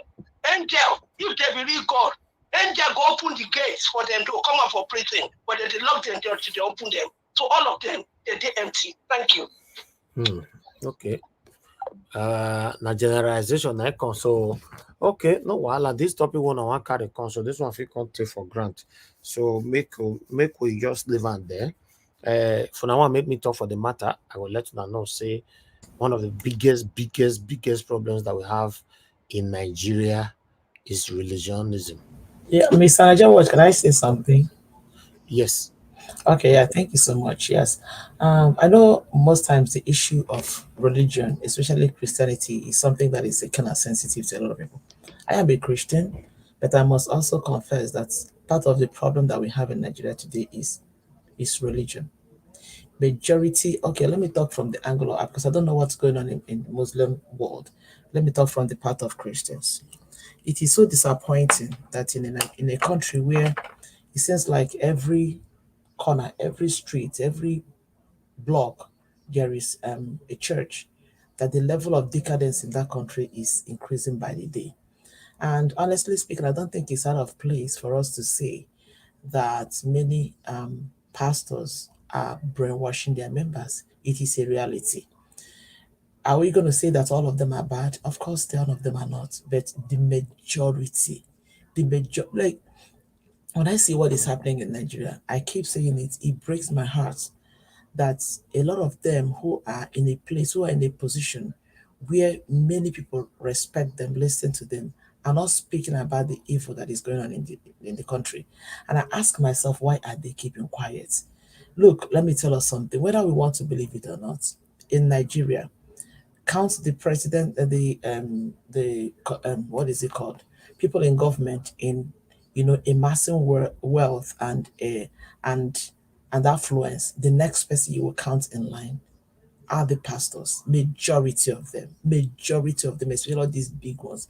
First of all, I ask myself, all these are pastors that are buying private jets and having 2, 3 private jets and doing all. Yet in their churches you have all this, all these people who are in abject for poverty. And then now new government is coming in. I tell you something, there is something that most of us, we don't understand. Most of these mega pastors, they scrabble to be the so-called religious or rather and spiritual fathers to most of these people in government. That is what most look. I tell you something. In my parish where I go to, majority of them come from Nigeria to minister in my parish, and I see the way they brag about being the spiritual leader to this governor, spiritual leader to this commissioner, spiritual leader. That is spiritual father. Like, but they brag about all these things, and it's so disgusting. So let's tell ourselves the truth. Apart from the pastor, apart from the people in government, the next people we have as a problem in Nigeria, and majority, I am not saying all of them, and majority of the men and women of God. Because the truth about it, just like most politicians are compromised, majority of them are compromised. Majority of them dine and wine with these people. And unfortunately, most of them are not, they're not, opening their eyes enough to understand when most of these publications come. The other day, I shared something here that I saw when I was watching one of the pastors that I respect in Nigeria. And I'll call her name. I'm not afraid to call her name. Better Edu, or whatever her name is. That lady is one lady. So you always see her at the back of Tinubu, all these people opening her teeth like goat that is burnt. It's a young lady. You always see her behind all these people. I saw, in fact, honestly, when I saw her when she was giving her testimony at that altar, I felt so disgusted. I felt All right, that, madam. So some of those things are really some of the problem that we have in our country. We cannot just shy away from it. And just like we call out the politicians, it's how we begin to call out most of these people because they are adding to the problem that we have in Nigeria. Thank you so much. Thank you. Madam Denna, I appreciate you. I can see we still have someone calling in. Madam Ellen, thank you very much for calling in. Good evening to you. Talk to us. You have 2 minutes. Good evening, Mr. Elvis. Thank you so very much for taking my call. You said we should mention one pastor. I'll mention Isa El Buba, who's been hounded and chased and looked for all over. Yes. I'll mention even the Oyedepo speaks. The man that took Deborah's family into his umbrella speaks. Ibiomi speaks. A lot of them are speaking, but they are not politicians, so they are not going to put themselves out there. But they are talking. They are talking and they are acting. So when we say pastors are doing nothing, I beg to differ. And I beg to also say, no angel is going to go break any gate and bring the pastors that are locked up out. But that does not make them empty. Will you call Isa El Buba, who has put himself out there, his family out there, empty? No.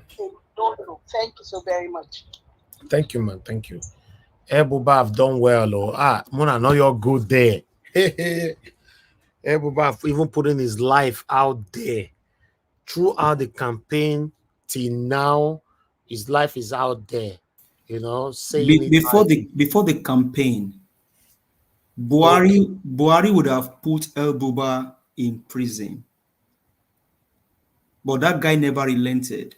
So when we give our submission, be objective, just be decisive in how you give your submission, because if you're going to say some things, you're going to be rubbishing everybody. And so sometimes just be objective. That man has done don't generalize wonderfully well. That's always my And stand. he lives in Plateau Jos, the place where the fire is actually burning. That's where Issa El Buba lives. That's Buba. Thank you, Madam Ellen, for bringing this to my attention. You see, if we not mention their names like this, it'd be like I asked Madam Patricia yesterday, mention one name, and she said yes, the pastor that I played on the beginning of this video broadcast. Yes, we still get some of them. It's just that statistically, 90% of them cannot be trusted. So only 10%. So this 10%, now the names hold the mention. Now inside the day, 90% of them are biggest problem we have in Nigeria. But besides Elvis, I remember somebody like Reverend Cook. I don't know what anybody knows about that man, Reverend Cooker. Sure. Yeah. Reverend Cooker, yes, I don't really know much about him. You don't want to go there, Mr. Elvis. For me, just leave Baba Cooker. Just leave him alone. Let his conscience prick him. Okay, all right. For me, I will not generalize, and I don't like generalizing. My stand here, before we round up, is 90% of religious leaders in Nigeria, they are the biggest problem we have in the country. 90%. So you can see the margin is high. So 10%, obviously, yes, but that 10% is minimal. You see now, since what they talk since now, the names where people mention never ever reach 4. You see, because you get some name where you go mention now, the people will eat you raw. Say even the people where we know say that they top where their name they read for Nigeria. Say nobody fear let them mention their name, say hey, my Geo or Baba Geo, Mama Geo. Fear, because on name where you go mention now, people go you eat you raw. We go create another broadcast for this conversation we hear the see so it's better me your combo, not talk. All those one we all the top list. Those one you get private jet. There are people gonna call defend Papa Gio and Mama Gio. Let me quickly move on to Regina Chris. Regina Chris, please give us your final submission, your 5 minutes.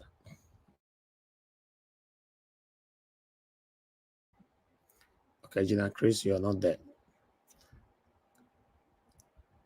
We can't hear you at all. I don't know if you are there, you unmuted yourself. Okay, let me move on. I need to round up right now. Okay, Mr. Jonathan, give us your final 5 minutes. Thanks very much, Mr. Elvis. Thanks to all the panelists.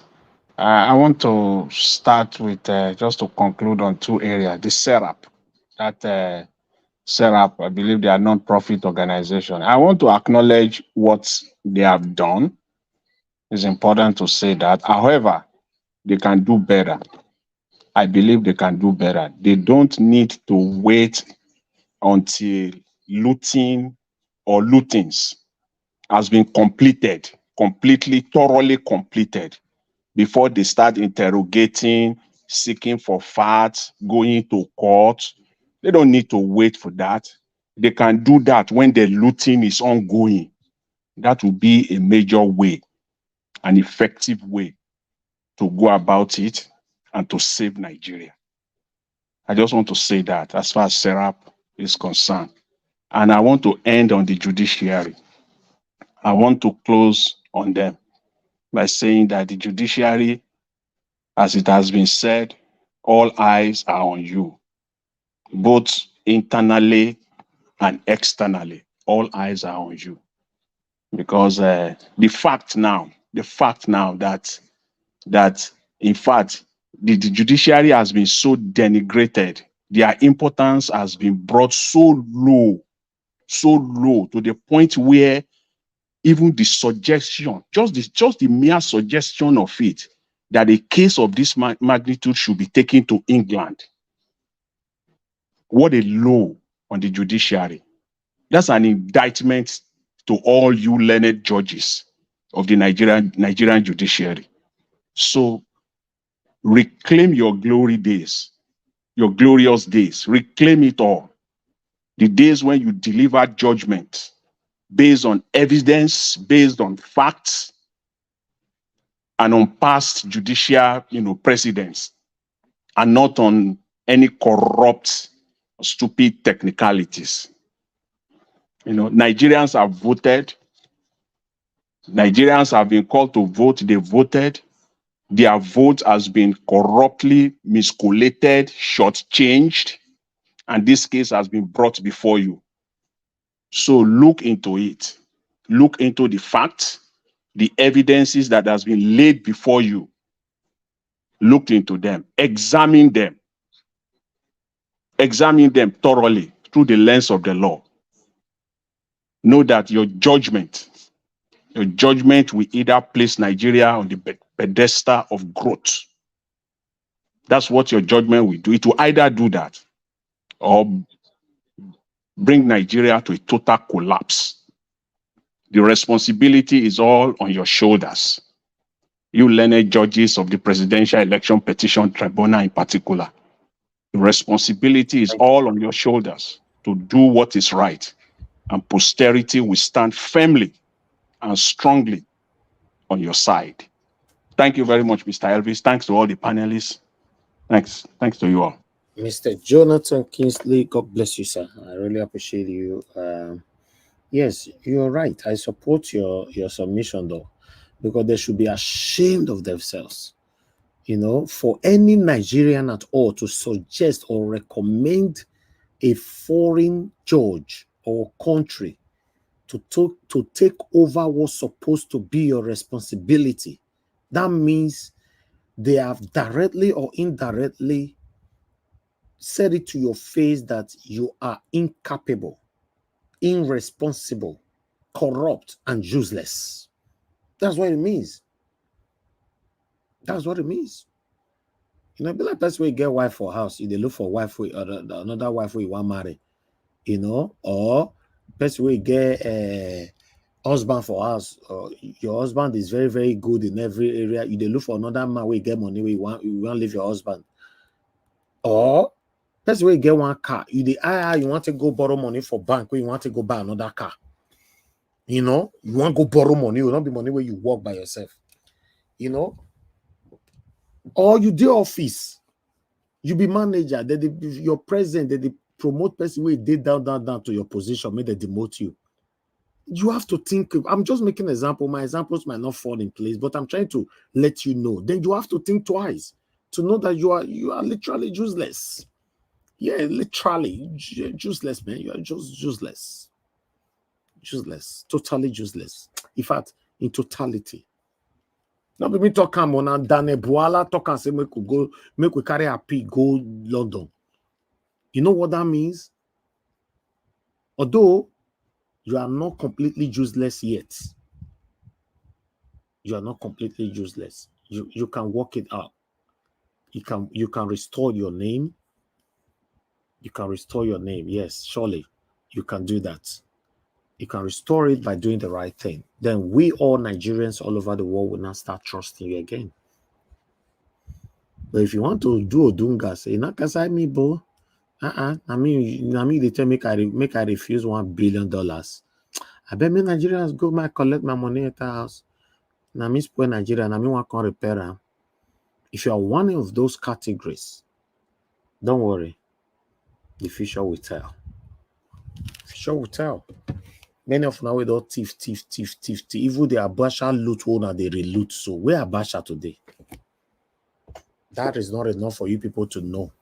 Abacha children, where they feel come outside. Exactly. As election drain reach, so now say Abacha children for anywhere or television. Have you ever seen Abacha children on any media in the whole Nigeria? Nigeria speaking to us. The one where they select as president, how many times you don't see his own children they work out for street? Then they hide their head now. So if you know you're not going to live forever, do the right thing. Because the same Abacha loot that we all are talking about today, people are looting is loot, but the main person in question is no longer alive. Abacha is nowhere to be found. That's one thing you must know, the power of God. The power of God. I will say money, they stop death. Many of you for not die again forever, all these criminals. Do the right thing and let us sing your praises. Nigerian government, judiciary, do the right thing. You see that Nigerians are the most lovable people on earth, in case you are not aware. We love ourselves, we unite, we it's you guys that is bestowing division upon us, confusion, separation, calamities on us. More they fight ourselves. Nigerians are the most lovable people. If you do the right thing for us, you see a lot of smiles on our faces. Many people say no. Now continue to loot and loot and loot and loot for the sake of you and your satanic children. God will continue to expose you all. I appreciate you all, my people. Now we'll join the court. And thank you very much, everybody that joined the panel today. May God bless you all. I really do appreciate you all. I'm looking forward to seeing every one of you or some of you tomorrow again by 6 p.m. Endeavor to continue to join us. The fight is still ongoing. If I can come out, you're supposed to be able to come out. Yes, let's continue to do this together. It's not easy. I know it's tiring. Some of you, they take break. Now they try, but now they take break. What about me? I know if you take break. The day I traveled, I came to Nigeria, I landed Sometimes in the airport. break, it's just that you would think it's break. Sometimes we break. Maybe sometimes you're even running errand and taking care of some other business. But people they are really watching. They may not join the panel. I mean, like Saturday, I was not here. Yes.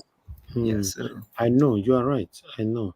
Yeah, but it's not easy, my brother. That's what I'm saying. Taking break is not a crime. It's not a crime. For me, this is the first time I'm engaging myself completely 100% into a course, and I don't want to be distracted.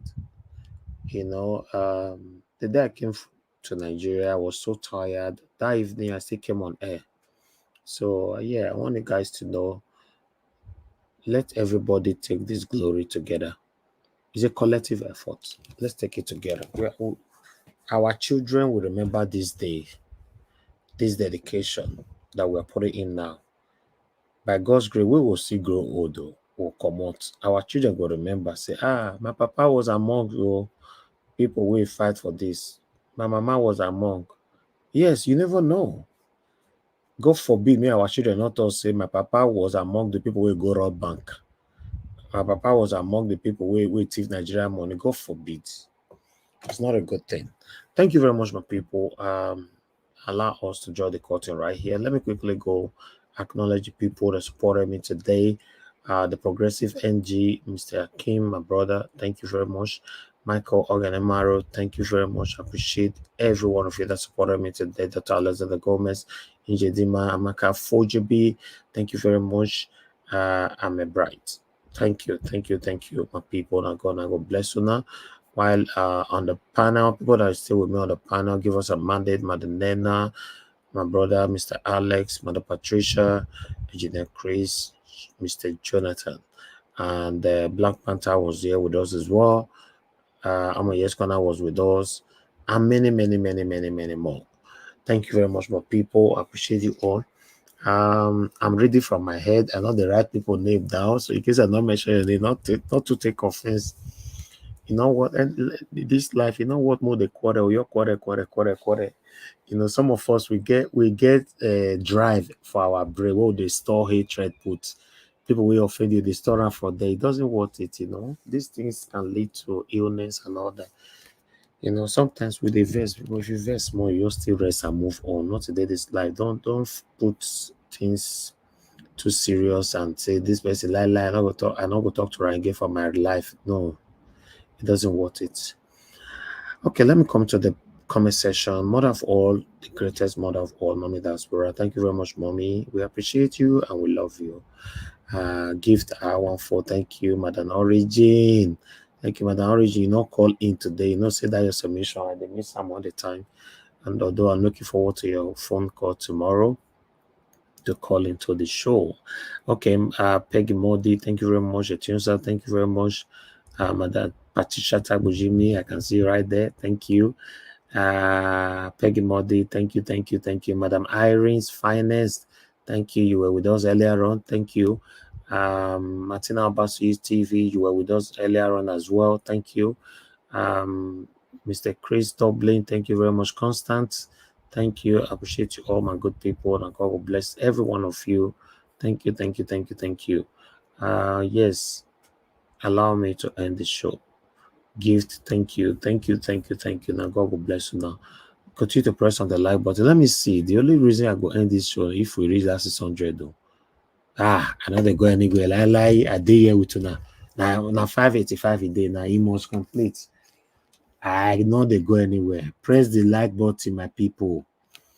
That 600 go your complete tangarana before me go F this thing. If everybody leave me for here, no let me go your day here. You know, I know they go anywhere. Make sure press the like button. Press the like button. I beg. For I know I make a quarrel this evening. Just Kokoma press the like. Now, even though you decide your duvet already, get up. Oga, madam, get up. Press the like. Press the like. One don't press like now because that one don't want trouble. God bless you for me. Press the like. Press now 600. It go complete. Make it complete. Press the like, my people. Press it now. Press it. Let's complete it. Let's complete it. It's 87 now. 87, 13 to go. Just 13 to go. We must complete it before we leave. It's very, very important.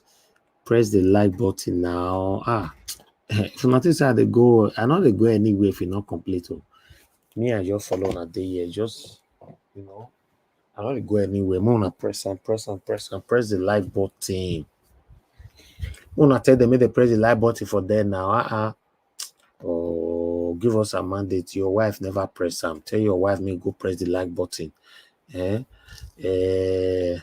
Anybody wait there, tell your partner to go press it. Your wife, your husband, your boyfriend, your girlfriend, anybody that is listening to me, tell them to press it. If not, we are not going anywhere. 600 is what we caught for. Make it complete before we go sleep. This like we don't they hard like that. So why some people they'll just make kind like say this guy must beg photo. Hey, I know we'll give her more. That like. I think a lot of APC people came online today. They're the ones that are struggling to pray. Some of them that are on the chat saying what I don't understand. Yeah, I know. They're always with us, Madam Nena. They're always with us. They don't have any better place to go. They're always with us. They know that we are fighting a good cause. They know. They are just thinking, how do we stop these people? That's what they're thinking, They have been paid. It's very sad. I wish you know that we're fighting for your future and your children's future as well. If you are truthful to yourself, do you like Nigeria the way it is?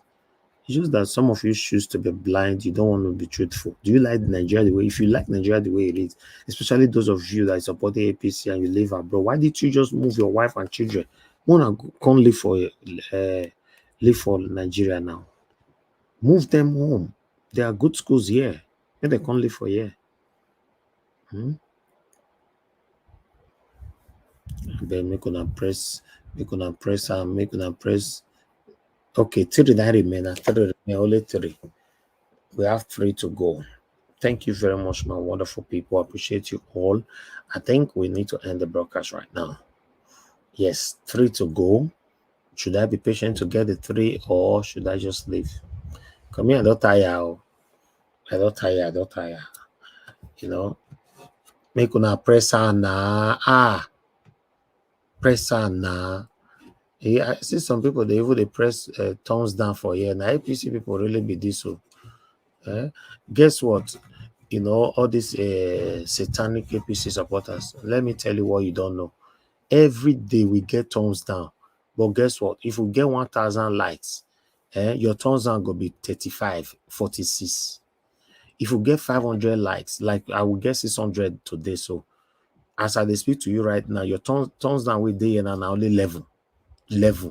So see, say not your guess sense. Yeah, that make me they see me that they press like all the time. Make the gap will take the bit and go too much. So YouTube will definitely work with us. You know, because now like the plenty pass every day, YouTube will work with you people. You know, things say the broadcast, you know, make sense.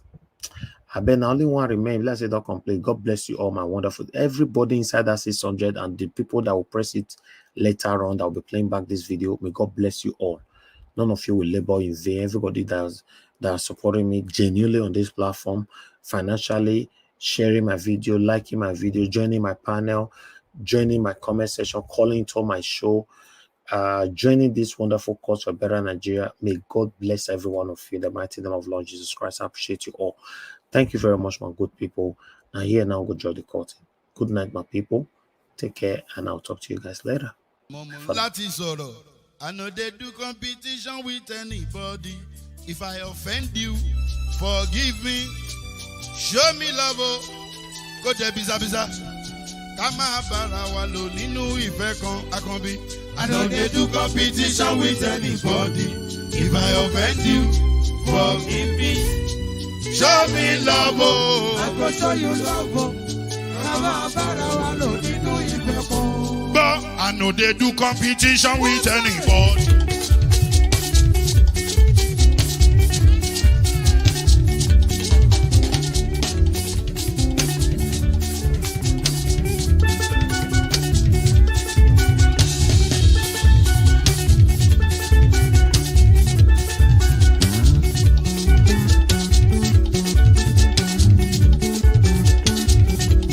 If I offend you, forgive me.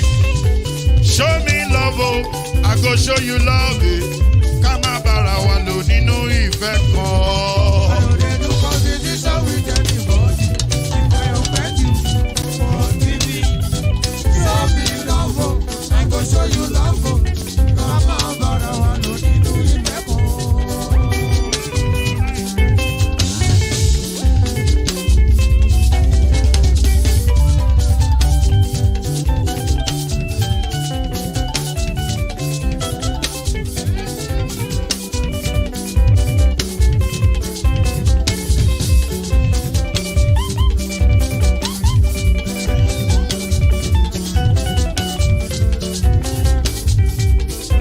They do competition with anybody.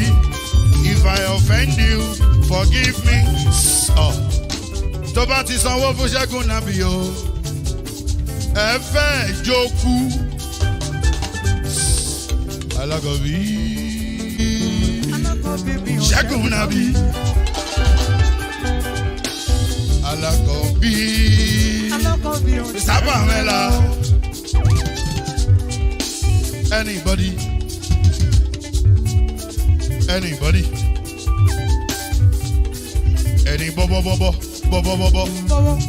Anybody? Mo ló ń fọlú, ó gbà mí bó ṣe rí mi láti finishi. Délé mo ló ń fọlú,